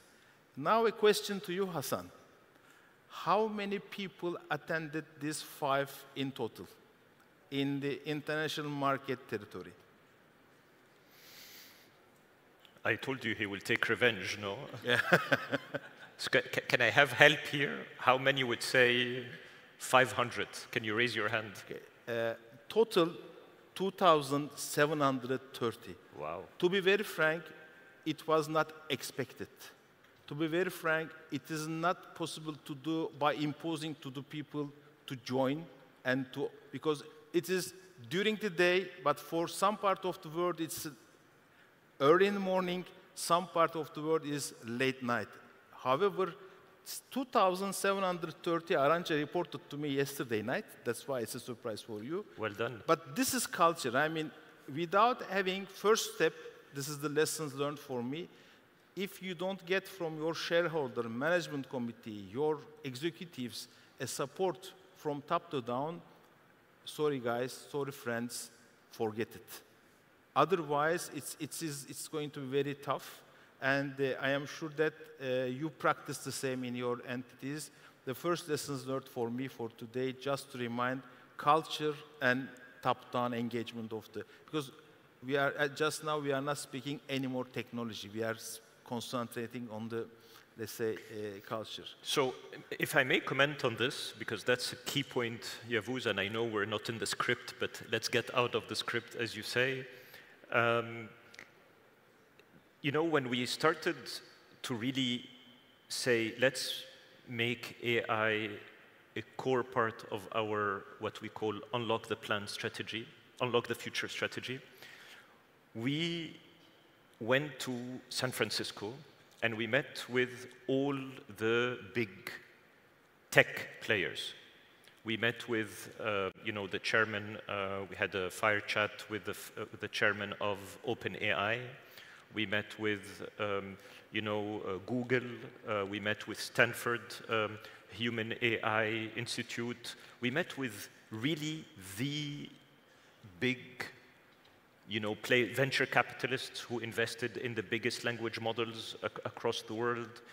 And one thing that always came up is forget technology if you don't have the culture that would make people really wanting to embrace AI. And most of the companies, and I'm sure in your companies you will find that today many people use AI, but they actually don't say that they use AI because they are worried that this could be perceived as not doing their job well or getting assistance. So what Stanford now is talking about is not humans or AI replacing humans. It is human plus AI create augmented humans. And I think that's the way we should talk to our people, because that's the way they can really, as you say, Yavuz, embrace it, be willing to be part of it, and really make it happen. Okay, it's clear, but never forget the business value. And we know that data and AI has a great hype for all of us. This is a really hype, but it's costly, it's expensive, it's not cheap. And when I see the business value, when I try to think on business value, I have in my agenda 4 pillars: growth, efficiency, savings, productivity. From a global leader point of view, how you rate all of those? any priority for you? Are they equal? How your advice is for our colleagues, friends here, for mid to long run to prioritize all those? So as you know, we both, Yavuz and I, in AXA, we love value creation. We don't like to do things for the sake of doing things. We love creating value. We love growth. So our tendency usually goes around these topics. But for me, Yavuz, any technology is a mean to an end. It's not an end in itself. You don't develop or invest in AI because you want to reduce cost. That's not enough of a business case. For me, you always have to start by a pain point that the customer has. Can I reach this customer faster, cheaper, quicker? Can I offer new prevention services? Can I make my policy cheaper so that I can really transfer it back to the customer? Because if we reduce cost a lot and we increase our margin, someone will find that opportunity and will enter and will go again faster, cheaper. If you give all the value to the customer, then we will not sustain our balance sheet. So it really has to be a very balanced one where you transfer most of your innovation back to the customer so that it's a win-win between us and the customer. To answer specifically your point, I really think that the insurance industry will transform significantly in each one of those pillars, but in a very different way. On growth, the way our agents, the way our salespeople will be able to segment the customers is very different. Instead of wasting your time and wasting the customer's time on something they don't need, you will be able to target better. But the biggest value is going to be on underwriting. That's a huge value that we're not talking about today. And I really believe that AI, people say AI is going fast. I don't think AI is going fast. I think AI is actually going extremely slow, going fast on language, which is not a big value creator, because yes, you can automate a press release with it. Yes, you save some time. Yes, you can write your email with ChatGPT. But the real value will be in a complete redesign of our operating model. And that is where we are still a bit slow as an industry on adopting AI. The fourth part is obviously claims. I think all of us, we know that we are we're a service industry where claims is the heart, is the soul of insurance. Mm-hmm. And we waste, all of us, a lot of time on sometimes tedious tasks. Mm-hmm. I think we can free up the claims handling time, effort on complex cases, but all these simple cases have to go fast, you know? Even from a regulatory perspective, I'm sure we will have a lot of pressure to be faster, quicker, to close a claim. We don't need, you know, what we have now. We don't need to send an adjuster, then an adjuster looks at it. All of this can be done in a very simple way and leave really the time for the complex cases. This is how we see it at the management committee of AXA. I think it's clear, but it's good for all of us, it's good to well differentiate. I mean, the productivity, meaning the cost optimization, saving, and underlying earning versus growth.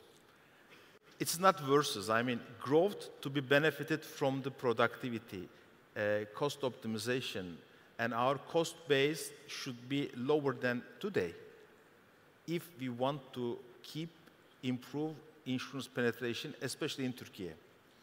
That's why your words in terms of customer, it is not anymore, in my opinion, as far as I understand from you, a nice word of customer centricity. No, it is not. It is a need of transformation of customer journey because customer behavior economics are dramatically changing. Customer behaviors are dramatically changing. That's why personalization becomes on spot. And last but not least, I, time to time, afraid to speak about generations because I represent a bit tough generation compared to the audience, but generations are changing and coming fast.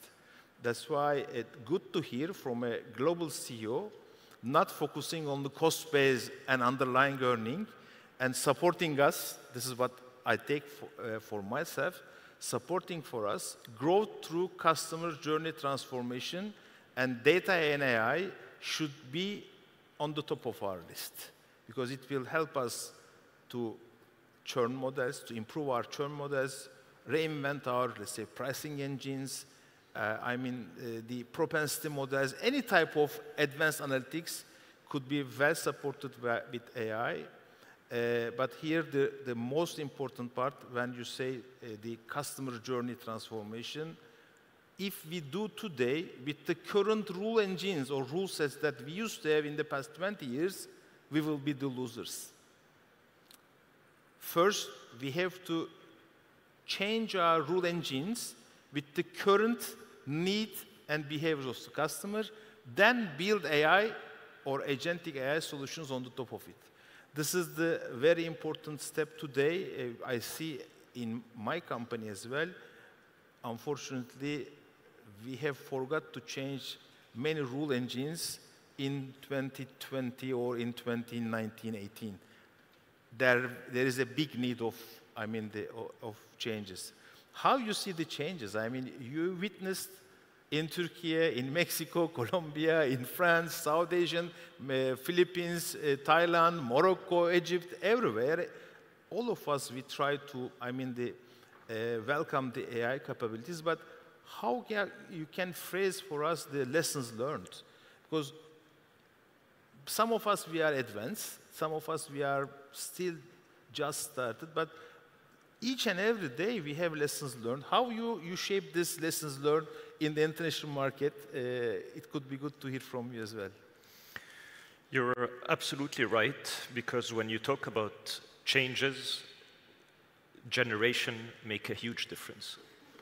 Because the way my daughter does her homework, she's getting in university next year, is very different than the way we used to do our homework when we were kids. And this augmented human is so natural in that generation, to the extent that when she was applying for the university told her, please use AI when you're writing your essay. Please use AI when you're entering. So usually, there are two types of institutions, academic institutions. There are some academic institutions that say you're not allowed to use AI because they feel that this is, and there are now very forward-looking academic institutions that say we actually want you to use, and it depends on how well you used your AI and the prompts that you will then get a better outcome out of it. It's exactly the same when you talk about our insurance industry. The way my daughter will be buying insurance is not the same way I buy insurance and you buy insurance today. These changes are happening fast, and we don't know how fast it will go. Today, we don't know how fast. No one would have imagined that ChatGPT adoption will go as fast, including Google. I met with the most senior people at Google, and I don't know if there is anyone from Google here, but I could tell you that this was a shock. Gemini was already ready at Google for many, many months. But because of hallucinations, they kept on delaying the language over and over again. The adoption of ChatGPT was beyond anyone's imagination. You remember, everyone started to use it. So customer behavior is changing from first, we don't use search engines anymore. We use AI to ask simple questions. Could you tell me what is the the best insurance to buy, what is the best place, where is the nearest restaurant to me, all of this is now going to be. So advice is going to change. And what is in addition is this agentic AI, can you please make a reservation for me? Can you please do things? So certain simple tasks will definitely be done by AI, and our industry, again, to your point, Yavuz, our rules, our regulation, our infrastructure is not yet equipped to go as fast as the customer's behavior is changing. I think AXA SİGORTA is one of our best in class across AXA because you have a very lean, IT, you have very agile way, you use solutions that can adapt very quickly. Look at what you've done in health in Turkey, which is phenomenal. But as an industry, are we ready to do it? Good words, making our life not easy. I know what you mean. It's good, to have this because for our short to mid-run, data and AI will always take place and will be there. It is obvious. And we try to not to provide a transformation for our customer journey. Here in the room, there are also agencies, distributors, new type of the digital distribution channels, adaptation is the other rule of the game.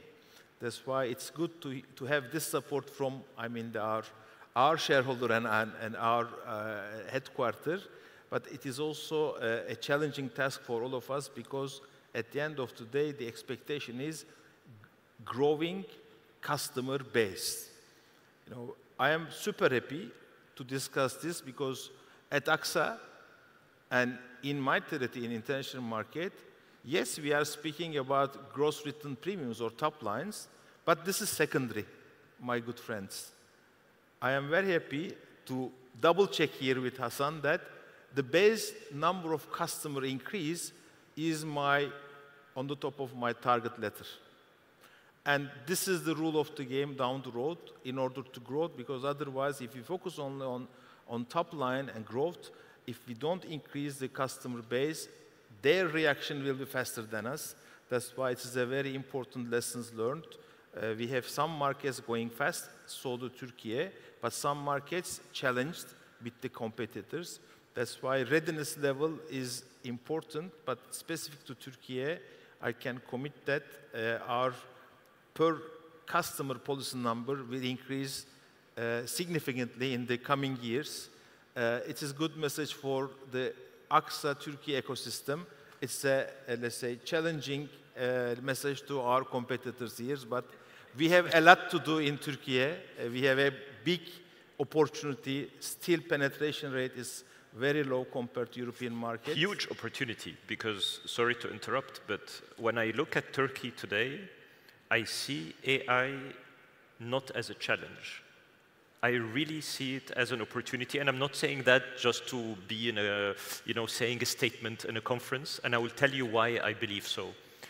Again, when I was in Silicon Valley, it's the first time in my life I feel I am back in 1997 when the internet was created. And this is the moment when I remember at the time I regretted that I was not an entrepreneur. Because I said, I could have created Amazon. I could have created, all the digital players that are there are the ones who entered at that moment. Because it was an equal, it was a level playing field. Everyone had an equal opportunity. You could be two people in a garage in San Francisco or in Istanbul. You had an equal opportunity in order to access the market. Today, trust me, we are in a similar situation where it's an opportunity for Turkey, which has great universities, great people who are going to Germany, most of them, or to France, or to the UK. Instead of finding their future in Germany, they should stay here, they should invest here. You should, as an industry, let them stay here, give them the opportunity, like you did in AXA SİGORTA with many people, and because you have one of the best data scientists globally. Don't lose those talents.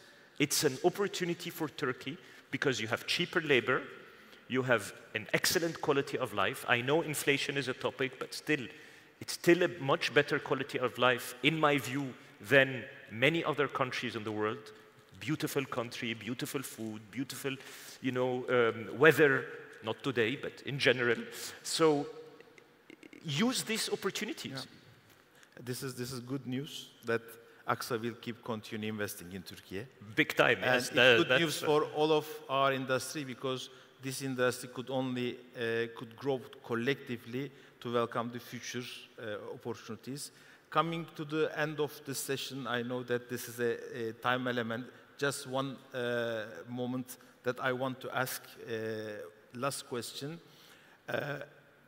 Key message, because time to time when we speak about data and AI, there is one block that time to time it is fearing me, time to time could be seen as an obstacle, but it is obvious that we have to be careful. Security, compliance, ethics, auditability, and the culture, and so on and so forth, and target operating model.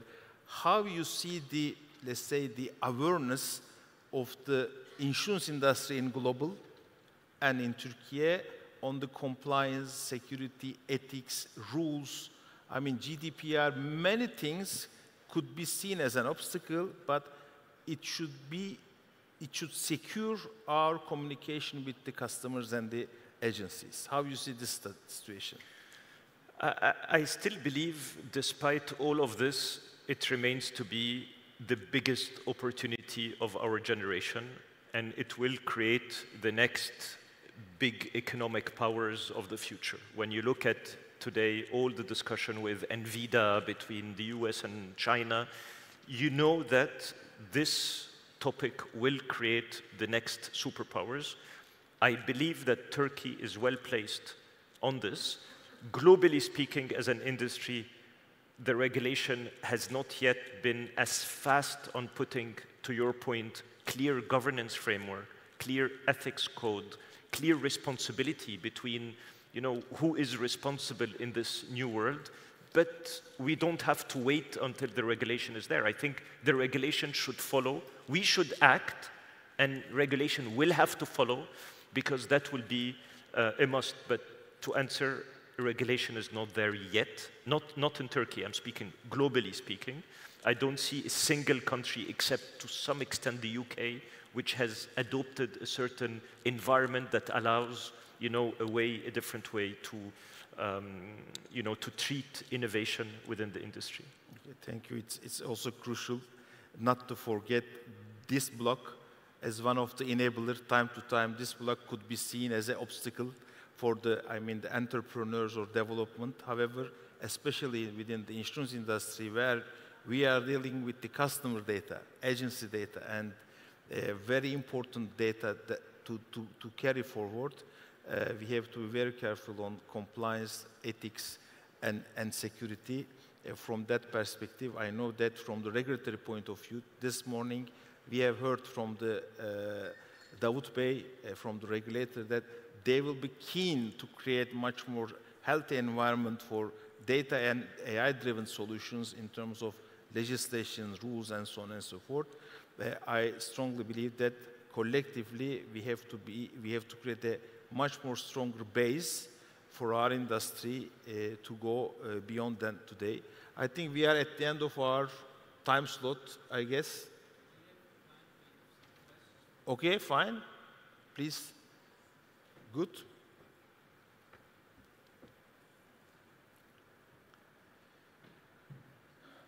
Oh. First question, Hasan, goes to you. I will take the second one. Do you think that use AI or ChatGPT on our job could make us less wordless? Less wordless. Worthless. Worthless. Yes. Mm-hmm. Because humans are thinkful creatures. If AI does the thinking job, what are we having left?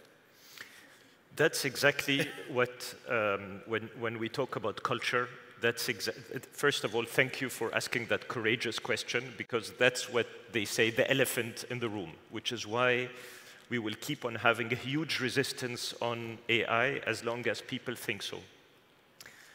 I always love to kill my job before technology kills it. That has been always my motto in life. And I'm never afraid of change. I say I would rather be a process engineer than to be waiting until someone tells me that my job is over. Today, I could tell you that, why should you spend time on, writing long emails if you can just put a little prompt and then it does it for you? That's great. I mean, let it do it so that you can do other things. Be the first one to adopt it. And companies will not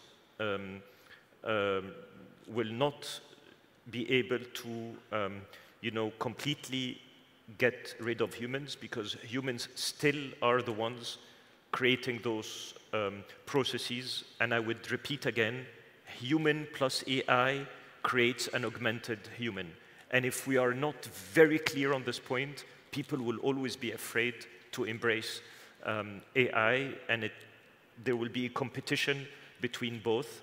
Again, I don't think I am ready today to eat a baklava that is made of an AI. I will not like it. Maybe there will be, an AI cook that will do it, but I believe that there will be one day more value for a human cook than even today, where you can have a restaurant that still says cooked by humans one day, and you will find that the price of humans are still more valuable than the price of a machine, and that we've seen it over and over again with every technology innovation. It's for sure that from my perspective, thinking job is a collective situation. That's why we are humans, and if we can have a collective mindset, especially in our businesses, it could even go beyond than the AI, because there is a knowledge and expertise that has been recorded in the past. Another question I will give an answer on. I will say, as written, yabancı bir şirket için ne önerirsiniz? What do you suggest for a foreign investor? May I comment on? Of course. Please have a passion, stay in Turkey and invest on Turkey. This is the rule of the game. My advice is this. And I represent here as such, the very important investor, more than 130 years, even though AXA as a brand celebrating the 40th year, AXA is in Turkey more than 130 years, and we have had always support and investment appetite of AXA Group, for which I appreciate personally. But my recommendation is stay passionate and keep going investing on insurance business. There is another question, but you have already given the answer. What are the priority customer operation efficiency? Our takeaways is, from the leadership point of view, growth and customer transformation is the rule of the game by using the data and AI, and definitely cost saving, optimizations, and so on and so forth will be the business as usual. The game changer is customer and customer journey transformation. The other question is for you, where the best baklava place is. It depends. But I like very much mother-made baklava. This means AI or industrialization is not going to give me a solution. I will look still personalized solution from baklava. That's why, as you say, baklava is good delight to eat, but never ever you can find the best baklava. There will be another best. This is what I can assure. The last question question for you. What is the most high impact application of generative AI at AXA? In AXA, in fact, we deployed what we call secure GBT, where basically is used today by thousands of employees all across the world. Secure meaning that it's, we developed our own GBT environment for AXA specifically. And the more the prompts go, the smarter it gets across, and then you can use it for multiple use cases, as you may imagine. This adoption has been extremely fast within AXA, and it's been used very well. And I would say the second one is Yaver, which has been done here. It's an innovation that has been done here in AXA SİGORTA in Turkey, and it is used for agents of insurance so that they can help them with increasing their productivity, and the adoption has been extremely fast and very successful as well. These are two very successful use cases within AXA Group. Good to hear that Group and AXA Turkey at same place. Anyhow, thanks for your kind words. Group has a secure GPT. This is very important, and this is very internal, but covering 51 countries, more than 100,000 AXA employees, getting support from Secure GPT. And Yaver GPT is a new ecosystem that we built in the recent years in Turkey. Like Hassan said, this is the question, what is the example of AXA Turkey? Then I continue. This is a sales productivity tool.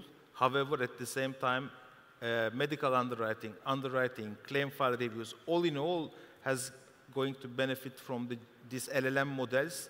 And good news is, this is not to say only for competition, but good news is, if we properly design the journeys, up to 20% efficiency gain is not a dream. If we properly design the productivity of sales functions or well predict the customer behaviors to propose the second product or cross-sell, upsell, up to 10% top line is not a dream. This is the way that we manage in Turkey today, and I strongly believe that in the coming few weeks, this Yaver GPT ecosystem will be open to our agencies, their screens. They will benefit of it. And bad news for Sanem Hanım and her teams, we will expect more sales, and the next year target will be tougher than today. Sanem, sorry guys, this is like that. This is the rule of the game. You have the support, the expectation will rise up. And this is the last question that I get. Oh, last one is just arrived. This is for new generation. Please answer, then we close the session. What are your advices for the new generation who are interested in working or already step in insurance industry? What you propose for the young generation in or wants to be in the insurance industry, Hassan? My advice to you is exactly what I tell my kids. Don't enter the insurance industry and accept the way we are doing it today. If someone lands from another planet and looks at the system we have created, they will say this is the craziest system ever. It's complex, it's inefficient, it is highly regulated, it is not getting us anywhere.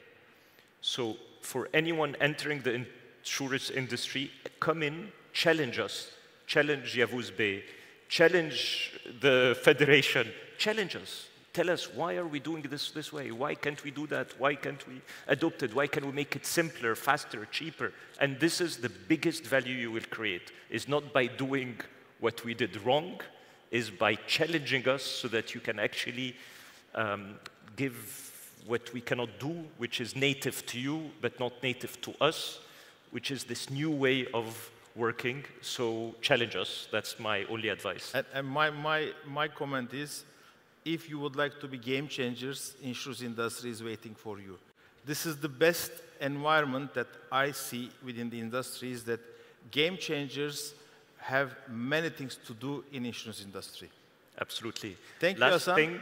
Last thing and your surprise. It's not a big surprise. It's okay, surprise is good. It's a humble surprise. where, as a token of thank you with Yavuz, we wanted to make this conference a carbon neutral conference. So we are donating equivalent number of trees to make sure that this event will be carbon neutral, and this will be donated by AXA SİGORTA on your behalf. Thank you very much. Thank you. In any case, I will charge you. With pleasure. For Turkey always. Thank you. Thank you so much. Teşekkür ediyoruz sevgili dostlar. Bizim için güzel bir sohbet oldu. Thanks Hasan for your presence. One more thing that I want to add. Today, just now we welcome Hasan. In 2 hours, I go to the airport and I will pick up Thomas Buber, our global CEO. He comes to Turkey, and thanks to Hasan and the International Market Executive Committee, they decided to make their strategy meeting off-site in Istanbul, specific in Insurance Week. This is the first time that I say, Özgür Bey, you know this story. It's an honor for me. This is the first time that an international company organized their one off-site during the Insurance Week in Turkey. I am super proud. Thanks for your support. Thank you very much. Thank you. Dear AXA leaders, just a moment. Thank you very much. Thank you for this. Thank you. Brilliant conversation. Thank you very much, Yavuz Bey. Şimdi bir plaket törenimiz olacak ve evet, plaket töreni için Türkiye Sigorta Birliği Başkan Yardımcısı Sayın Ahmet Yaşar'ı alkışlarınızla sahneye davet ediyorum.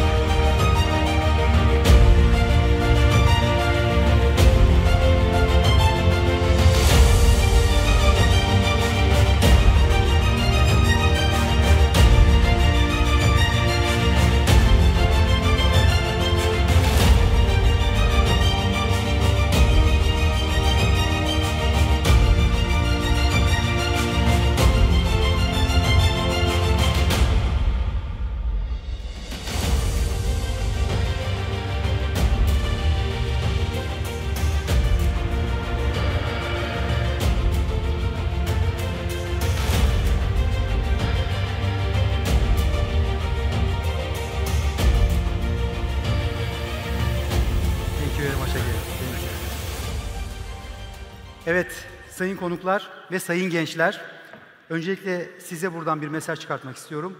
Sigortacılık liderleri oyunun değişmesini istiyorlar. Ve oyunun değişmesi için sahneyi sizin almanız gerektiğini düşünüyorlar. Bunun için şöyle bir şey söyleyebilirim. Her gün daha da gelişmeniz lazım. Kendinizi her alanda geliştirmeniz lazım. Bunun için okullar çok yeterli değil. Bununla ilgili bir Çin atasözü var. Bir ağacı dikmek için en uygun zaman ne zamandı? Ben bunu geçen öğrendim, belki bilenler vardır. 20 yıl önce. Peki en uygundan sonra en iyi zaman ne zaman? Tahmin edebilirsiniz şu anda. Gençlerin şu andan itibaren harekete geçip AXA liderlerinin dediği gibi sektörü değiştirmek için mutlaka adım atmaları gerekiyor. Şimdi kahve arasına giriyoruz. Az önce kahve arası şimdi. Ondan sonra 15 dakika içinde tekrar burada buluşmak üzere. Teşekkür ediyoruz.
arkamda göreceğiniz QR koddan aktarabileceğiniz tekrar hatırlatmak isterim.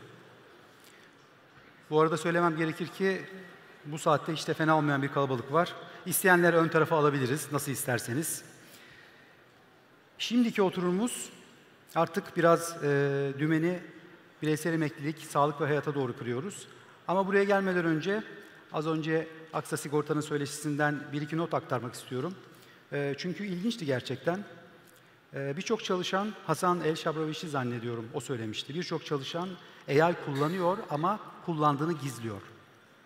Daha sonra kızının, üniversiteye giden kızının, yani artık en yeni, en genç jenerasyon, ödevinde okulundan lütfen AI kullanın, yapay zeka kullanın diye telkin aldığını söyledi. İşte bu gerçekten bu iki, yani bizlerle onlar arasındaki farkı gösteren bir uygulama diyelim.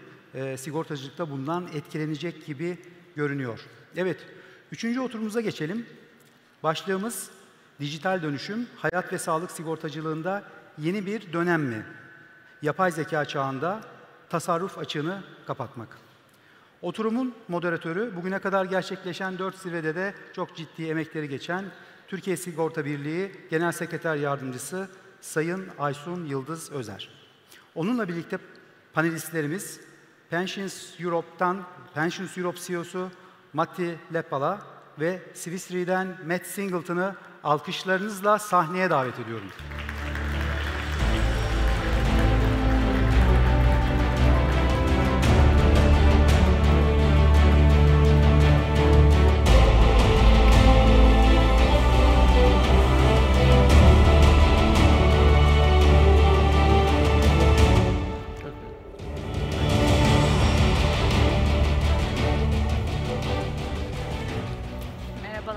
Sesim geliyor sanıyorum. Teşekkür ediyorum Bülent Bey'e bu güzel girişten dolayı. Evet, bu oturumda dijital dönüşümün hayat, sağlık, sigortaları ile emeklilik sektörü üzerindeki etkilerini konuşuyor olacağız. Bugün burada bizimle iki değerli konuğumuz var. Matti Lepala ve Matt Singleton. Ben öncelikle kendilerine hoş geldin demek istiyorum ve kendilerini kısaca tanıtarak bu oturumumuza başlamak istiyorum. So welcome Matt, welcome Matti. It's great to have you in here. So I would like to first introduce you to our audience, if you let me. I'll start with you, Matti. Matti Lepala is the Secretary General and CEO of Pensions Europe since 2011. He has played key roles at IOPA, the European Commission, and chaired the World Pension Alliance. Before this, he worked with the Finnish Pension Alliance and started his career at Finland's Ministry of Justice. Matti holds an LLM and an executive MBA in insurance and financial services. So, great to have you, Matti. Thank you. And continue with Matt. Matt is the propositions manager at Swiss Re Life and Health, and he is an expert in aging. He is holding an MSc in gerontology from the University of Southampton, and he brings deep experience in research, strategy, and product development for later life solutions. Matt is also a qualified marketeer with over 25 years in financial services. So welcome, Matt. So I would like to start with the first question. The first question is a generic one, actually. I would like to understand the transformative role of digital technologies, AI, in life insurance, in health insurance, and in pension sector, respectively. I would like to hear your take on the impact, the influence of these technologies in pensions, for instance. Let's start with you, Matti, if you don't mind. In both individual and occupational pensions, how do you think that this digital transformation affected your business? Thank you, Aysun, and thank you very much for having me, and nice to be here, ladies and gentlemen. I think it's been an excellent conference, and I really appreciated many of the speeches, especially the excellent presentation by Magdalena, which I think covered basically everything that I had in mind to say. So really showing the complexity and the importance of this and what are the really important issues. So for pensions, looking from the European perspective, of course, the majority of pensions are still the social security pensions, but in the funded pensions landscape, the majority are occupational pensions. And they are usually, for the most part, collective investments managed by pension funds that are often run by employers and employees together. So there's less individual decision-making in those pension funds. But in those pension funds, the artificial intelligence or the technological advancement or new things, they have a major impact on how the administration is run.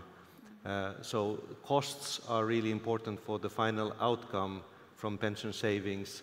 We have also at the same time a huge change from defined benefit pensions where the risk is with the employer towards defined contribution pensions where the risk is with the employee, with the individual. And then of course the costs have a major impact on these long-term savings because pensions are long-term savings. They have long time horizons. So the cost issue is important and technology plays an important part in that.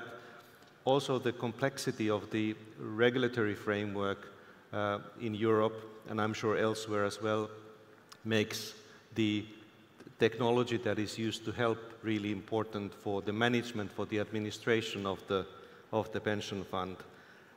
In personal pensions, so in individual voluntary personal pensions, of course, there's much more choice, and there technology really can enable people to have better information, better understanding, making better decisions about their savings, investments, all the way from onboarding people to these personal pensions, all the way through the investment decisions, to the decumulation, the payout phase, where then technology can help to make better decisions for the long term that you are retired.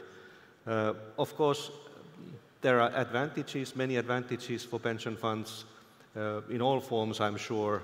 Also in social security pensions, like dealing with disability pensions, for example, AI can help the doctors to understand better, but of course the doctors have to make the decisions. It's not going to be AI, and I think the same goes with all the decisions in pensions, that the technology enables, it helps, but the decisions have to be made by humans in pensions.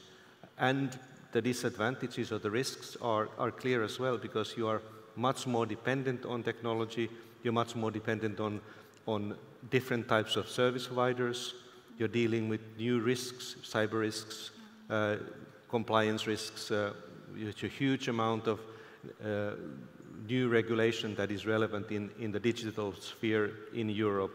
So it gets more complex with the technology. Otherwise, for one part, it gets simpler and more efficient, but on the other hand, it gets much more complex and much more challenging whether pension funds understand what they're doing. Can they explain the decisions? Is it open for them to understand, and can they communicate to the members and beneficiaries what the decisions are and why they have made those decisions? So it is a challenging thing and requires new skills and new governance, new approach to governance. As we've heard today already, that governance is really important when we're changing into using more AI or other technological solutions. Exactly. So I heard that you are dividing these pensions into two, basically those, the group pensions, the big pension plans, large pension plans that are run by the governments or by the employers, and those individual pension plans. And in the first one, you mentioned that management is very important, and I understand that AI and digital technologies are really helping managing these large pension funds or DB type of pension plans. And for the individuals, you said something interesting. I will get back to this point later on. You said that it will help people to make better decisions for their later life retirement arrangements. But we will come back to that point. I would just want to turn to Matti, and I would like to know your point of view, your take on this subject, Matti. How do you think that digitalization, hyperconnectedness affecting your line of businesses? Do you think that your life is easier now compared to some decade ago, or easier or more difficult? Yeah, so like most things in this world, it's a mixture, I would say, of whether it's making your life easier, because of course there are some big decisions to face. Life and health faces some of the similar challenges to those outlined by Matti. Of course, we are from a similar, or not the same industry in many ways.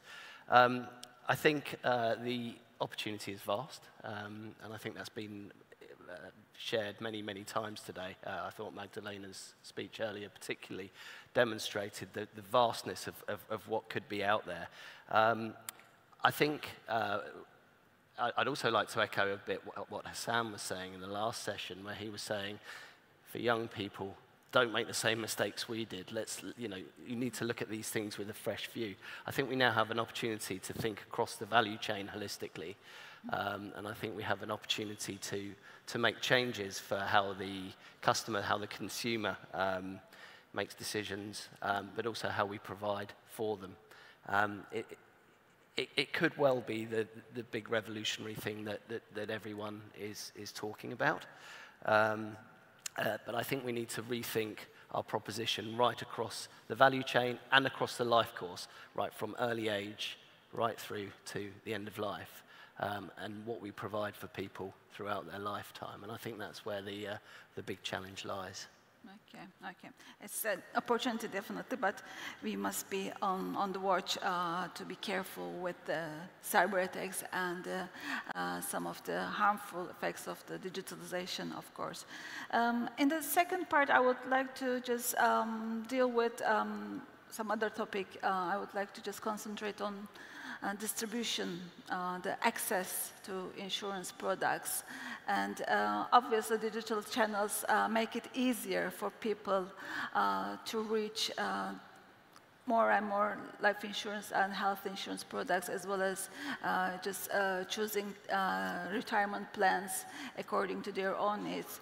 How do you think that digitalization made it more accessible? In what ways it made it more accessible for people to reach pension products, to choose the right products for themselves for planning their retirement? Matti. Yeah, in pensions, I think the biggest problem in funded pensions in Europe is the lack of coverage. So most people are not covered by funded pensions in Europe. Any form, so not occupational, not personal pensions. And of course, a lot of that is due to the fact that people cannot afford to save for their pension. So that is the underlying biggest issue. So their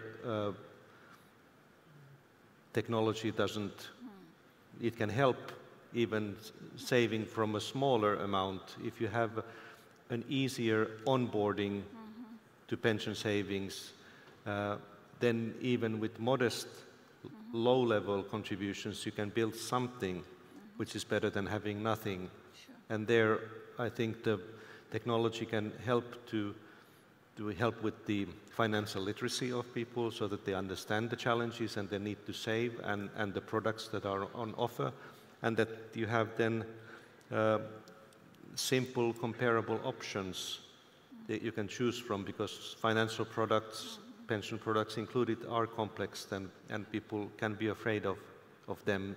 So I think simple products and comparisons, comparable products, that can lead to higher participation in pensions as well, and that is important. And of course, then it means that these asset allocation algorithms as well, they have to be transparent, they have to be tested, and and they have to be regularly reviewed so that people don't get bad surprises. They are joining a product, they have an understanding of this, and then if the outcome is not understandable for them, and if it's not a good one, but especially if they get bad surprises, then of course they will not continue with these savings, even when they should. So I think technology, starting with financial literacy and all the way to the scheme or the plan design, the product design, and then the different issues like asset allocation and investments, their technology can really help. I understand your point. You are saying that it's simplifying the products, but on the other hand, I think that now we have too many choices to make. And I know that there's a saying, choice paralysis. So when you have too many choices, even if the individual choices are very simple, you may not find it difficult to choose the right one for you. Yes, I think most people go, in many systems, most people go with the default options. They don't want to make sure, they don't want to choose, they don't want to make the choices. So it's of course really important that the default options are then decent, that they're good enough. Maybe not the best, but they are good enough. And even there, of course, people need to then trust the pension plan, the product, and there how you communicate this is important. Of course, then we have, with the changing labor market, we have many people in Europe who are outside the scope of the traditional pension funds, which are organized through the labor market participants. So you have the gig economy, platform-based economy. So definitely many of those people who need to save for their pension as well, they can benefit from new solutions, different apps, different technological solutions that will then help them or guide them and nudge them to make the decisions and stay saving. So for the long term, it doesn't help if you save for a year or two. You have to be there for the long term, whether you are self-employed or gig economy or steadily employed. Everybody needs to do that. Yeah, I'll come back to gig economy, but default options are good. In Turkey, we have this default options, especially in auto-enrollment schemes. But as you said, as you mentioned, the returns are not that high, so people tend to complaining later on when they can't find the returns they were looking for. So what do you think, Matt, sorry, your names are so close. Please excuse me when I'm confused your names. What is your take? Because digitalization, as Matti mentioned, make products easier and simple products to understand, to explain to your customers. But in later life, people may have a difficulty in using this type of technologies. And how do you help those people? How do you help your clients in their later life to make the most of these technologies? Yeah, absolutely. So part of the challenge, of course, is we have to cover as many people throughout life as possible. And I think whether we see technology as being a barrier to that or an opportunity to open doors, I think there are key differences with older generations in how they interact with technology. But generally, especially those who have used technology in their working life, will be most adept at adapting to things. Just using the example of my father, who is 85 and living with dementia. I mean, he still uses his mobile phone. He can still communicate with me on his mobile phone. We perhaps shouldn't go in with the assumption that older people might struggle with this sort of technology. But those who perhaps grew up in rural areas and things like that will be much more of a challenge, and it will be perhaps less accessible as well to those people who previously worked in rural occupations, for example. So sometimes we might have to just bring in a human for these sort of things. But most of the time, I think the technology that we do, the more simple we can make, the more we can simplify complexity, I think generally we can do more to help the consumer. And it's, as long as it is not at their detriment, as long as it is not putting them into a negative situation, similar to what Matti is saying, as long as it is beneficial and has long-term benefits and it is the right choice and it won't have repercussions further down the line, then we should be trying to adopt this as much as possible, where possible. Okay, thank you. So we are seeing more tech-savvy elderly in the near future. Sorry, I can't. More tech-savvy elderly in the near future. Yes. We can see that. Okay. So you already mentioned about these digital tools helping people to choose the right pension schemes for themselves. In that respect, we are already using in Turkey these chatbots, robo-advisors, so in Europe. So how do you think that they are contributing to financial literacy? And I'm especially curious about how they are contributing to the higher returns on the retirement savings of individuals. Do they help at all? I mean, we'll probably see the result of their advisors in 10, 20 years' time, probably, since, let's say, we start getting advice from a robo-advisor. So how do you think that they would just help individuals to have better returns on their schemes? I think, as I said before, the net impact, I think, is really in the efficiency and lowering the costs, which have a tremendous impact on the actual return from the savings in the long term. And that is really important. And of course, in the asset allocation, that's already been used for a long time with robo-advice, having the right risk profile and then returns based on that. So I think many different parts in improving the system, how people save and how the money is invested can improve then the final outcome, how much money do you have in the end of your saving period.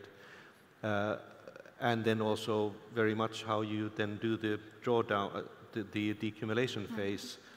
I think artificial intelligence and other technological advancements can help to plan the decumulation phase effectively so that you continue with phased drawdowns, you take investment risks, you don't necessarily buy an annuity, and when the interest rates are really low, that you are able to take risk, and then the returns, the actual net returns will be much higher. So I think there are so many different things where you can have better outcomes, but I don't think that with AI you can outsmart the market, that you will not get like extra alpha from using AI. I think because AI is not intelligent, it's just generative AI, it guesses the most probable next word. So that is not providing alpha. It can be right or it can be wrong, but it's just guessing the next word. So other type of intelligence is needed if one wants to get extra returns. But of course, when trying to get better returns, you need to use riskier assets like alternative assets, private equity, venture capital, different alternatives. And there, artificial intelligence can be used to analyze and understand different and not standardized information, so making better sense of more complex set of data, and then making the investment decisions. Because I think it will be really challenging for individuals just by themselves to understand many alternative investments and to go into those. And if you don't make riskier investments, you will not get the best possible returns. So I think technology can really help, but of course one needs to be careful with that, because riskier investments come with risk. That is clear. Yeah, so you have to have a high risk appetite to rely on AI's advisors on just investing all your money into some, But like with sustainable investments, how to understand all these different criteria that is used in classifying and judging or evaluating the investment. So these are much more difficult than the bond markets or listed equities. And pension investors, whoever they are, occupational or personal, they need to go into these assets, otherwise the returns will not be the best possible. Because it has the ability to analyze and process really, really large data, historical data, then it can find these patterns when the stock market goes up and goes down, and then it will just, if it signals you beforehand when to just get rid of those equities right in time, that would be perfect, and then it would be outsmarting the market, but you don't promise that. Yeah, we can remember the flash crash of 2010. I think it's in 26 minutes the automated traders lost 1 trillion. Yeah. So that's AI for you. Yeah. So there are risks with all of this. You have to have a really, strong. You have to be really strong to just to take such high risk. So I would like to turn to you, Matt. Longevity is a big subject, and aging societies we've been talking about a lot recently. Longevity is a good thing overall because we are living longer and healthier life. But how do you find it challenging as a life insurer or a health insurer that having clients living longer than expected? How do you deal with this clientele with the help of technology, digitalization, if it helps in a way? So you're right that we are living longer and mostly healthier lives on the whole. We will spend more years in ill health, which is a big thing.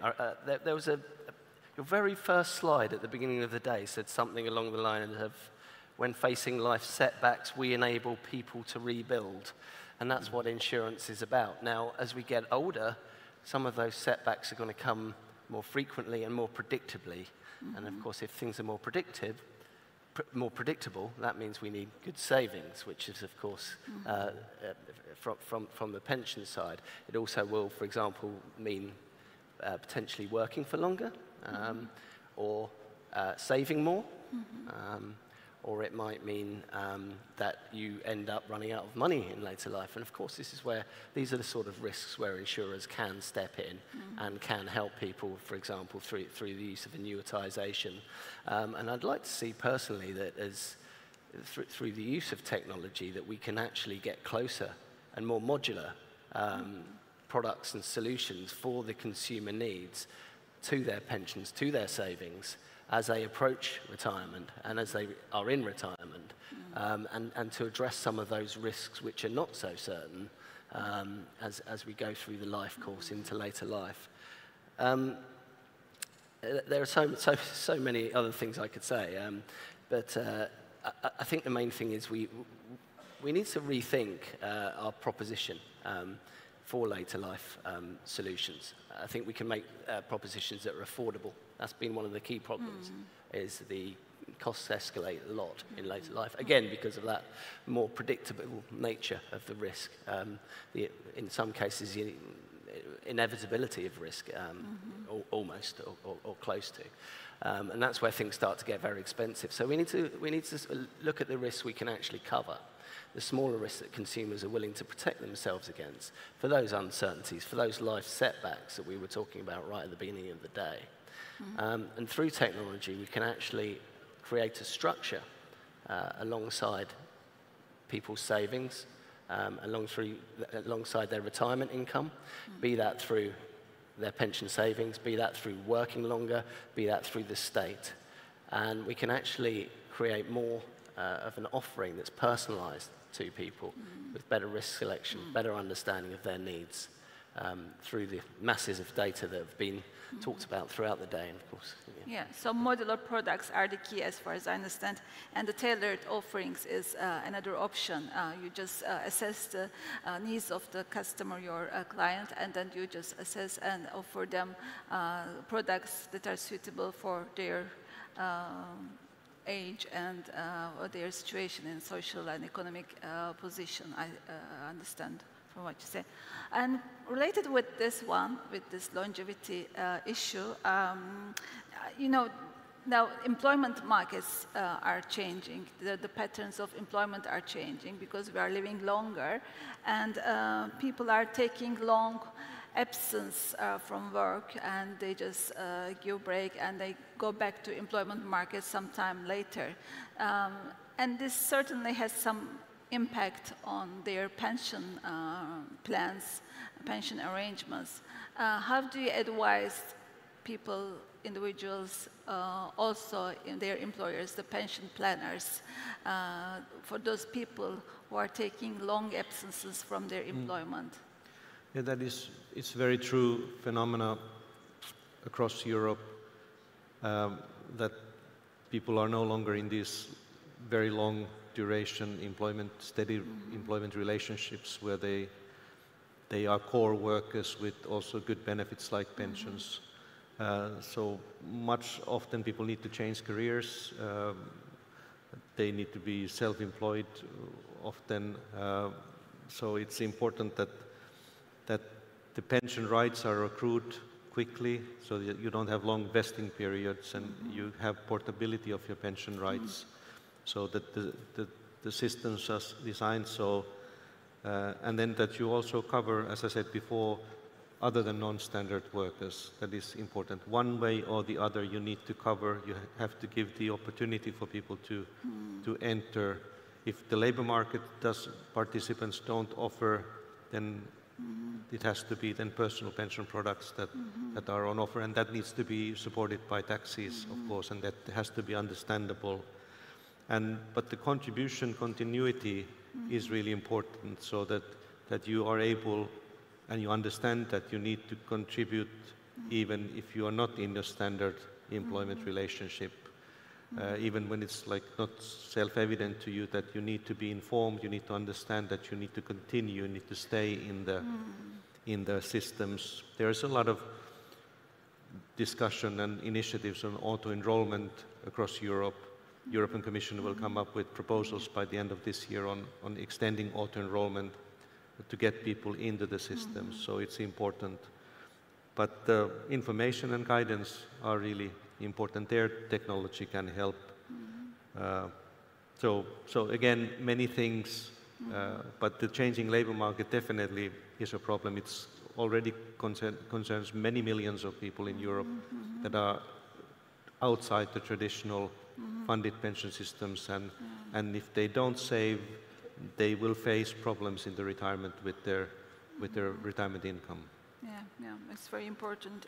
Inclusivity is a huge issue, especially in pension arrangements. It's very crucial. So I would like to turn to you, Matt, at this point. How do you deal with those people who are not in employment for long periods of time? How do you make sure that they are protected, or how do you advise those people who are taking long absences from employment to make sure that they are still protected in both life and health insurance terms? Yeah, so that's a really interesting question, because you're absolutely right. First of all, it's another inevitability that I think societies will be working longer. I think it's inescapable that is likely to happen over the next few years, and we already see average ages of exiting the workforce rising in most countries around the world. And like you rightly say, there will also be breaks from one's career. That can be for many reasons, either due to raising a family, caring for elderly parents, of course, which is another reason to take time out of work, and also involuntary periods of non-employment. We can't solve everything, I don't think, not through that life, through that whole time, but we can start to think about how we can adapt to spread things out over the course of a life, so that when one is saving, again, it's about saving for longer. It's about carrying on saving. If you save for longer, you draw down your income later. If you draw down your income later, then you have more of an income. I mean, it's mathematically sort of, you get more savings. you have less time of drawing an income, then you're going to get more money over the course of that time. So I think that's the key thing, is ensuring people save for longer. But I also think there's going to be as well bouts of ill health as well, where people will need some support as well. And people will bounce back from periods of ill health as well. It won't just be, of course, like many years ago, where people are unwell and might die fairly quickly, of course. That isn't the case, of course. We know that we've cured plenty of people of cancer, for example. Not everyone, but a lot of people return from bouts of cancer. And that's where insurance has supported for years and years, these sort of diseases. But we need to start thinking about how we can cover people for longer, how we can make it affordable. And again, technology might be a way of bringing some of those costs down. It might also be a way of offering more than just financial support. We can help through, not necessarily the insurer directly, but through partners, helping with interventions, making sure, helping with prevention of periods of ill health, so that we can actually extend people's active working lives longer, make them able to work longer. And I think that's a key part of it as well. I'm not saying insurance can solve everything. Insurance can't make people healthy, but we can certainly point them in the direction of things that can help them make the right choices from a health perspective. And again, technology is an enabler to make that happen. Okay, thank you. It's interesting. So affordability is the key, I think, because people are out of employment. It's very important for them to keep paying for their insurance premiums or their pension savings, to just keep saving at a minimum amount of money, even if they're not employed at the time being. And it's very important to carry these pension plans when and as they need it. Actually, we are running our time, I suppose. We have been allowed 30 minutes for this session. Thank you very much for your contributions. I think in other aspects, as well as other aspects of insurance, it is very important. Digital transformation has many benefits for people in life insurance and health insurance business, as well as for the people, policyholders, and for the pension savers. It definitely helps, but we must be watching out. We must be careful about the cyber risks, as well as its positive contributions in terms of simplifying the products and just enhancing possibly the returns with the help of AI. I think we have some questions from the audience. We have two questions. One question is from the students, and they're asking, we have many students here today with us among the audience, so they are asking, what do you advise for those students who are listening to you right now? What would be your advice? Students? To the students, yes. They're mostly students of insurance. They're coming from universities, insurance and banking departments. So they're asking your opinion or your advice. From a pension point of view, I would say that start as early as you can your pension savings and have a clear overview of realistic overview of what can you expect when you retire. And there, of course, technology again can help. There's a lot of talk about what's called pension dashboards, where you get an overview, like on a national level, of whether your country's pension system is sustainable. But also many countries have developed or are developing pension tracking services where you can see then your individual pension accruals. But so, you know, be active, be aware, find out and act yourself if it's up to you. If nobody else is saving for you, you need to save yourself. Yeah, good advice. Just start saving early on. And what about you, Matt? I'd certainly echo the start saving earlier message. I think start saving as early as possible. You will definitely see the benefits, and it comes around quicker than you think. I think as well, I'd echo what Hassan said. Don't make the mistakes we have. Look at things with fresh eyes. and that can apply for insurance, and that can apply for life in general. Do you know what? I think do what makes you happy would probably be my biggest piece of advice to anyone younger than me. That's what I'd say to my children. And make sure it makes you happy as long as it doesn't make someone else unhappy. Okay. Maybe career-wise, you can give some advice. Being insurer and pension expert, maybe you would like to give just one sentence. What career advice you would like to give those students? Gosh. I still think it's the same for career advice. If insurance makes you happy, then work in insurance. But yeah, no, I think if you have an interest in something, you have a passion for something, that's always the most important thing in a career. And it can provide you a very long career. And it might not be that you find something immediately. Always, you have time, and that's one of the big things. I was saying to you, I said just before we came on, that I did my master's degree when I finished it when I was 39. I discovered that my passion was gerontology and then understanding later life. So there is time to establish what you want to do. And insurance has a home where you can explore a lot of different opportunities. Yeah, good. So follow your passion. What about you, Matt? Yeah, when I joined pensions 25 years ago, I thought it was that boring. But then I discovered that this is everything that is exciting. It's politics, it's economy, it's investing. It's really down to the individual people, whether they risk poverty or not. It's about the whole national economy. So it is really exciting. So what I would say that don't be afraid and just be passionate about what you do. And things keep changing, but passion you need to have. Yeah, definitely. So the same advice. So follow your passion. So thank you very much. Shall we have a big applause to our guests? Thank you. Thank you very much. Teşekkürler. Çok teşekkür. Thank you. Thank you very much. Thank you, Matt. Thank you, Matt. Thank you. Thank you very much for this brilliant conversation. Just keep you 2 minutes for plaque ceremony. Şimdi Aysun Hanım konuşmacılarımıza plaket sunum gerçekleştirecek.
Evet, şimdi geldik son oturumumuza. Bir önceki oturumumuzda sağlık sigortacılığı, hayat ve emeklilikte teknolojilerin etkileri ve bundan sonrasının nasıl olacağı gibi konular konuşuldu. Fakat Avrupa'da bile birçok insanın emeklilik koruması altında olmadığı, bunu bütçelerle karşılayamadığını öğrenmek benim için şaşırtıcı oldu diyebilirim. Gençlere de tavsiyeler vardı burada. Tabii evet, tutkuların peşinden gitmek iyidir. Onun yanı sıra bireysel emeklilik sektörünün girdiği zaman Mattila Pala biraz sıkıcı geldiğini söylemişti ama daha sonra çok fazla geniş bir alana hitap ettiği için, çok fazla ilgi alanına hitap ettiği için hiç de öyle olmadığını düşündüğünü söyledi. Kendilerine tekrar teşekkür ediyoruz ve şimdi son oturumumuza geçiyoruz. Konumuz InsurTech perspektifinden dijitalleşme. InsurTech deyince bu yaz başında Allianz'ın bir Hackzone etkinliği vardı. Oraya katılma fırsatı buldum. Burada 6 çok iyi startup sunumu izledim. Bunlar sigorta ile ilgili çözümlerini sunmuşlardı. Fakat Bunlardan herhangi biri InsurTech startup'ı değildi. Genelde başka alanlarda çözümler üreten startuplardı. Sigortacılıkta da gerçekten ciddi çözümler sunmuşlardı ve gayet ilgili takip ettik. Fakat ülkemizde çok iyi InsurTech startupları bulunuyor. InsurTech'ler gerçekten gelişime açık bir alan ve bu gelişim hızıyla daha da çok artacağını ben umuyorum. Bakalım panelistlerimiz bu konuda ne düşünüyor? Panelin moderatörlüğünü Sigorta Bilgi Merkezi Müdürü Sayın Serkan Avcı üstlenecek. Panelistlerimiz ise Agito CEO'su Sayın Mutlu Uğursal, SFS Genel Müdürü Sayın Onursal Polat, RS Otomotiv Grubu Yönetim Kurulu Üyesi Sayın Bilal Türkmen. Hepinizi alkışlarla sahneye davet ediyorum.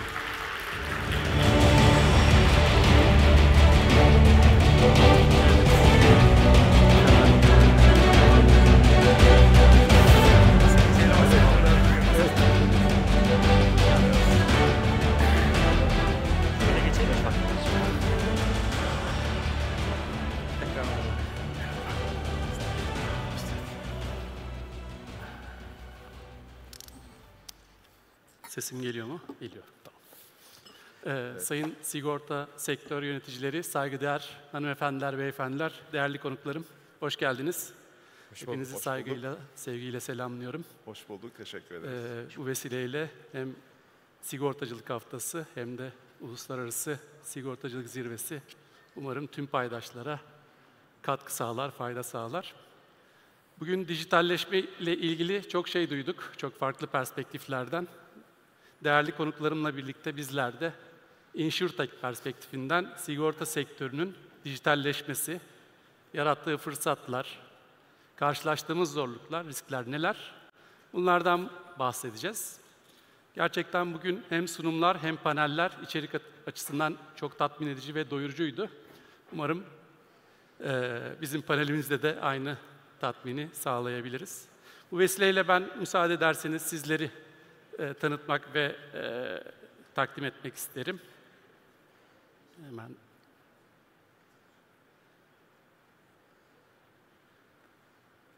Onursal Bey'den başlayayım. Onursal Bey, sektörümüzde teknoloji, sigorta teknolojisini geliştiren bir yazılım şirketi, SFS Software ve Consultancy Corporation'ın genel müdürü. 30 yıldan fazla finans sektöründe deneyimi olan, bunun da önemli bir kısmının sigortacılık teknolojisinde, bilgi teknolojileri ve proje yönetimi alanında olduğunu bildiğim ve yakından da tanıdığım bir arkadaşım. Teşekkür ederim. 2002 yılından beri SFS'de görev yapıyor kendisi ve 2023 yılından itibaren de şirketin genel müdürlüğünü üstlenmiş vaziyette. Kendisi özellikle stratejik yönetim, operasyonel mükemmelliği ve finansal sürdürülebilirlik alanlarında da liderliğiyle öne çıkan bir isim. Teşekkür ederim. Bilal Bey, Ares Holding altında Destek Teknoloji Grubu'nun genel müdürü, CEO'su. Oldukça yeni, 2004 yılından beri grup içerisinde çalışıyor fakat sigortacılık sektöründe kendisi hayli deneyime sahip. 2012 yılından beri sigorta sektöründe. Bunun 6 yılı da Hazine Müsteşarlığı, Sigorta Genel Müdürlüğü çatısında uzmanlık, özellikle de DASK Tarsim koordinasyonu işlerinde rol almış. 2019'da Güneş Sigorta'da strateji ve BT proje yönetim ekibinin grup müdürlüğü ve hemen akabinde de 6 kamu bankasının sigorta şirketlerinin birleşiminde entegrasyon yönetim ofisinin liderliğini gerçekleştirmiş. Oldukça zor bir işti tabii o dönemler. Ve 2024 itibariyle de kendisi Ares Holding yapılanması altında Destek Teknoloji Grubu'nun CEO'su. Aynı zamanda Sigorta Acentesi.com kurucu ortağı ve genel müdürlüğünü gerçekleştiriyor. Mutlu Bey, Agito'nun CEO'su. Kendisi 93'ten beri teknoloji alanında bilfiil çalışan, ilk 13 senesi anladığım kadarıyla farklı şirketlerde teknoloji uzmanlığı, 2006 yılıyla birlikte de sağlık alanında teknoloji geliştiren BT grubun kurucu ortağı. 2013 yılı itibariyle Agito birleşmesiyle birlikte Agito çatısında 2019'dan itibaren de şirketin bilfiil CEO'luğunu yönetiyor. Oldukça özellikle Türkiye InsurTech ekosistemine yön veren biri olarak tanımlıyor kendisini ki biz de kendisini yakinen tanıyoruz. Aynı zamanda InsurTech Hub'ın da kuruluşuna katkı sağlamış, girişimlere mentor ve yatırımcı olarak da destek veriyor. Panelistlerimi tanıttıktan hemen sonra ben panelin konusu malum InsurTech perspektifinden sigorta sektörüne nasıl bakıyoruz? Öncelikle Mutlu Bey siz de başlayayım. Günün sonunda geldiğimiz 2025 yılına kadar sigortacılık geleneksel yöntemden dijitalleşmeye doğru bir ne diyelim yolculuk içerisinde. Bu yolculuğu yaparken de tabii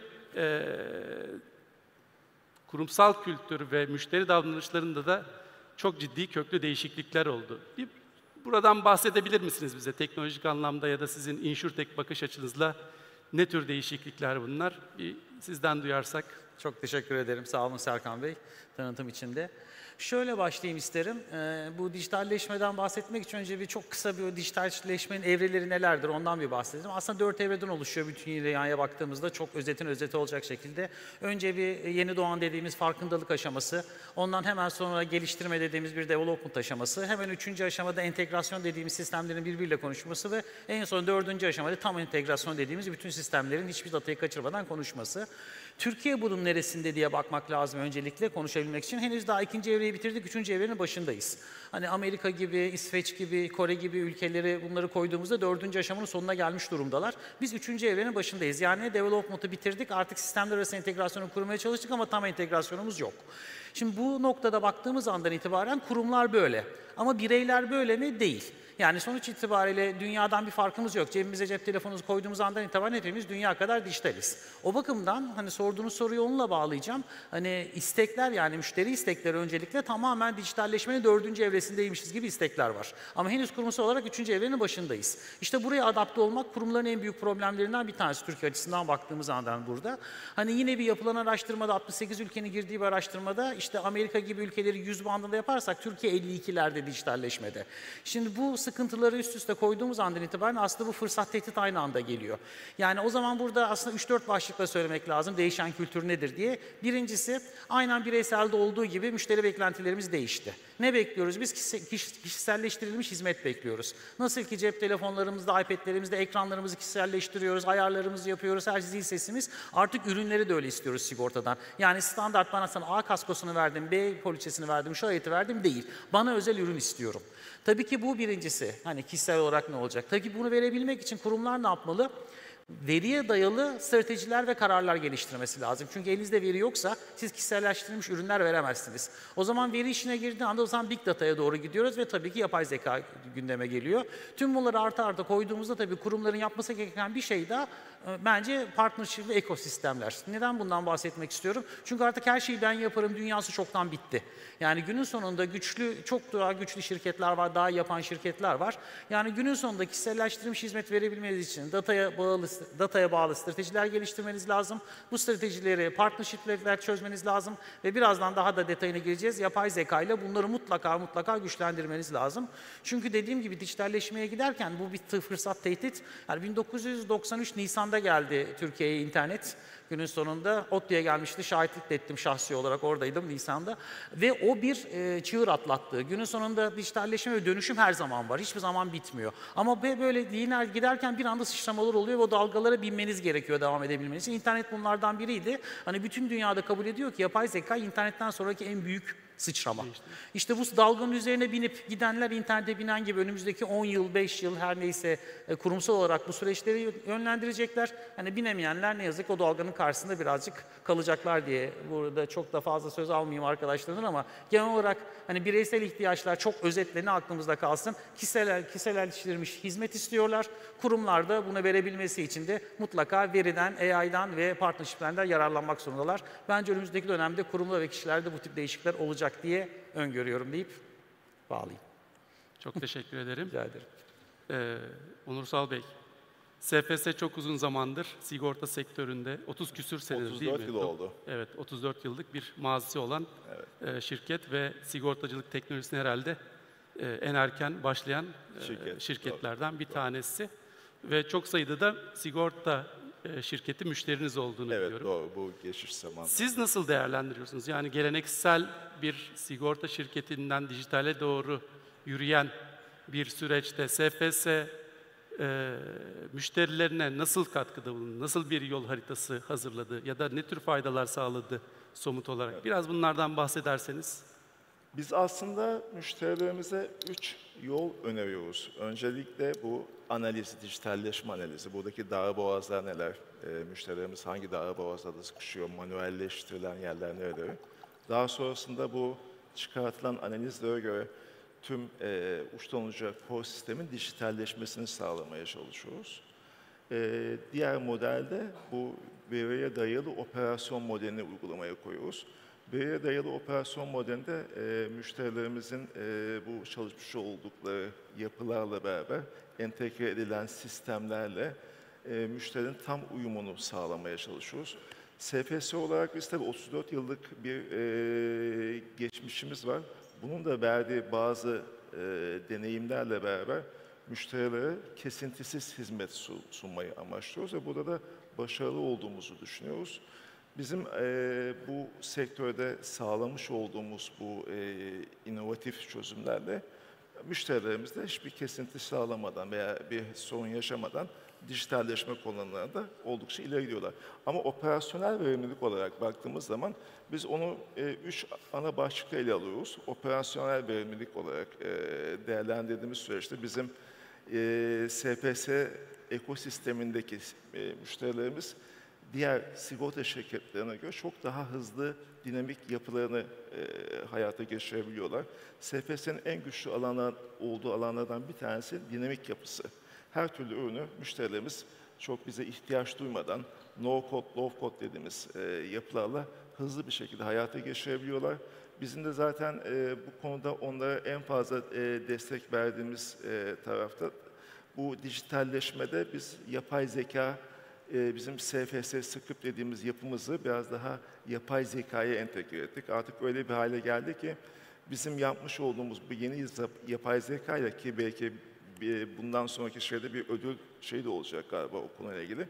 Artık çok fazla IT'ye ihtiyaç duymadan şirketler kendi iş birimleri GPT üzerinde tarife %5 ekleme yapın dediğiniz zaman GPT'nin bunu yapıp otomatik hayata alabildiği, bunun etki analizlerini yaptığı, bunun altyapısını oluşturduğu bir modeli hayata geçirdik.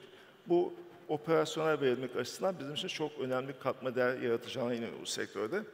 Yine müşteri deneyimi bizim için burada öne çıkıyor. Müşteri deneyiminde de bizim geliştirmiş olduğumuz yeni print yapımızla biz artık sadece normal insanların dışında görme engelli vatandaşlarımıza, duyma engelli vatandaşlarımıza da hizmetler sağlayabiliyoruz. Bunlarla ilgili bazı çalışmaları biz üniversitelerle hayata geçirdik. Bunları da çok yakında sektör hizmetine sunuyor olacağız. Yine kişiselleştirilmiş poliçe yapımızda hayata geçiyor. Ben aslında Mutlu Bey'e de burada katılıyorum. Hani artık sektör öyle bir hale geldi ki ekosistemler artık bir arada çalışabilecek bir yapılar haline gelmesi gerekiyor. Biz de bu konuda hem uyumluluk ve hem sürdürülebilirlik konularını yapmak, sürekli müşterimize destek olmak amacıyla fraud, risk analizleri gibi çözümleri başka şirketlerle SFS sistemlerini embed ediyoruz ve bunlar üzerinden de müşterilerimize destek sağlıyoruz. Çok teşekkürler. Her iki konuğum da özellikle kişiselleştirilmiş sigorta ve yapay zekaya değindi. Bilal Bey'e sorum şu yönde olacak. Çok yeni bir organizasyon, Destek Teknoloji Grubu. Fakat uğraştığı alanlar bir hayli geniş. Özellikle sağlık yazılımı, sadece hasar tarafı değil. Yani biz rvesi biraz daha böyle hasar ve asistans olarak konumlarken teknoloji grubu biraz daha geniş bir yelpazede hizmet veriyor. Bu noktada özellikle dağıtım kanallarının iş yapış biçimlerine yönelik ne tür çözümleriniz, projeleriniz bulunuyor. Biraz onlardan bahsederseniz sevinirim. Tabii, memnuniyetle. Soru için teşekkür ediyorum. Şimdi şöyle bir paradigma değişikliği yaşanıyor. Yani tüm sigortacılık sektörünü kastetmiyorum. Ama özellikle müşterinin geldiği kanal itibariyle dijital tarafın arttığını görüyoruz. Yani müşteri sigorta tarafına dijitalle beraber geliyor. Acente ilişkiyi ve güveni yönetiyor. Ve burada da çok iyi. Ama dijital dünyaya geldiğimizde buranın başka gereklilikleri var. Operasyon, sistem, süreç ve buralarda eksiklikler mevcut. Bu olduğu zaman nasıl bir, tabii acentelerin içinde bulunduğu düzlemi de anlamak lazım. Yani durumun tespitini yaptık ama acente nasıl bir düzlemde yaşıyor? Acente çok farklı platformlarda, farklı ekranlarda çalışıyor. Tabii bunun sürdürülebilirliği mümkün olmadığı için de bu kez işte robot çözümler, farklı çözümler oluyor. Bu kez beraberinde farklı problemleri getiriyor. Ama dijitalde müşteriyi yönetmek standartlaşmayı gerektiriyor. CRM varlığını gerektiriyor. İşte o teklif, onay, poliçe, hasar döngüsünün süreçsel akışını gerektiriyor. Buralarda eksiklikler var. Burada soru o zaman biz acenteyi dijitalde nasıl daha görünür, işler ve etkin kılabiliriz? Sigortacı.com'un kurulması tarafsız bir zemin, tarafsız bir platform olarak aslında bu amaca yönelik kuruldu. Burada temel konular özellikle dijital tarafta dediğimizde bir kere güven damgası çok önemli. Yani sigortacılık mevzuatla ilişkilendirilen bir husus. Dijitalde sadece var olmanız yetmiyor. Müşterinin ilk geldiği andan itibaren o şeffaflığı, gerekli aydınlatmaları ve buranın bir sigorta ortamı olduğunu anlaması gerekiyor. Birinci kural bu. İkinci kural, sigorta kompleks bir iş. Dolayısıyla poliçe, özel şartlar, bunların aktarılması, uyumlu olması çok kritik. Tabii dijitalin de gerektirmiş olduğu bu teklif, onay, poliçe gibi süreçlerin web servislerle, web servislerin yetersiz geldiği yerde belki işte MCP çözümleriyle bir şekilde müşteriye hızlı, şeffaflığı ve güveni vermek gerekiyor. Peki bu doğru yolda olduğumuzu nasıl ölçeceğiz? Doğru yolda olduğumuzu da dijitali konuşuyorsak eğer, dijitalde acentenin varlığını konuşuyorsak ki sigortacı.com'un temel kuruluş amacı tarafsız bir platform olarak tekil acentenin ulaşamayacağı kitlelere ölçeklendirilmiş bir platform aracıyla ulaşabilmesini temin etmek. Burada en önemli KPI'ler, birincisi müşteriye ilk talebe dönüş süresi. Bu çok kritik. İkincisi tekliflerin poliçeye dönme oranı. Üçüncüsü ise NPS skorları. Aslında bu üç temel kritiği doğru yöneten acenteler bu paradigma değişikliğine kendisini hazırlayacaklar. Biz de sigortacı.com olarak aslında bunların yapılması için gerekli platform hazırlıklarını tamamladık sayılır. Önümüzdeki 3 ay boyunca beta sürecinde olacağız. Sonra 2026'nın başı itibariyle de burada çözümlerimizle acentelerin yanında olacağız. Çok teşekkürler yanıtlar için. Duyduğum yanıtlar açıkçası hani önümüzdeki dönemde InsurTech ekosisteminin de genişlemesine fırsat sağlayacak fırsatları barındırıyor. Çünkü bahsettiğiniz sigorta değer zincirinde hala dijitalleşmemiş alanlar bu anlamda InsurTech'ler için fırsatlar yaratıyor. Tabii ki aynı zamanda InsurTech'lerin gelişimini engelleyen bir takım zorluklar da var. Şimdi biraz önce bahsettik, etrafımız entegrasyon, sürekli bir web servis arayışı, veriye hızlı erişme ihtiyacı, API'ler, dünyamız bu oldu. Biz SBM olarak 112 farklı kurumla entegrasyon halindeyiz. İnanılmaz bir ekosistem çünkü veri neredeyse o veriyi sigorta sektörüne katma değer olarak sunabilir miyiz? Sürekli bunu arıyoruz. Tabii sektörün kendisine dönecek olursak da biraz önce bahsettiğiniz gibi düzenlemenin olmadığı yerlerde farklı oluşumlar orayı doldurabiliyor. İşte bir açık sigortacılık mevzuatının olmaması, bir standartizasyonun olmaması. Burada belki InsurTech'ler için zorluk. Fakat onun dışında kalan alanlarda daha hani yönetilmeyen alanlar içinde farklı ne diyelim çözümlere çanak tutabiliyor. Bu vesileyle açıkçası ben biraz şeyden bahsetmek isterim. Yani açık sigortacılık, standartizasyon, InsurTech'lerin hem ekosistemin genişlemesine hem de sabah bahsettiğimiz 2030 yılına gidecek olan o prim artışını sağlayacak ya da penetrasyonu arttıracak yönde bir fırsat sunabilecek mi veya ne tür zorluklarla karşılaşacağız? Bir ondan bahsedelim. Bir de yapay zeka çok konuşuldu bugün tabii ki. Yapay zeka hakikaten oyun değiştirici bir kavram internetten sonra. Fakat bir taraftan da bugün gerçekten o yatırım yapanların değer dönüşü, yatırımın dönüşüyle ilgili bir net hani getirisi var mı? Ne kadarı başarılı oluyor? Çünkü baktığınızda bu tür projeler şu anda %20-30 seviyelerinde başarılı ve bu projelerin de %10-15 yatırımın geri dönüşü gibi bir saptama var. Oldukça düşük.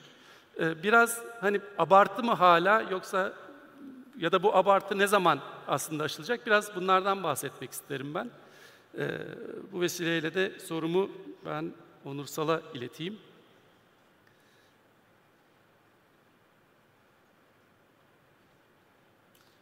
Bildiğimiz gibi hani SFS'nin çözümleri entegrasyona oldukça açık.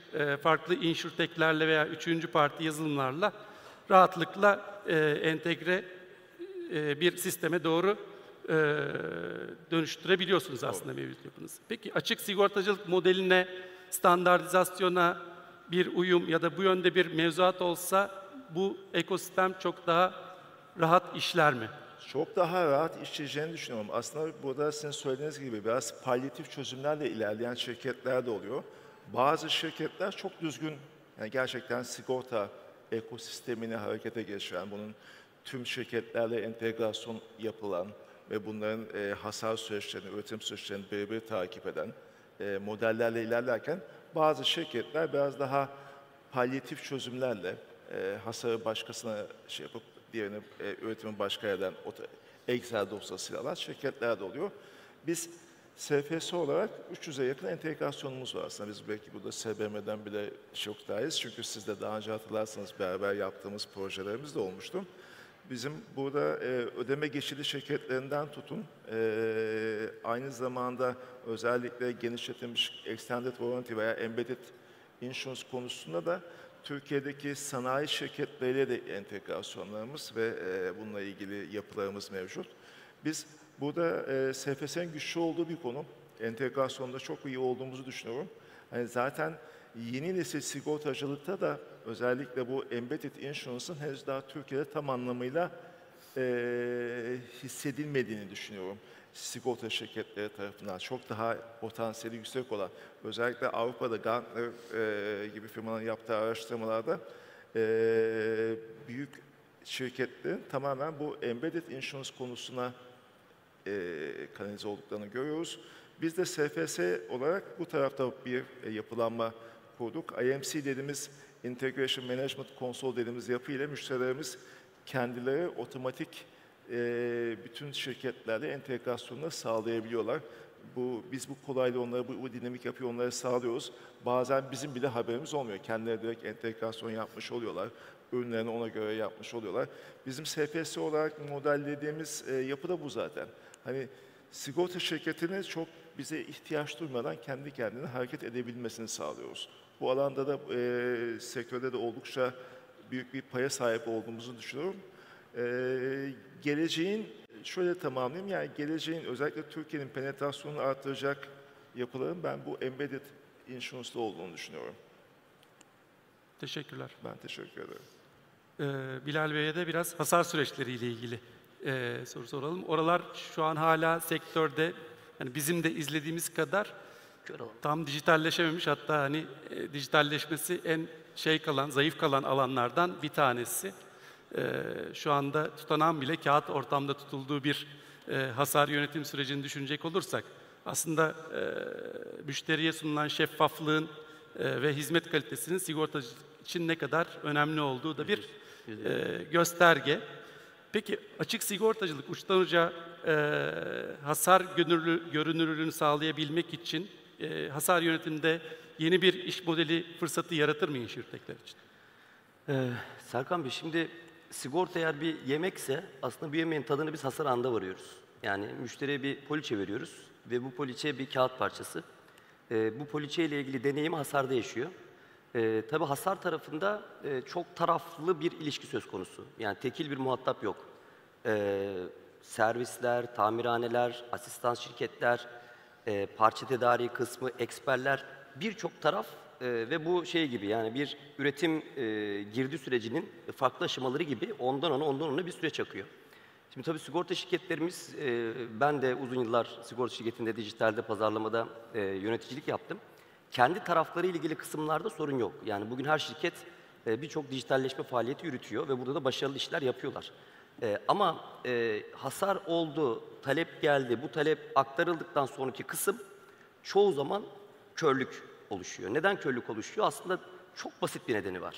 Yani bir olaylarla ilişkin, olay zaman çizelgesi ve zaman damgaları dediğimiz kısımlar eksik. Yani statüleri nerede olduğunu ve bunların ne zaman olduğunu karşılıklı entegrasyonla vermemiz gerekiyor. Tabii burada standartlaşma önemli. Yani sizin dediğiniz gibi biz açık sigortacılıktan aslında anlaşması gereken husus şu. Birincisi standart zaman olay statülerinin belirlenmesi lazım. Yani bunlar nelerdir? İşte olay ne zaman gerçekleşti, ne zaman tamamlandı, işte hangi paydaş gibi konular. Artı tabii bir tekil bir gateway olmalı ve tek bir API üzerinden bu iletişim sağlanmalı. Minimum erişimle bu izinler yönetilmeli. Çünkü sigorta şirketinin hasar sürecine kör olması demek, aslında müşterinin sigortanın tadına varacağı yerde ona bilgiyi verememesi demek. Bu aslında tüm sektör için penetrasyonu etkileyen bir şey. Yani bazı şeyler satış olarak gelir, direkt üretime döner. Ama bazı şeyler memnuniyet olarak gelir, sigortacının itibarını, imajını yükseltmeye yarar. Dolayısıyla buradaki yapılacak konular dediğim gibi bir minimum gerekliliklerin belirlenmesi, bu gerekliliklere uygun bir API Gateway'nin oluşturulması, tabii ki bunun işte gerekli güvenlik önlemleri alındıktan sonra standart olarak sektörde uygulanmasını sağlanması. Biz çoğu zaman bunları tutsak da gerektiğinde vermek istesek de bu yönde bir hazırlık olmazsa bu kez bunu tam anlamıyla yapamıyorsunuz. Bir de işte açık sigortacılık güzel tarafı şu, tekil bir sürü sigorta şirketiyle ayrı bir entegrasyon kurmak demek, bunun maintenance'ı da, bakım tarafı da çok zor olacaktır. Bence standartlaşmanın olması gereken, hatta burada SBM'nin de inisiyatif kullanarak bunu yaptığında gerçekten de işin o hasar paydaşları tarafının bağlandığı bir ortamda sigortacılık deneyimi bütünsel olarak dijital izlenebilir, statüleri görülebilir hale gelecek. Çünkü siz bunu bir kez yaptığınızda statüler arasında bu kez neyi tanımlayacaksınız? SLA'leri tanımlayacaksınız. Örneğin işte eksperden bir konu çıktıktan sonra işte parça tedariğiyle arasındaki süre ne kadar? Otomatik eskalasyonlar tanımlayabilirsiniz, otomatik bilgilendirmeler tanıyabilirsiniz. Eğer müşteriye bir beklentiyi gösterirseniz, yani hasarı 10 günde, 15 günde bitecek derseniz, hatta bir ayda bitecek bile deseniz, müşteri en azından o beklentiye göre hareket edebilir. Ama belirsizlik ortamı şikayetlere neden olur, belirsizlik ortamı müşterinin sizi aramasına neden olur. Bunların da hepsi aslında gereksiz operasyonel maliyetlerdir. Dolayısıyla açık sigortacılığı sadece işin üretim tarafında değil, mutlaka hasar, asistans gibi destek taraflarında değerlendirmek ve masaya yatırmamız gerektiğini düşünüyorum. Evet, yani burada biraz önce de bahsettiğiniz aslında bu standartlar ve önünün açılması belki o anlamda farklı insurtech'lerin, yani özellikle bu iş koluna husus çalışacak, teknoloji geliştirecek insurtech'lerin de gelişimini, sayısının fazlalaşmasını sağlayacaktır. Müşteri deneyimini hedeflemek üzere. Tabii son olarak şunu söyleyeyim. Bizim şu anda bir uygulamamız var. Dedik ki biraz önce işte bu işin süreçleri tarafında çok fazla manuel işlem oluyor. Ve bu manuel evraklar farklı yerlerden farklı formatlarda geliyor. İşte bu hanımefendinin ismini unuttum ama çok etkileyici bir sunum yapmıştı. Bu agentic AI dediğimiz kısımda o mini parçalara AI çözümlerini yerleştirdiğinizde süreci daha hızlı ve sorunsuz bir şekilde akıtabiliyorsunuz. Hem insan hatalarından arındırıyorsunuz, hem süreci işletiyorsunuz. Ama bunu işletmek yetmiyor. Bunu sigorta şirketine bizim entegre etmemiz lazım. Entegre ettiğimiz dünyada deneyim bütünleşecek. Çok teşekkür ediyorum. Mutlu Bey, size de yapay zeka yine. Şu anda sigorta sektöründe görüyoruz ki yapay zeka yatırımları devam ediyor. Agito bu konuda neler yapıyor? Teşekkür ederim. Ne tür yatırımları var? Ya da buraya doğru bir inisiyatif var mı? Onu merak ediyorum. Evet. Şöyle cevaplayayım ona. Yani biz yazılım şirketleri olarak, bilhassa sigorta sektörü olarak, Onursal Bey de burada bana katılacaktır. Yani müşterilerimizin bayağı bir adım önünde olmak zorundayız. Çünkü core bir ERP geliştiriyorsanız bunun gelişim süreci ne yazık ki 3-5 yıllar sürüyor. Öyle hani milyon satırlık kodlardan bahsediyorsunuz, modüllerden bahsediyorsunuz. Dönüşüme bugün başlasanız bütün yazılımları bitirmeniz birkaç yıl sürebiliyor. Bu bakımdan da müşterilerimizin devamlı önünde olmak zorundayız.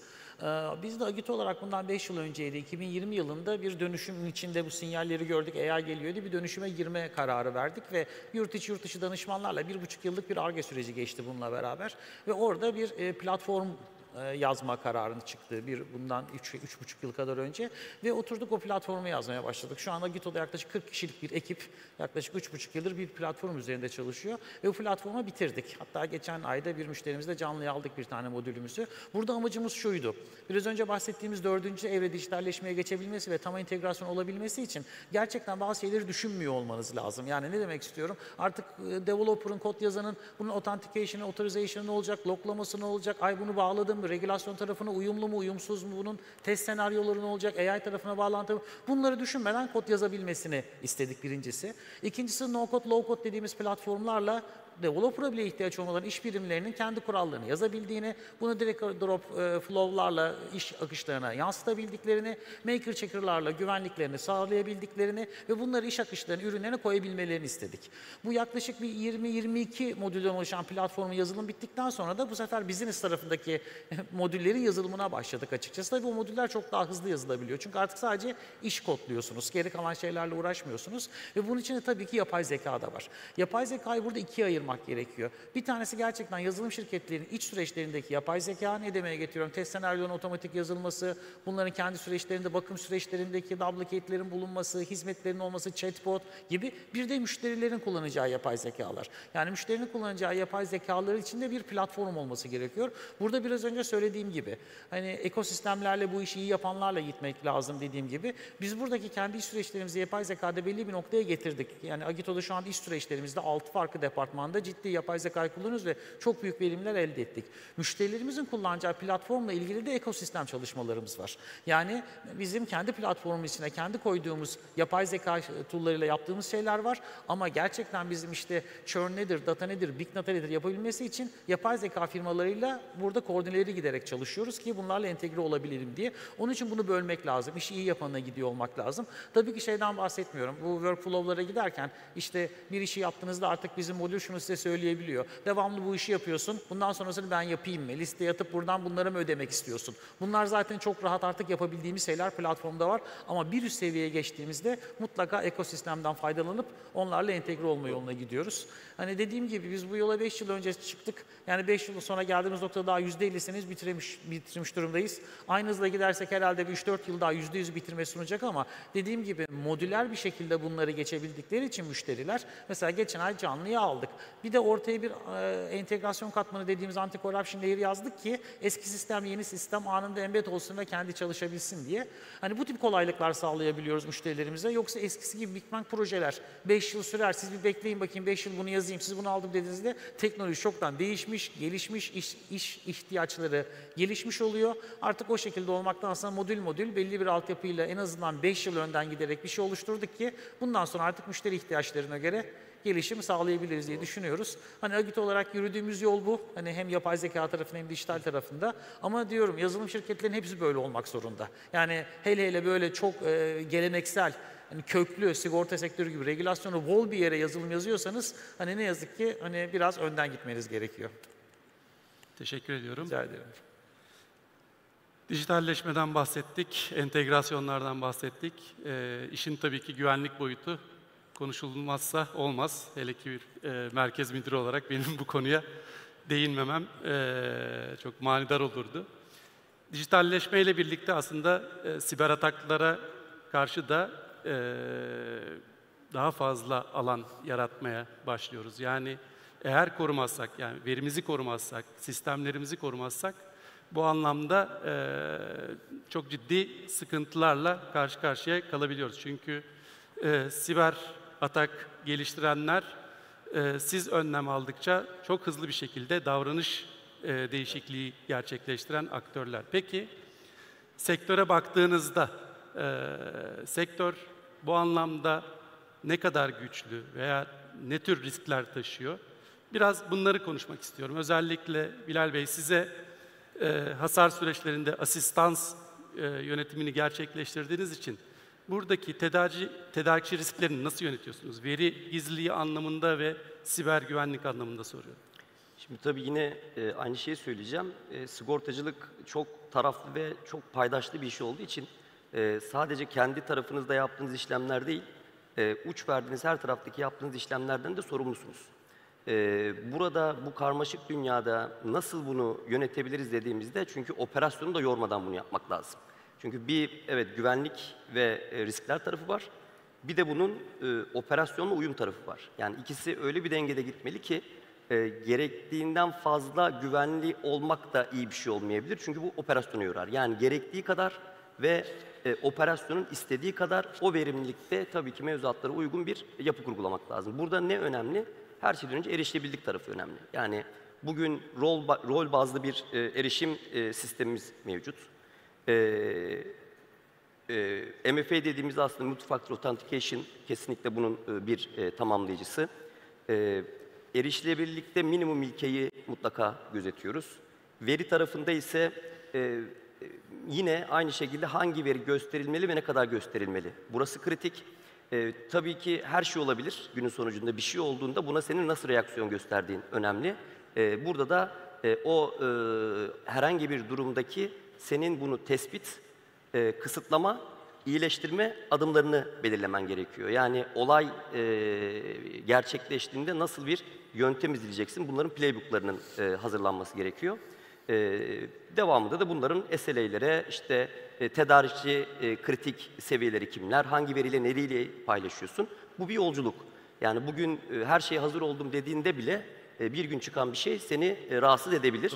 Dolayısıyla her zaman için bu hazırladığın süreçlerin de dönüp bakıp doğru yerde miyim, değil miyim diye kontrol edilmesi gerekiyor.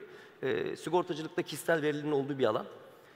Çok da fazla veri var, çok da fazla aktör var, çok da fazla yerde uç var. Bunu mükemmel yapabilmek, kendi adımıza konuşmuyorum, genel sektör adına konuşuyorum, mümkün olmadığını ve bir takım sıkıntıların olduğunu da görüyoruz.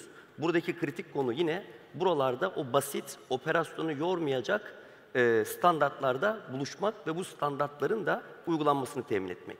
Bugün bankacılık sektöründe herkes uygulama geliştiremiyor, değil mi? Yani bir takım kısıtları oluyor.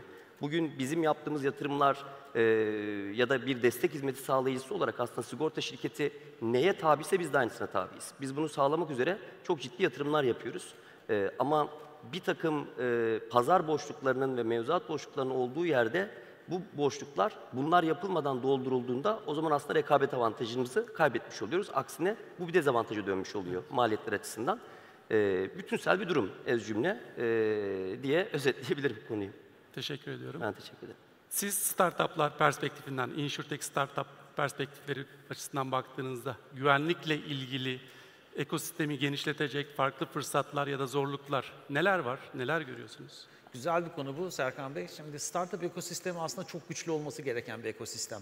Yani gerçekten önlerinde bir takım engeller var. Yani günün sonunda burada en eskimiz SFS'dir 30 küsur yılı aşkın bir şekilde. Agito'da 27 yıl olmuş ama ikisi de 3-4 tane cesur girişimcinin kurduğu şirketten bahsediyoruz. Evet. Ve bugünlere gelip işte 300 küsur kişilik yazılım şirketleri olduysa burası startuplar gerçekten değerli bir şekilde.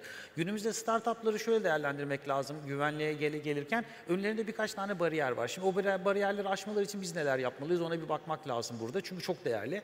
Birincisi hepimizin bildiği gibi finansal bariyer. Hani finansal bariyerleri bir şekilde aşmayı en azından bugünlerde başarabiliyorlar. Bir takım venture capital fonları var. Şu an dijital teknokentler gerçekten startup fonları açıyorlar. Biz şu anda hem Arı Teknokent İTÜ'nün hem dijital teknokentteyiz. Depark'la çok çalıştık 9 Eylül Üniversitesi ile. En azından oralara başvurabiliyorlar. Ödüller var, kuluçka sistemleri var. Finansal fonlar var, yatırımcılar var. Bu oluyor ama bu yetmiyor. Günün sonunda InsurTech'ten bahsettiğimiz andan itibaren bu InsurTech startupları hani müşteriyle buluşturmak gerekiyor. Fakat biraz önce dediğiniz gibi gerek güvenlik, security, cyber security, regülasyon bunları bilmesi dediğimiz andan itibaren bu sefer hani buradaki bireysel bir katılımla buradaki koca kurumsal aralarında bu sefer bir kültür problemi yaşıyorlar. Bu iki şekilde çözülebiliyor. Hiç istemediğimiz gibi o büyük kurumsal firma bunu şak diye içine alıyor ve artık internal bir in-house yazılımcısı olarak kullanabiliyor ki startuplığı kalmıyor o zaman, inovasyon kalmıyor ortalıkta. İkincisi de ürün şirketi olmaktan yavaş yavaş çıkmaya başlıyor. Bunların gerçekten arada bunlara mentorluk veriyoruz. Bunlara bir şey yapmakla beraber aslında biz böyle kurumsal firmaların Agito gibi, SFS gibi gerçekten bunların ortasında bir platform olarak durması, oradaki kurumsal müşterilerle startuplar arasında bir partnership ekosistemini kurması gerekir. Biz bunu denedik. Yani 2-3 tane de hatta daha fazla 4 tane startup'ı sigorta şirketleriyle buluşturduk. Fatura kestiler, iş yaptılar. En azından trusted partnership oldular. Bunu daha da geliştirmek üzere hani sadece cyber security bakımından değil şunu yapmaya karar verdik. Biraz önce bahsettiğim yazmış olduğumuz platformu startuplara marketplace olarak açma kararı verdik biz Agito olarak. Platform yeni bitti. Yani böylece bir startup geldiğinde en azından biraz önce dedik ki bunun security'si nasıl olur, loklaması nedir, ben nasıl koyacağım, regülasyona uyumlu mu demeden orada kendi işini geliştirebilirsin. Hani gerekirse de pre-entegre olsun ve istediği zaman da sigorta şirketine götürebilsin diye bunu marketplace olarak açma kararı verdik Agito olarak. Bu da startuplarla zaten startuplarla iç içeyiz. Biz aynı zamanda yatırımcıyız da birçok startup'a. Hani Lidya Venture yatırım şirketi bizim şirketimiz. Onlarla beraber böyle bir yapıyı da açıyoruz açıkçası. Dediğim gibi bu bariyerleri aşması lazım çünkü startuplar çok çok değerli, çok çok önemli. Hani biz 7 yıl kadar İTÜ Çekirdek'te sponsor olduk, mentorluk yaptık. Gerçekten InsurTech startup'ı az çıktı. Fintech çok fazla çıktı, InsurTech az çıktı. Hani çıkıyor, içlerinden bayağı güzeller çıktı. BES tarafında çıktı, fon analizleri çıktı ya da Elementar tarafta çok güzel video, grafik analizleri çıktı. Ama çok çoğalması lazım bunların. Onun için de biraz önce saydığım önlerindeki engelleri biz kurumsal firmalı olarak aşmak zorundayız diye ve onlara yardım etmek zorundayız diye düşünüyorum. Teşekkürler.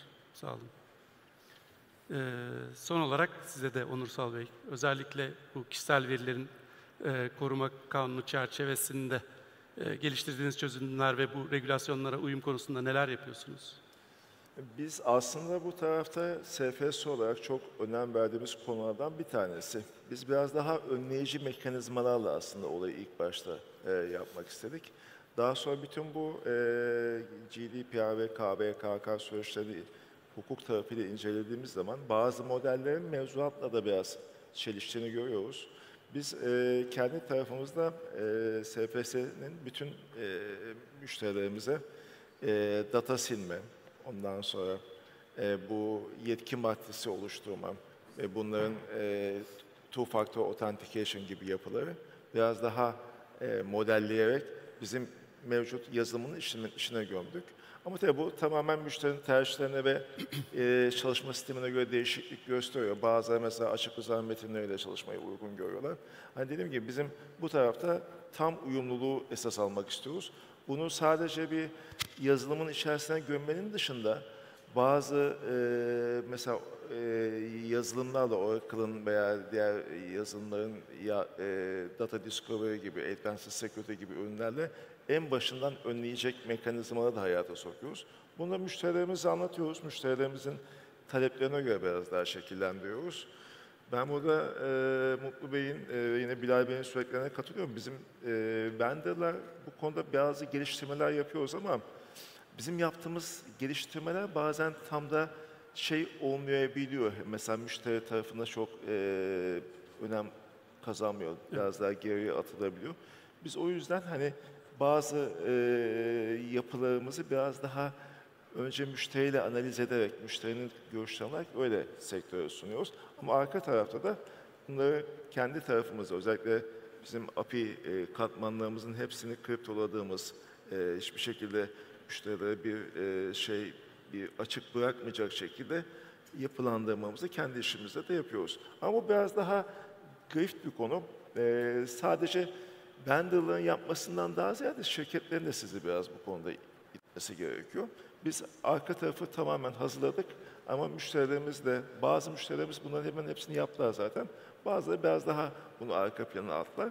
Ama biz her türlü şekilde onlara bu GDPR ve KVKK konularında destek sağlıyoruz. Teşekkür ederim. Çok teşekkür ederim. Son bir sorum gelecekle ilgili aslında. Burada hepinize sormak istiyorum. Önümüzdeki 5 yıl içerisinde aslında sigortacılığı değiştirecek teknolojik anlamda 3 ana trend saysanız Mutlu Bey'den başlayalım.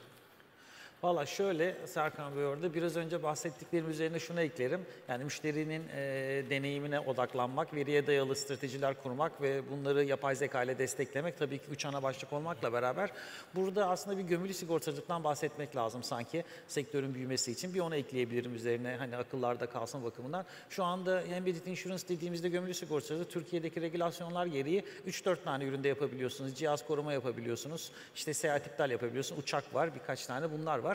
Ama gerçekten dünyaya baktığımızda bu böyle değil. Dünyada gömülü sigortacılığın penetrasyonu çok çok yüksek. Günün sonunda çünkü customer journey dediğimiz müşterinin yolculuğuna içine girerseniz satabiliyorsunuz. İşte müşteri yolculuğuna daha iyi odaklandığımız, hele elimizde Big Data'nın olduğu, artık müşteriyi her noktada yakalayabildiğimiz noktada o journey'in içinde yakalayıp ihtiyaç anında o embedded insurance'larla sigortayı satabilirsek penetrasyonun çok çok daha yüksek olacağını, çünkü elimizde artık hani klasik olacak ama un var, şeker var, yağ var. Hani helva yapabilecek durumdayız açıkçası bununla alakalı. Big Data'mız var, elimizde artık AI'miz var, müşterimiz var, hep şeyimiz var. Dijitalliğimiz, entegrasyonumuz var. Sanki artık bu customer journey'e daha çok odaklanıp bu gömülü sigortacılıktaki penetrasyonu arttırmamız gerektirdiğini düşünüyorum önümüzdeki yılda. Bunu ekleyebilirim sadece. Teşekkür ederim. Bilal Bey. Güzel soru. Aynı zamanda da bizim de bu trendleri düşünerek yatırım yaptığımız bir alan. Bunu onunla bağlamak istiyorum.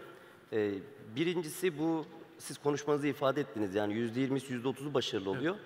Hatta bu daha da yüksekti. En son globalde MIT'nin yaptığı bir araştırmada %5 AI girişimlerinin %5'i dışında %95'i fail ediyor şu anda. Şirketler için, kurumsal firmalarda bu şekilde bir tespit var. Çok büyük bir araştırmanın sonucu. Buradaki sebep öncelikle bir süreç, yönetişim ve use case'in doğru seçilmesi. Benim trend olarak gördüğüm şu anda tabii AI çok daha ileriye gidecek. Yani o şüphesiz, ama önümüzdeki 3-5 yıldaki en önemli konu daha minik parçalara odaklandığımız bir sürecin içerisinde birden fazla AI agent'ının birbirini besleyerek süreci optimize ettiği, verimli hale getirdiği, bu sayede hız, şeffaflık ve maliyet ve fizibilite yönünden değer yarattığı bir alan olarak karşımıza çıkıyor.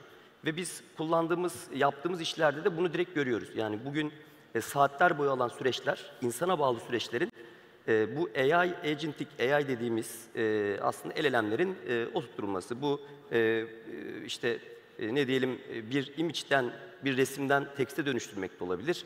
Başka bir konuda olabilir. Sonuçta insanın yapabildiği ve insanın yaptığı yerde, hata olduğu her yerde bu küçük yerlere bu agent'ları koyabiliyoruz. Bunun dönüştürücü etkisi çok büyük olacak. Tabii bu bir hazırlık gerektiriyor. Her şeyden önce sürecini bilmeyi gerektiriyor, süreci nasıl optimize edeceğini gerektiriyor ve sistemlerinin buna entegre çalışmasını gerektiriyor. Birincisi bu. İkincisi, hep ekosistemden konuştuk.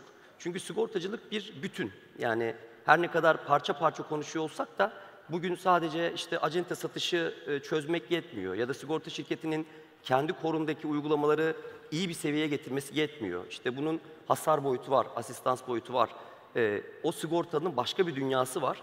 Bu platform aslında ekosistem platformlarının sunulması, yani birden fazla kişinin sigorta değer zincirindeki birbirleriyle etkileşimdeki alanlara bir platformla bunu sunması. Zaten RS Holding olarak işte biz otomotiv grubu, asistans grubu ve teknoloji grubu olarak faaliyet gösteriyoruz. Siz de beni tanıtırken çok güzel ifade ettiniz. Şimdi sağlık sigortacılığı tarafında varız. İşin hasar asistans boyutu zaten grubun kendi işi. Birçok marka var, duyuyorsunuz. Otomotivde 360 derece tüm müşterinin dünyasına dokunuyoruz. Asistans tarafıyla daha bireysel müşteride, sağlıkta, konut dikeylerinde bir ne diyelim, hizmetler bütünü sunuyoruz. İşin acente satış boyutuyla girdiğimiz alanlar var. Bunların hepsini düşündüğümüzde ortak bir platformla bunları sunmak değerli olacağını düşünüyorum. Çünkü sigorta şirketleri de burada entegre olacak, biz de entegre olacağız, farklı partnerler de entegre olacak. Ama günün sonucunda buradaki değer müşteriye yansıyacak. Üçüncü, artık söylemeyeyim. Yani bu ikisi zaten temelde çok çok önemli konular. Ama uzun zamandır üzerinde çalıştığımız, güzel sonuçlar ve ürünler de çıkarttığımız, önümüzdeki 3 yıl içerisinde de bu konuda gerçekten önemli işler yapacağımıza inandığımız alanlar olarak öne çıkıyor diyebilirim. Teşekkür ediyorum. Evet, ben de teşekkür ederim Bilal Bey. Biz de kendi işimizde yaptığımız değerlendirmelerde biz de tabii AI, embedded hatta open insurance dediğimiz embedded insurance konusunun biraz daha öne çıkacağını düşünüyoruz. Ama burada tabii veriye dayalı Big Data analitiğinin de çok daha fazla gelişerek artık ileride bunun üzerinde bir takım yapılanmalar olacağını düşünüyoruz.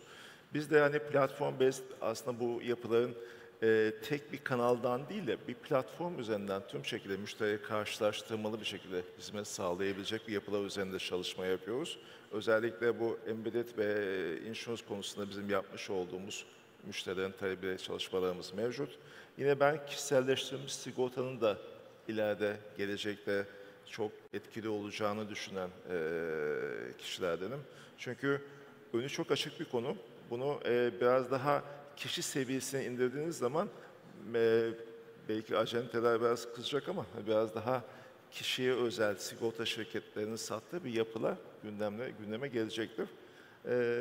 Bizim de bu şekilde planlamalarımız mevcut. Biz de yeni geleceğe dönük inovasyonlarımızı bu yapı üzerine temellendiriyoruz. Ben geleceğin biraz daha yapay zeka destekli, kişiselleştirilmiş projeler üzerinden ilerleyeceğini düşünüyorum. Çok teşekkür ediyorum yanıtlarınız için. Vaktimiz var mı bilmiyorum ama sorularımız bitti, tamamdır. O zaman hızlıca kapatalım. Bugün dijitalleşmeye doyduk herhalde. Çok şeyden bahsettik.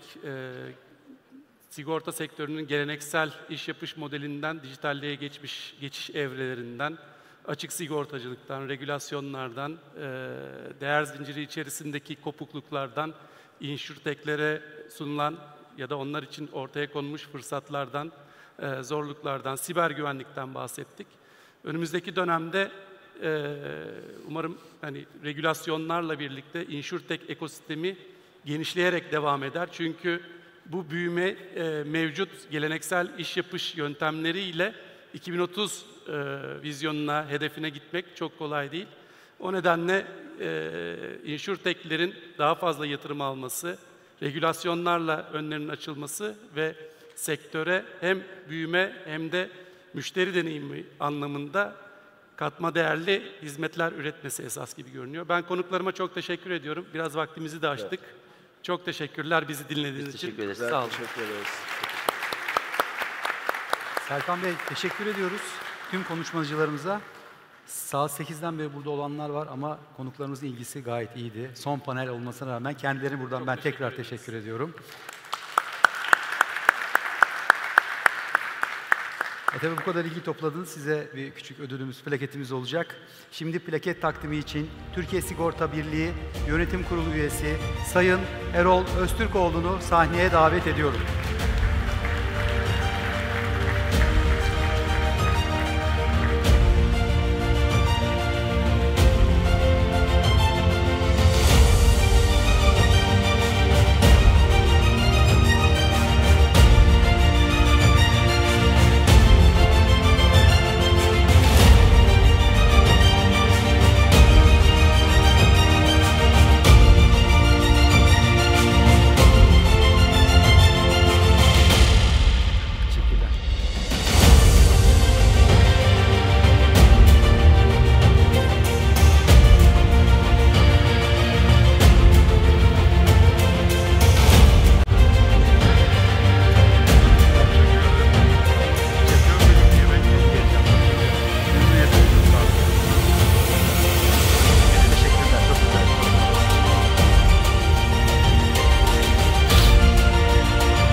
Şöyle ortaya alalım. Şöyle.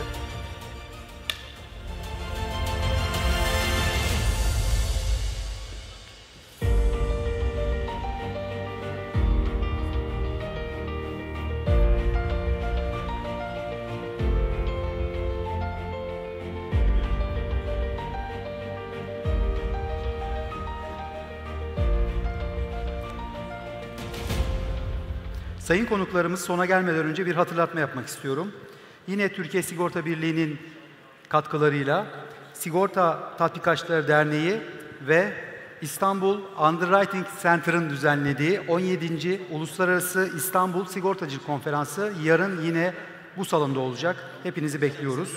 Evet, artık 4. Uluslararası Türkiye Zirvesi, Sigorta Zirvesi'nin ilk gününü burada yavaş yavaş tamamlıyoruz. Bu zirvenin düzenlenmesinde katkıda bulunan herkese, Türkiye Sigorta Birliği'ne, tüm çalışanlara çok teşekkür ediyorum. Özellikle teknik ekibe, çevirmen ekibe, fotoğrafçılara ve unuttuğum başka hangi arkadaşlar varsa hepsine çok teşekkür ediyorum.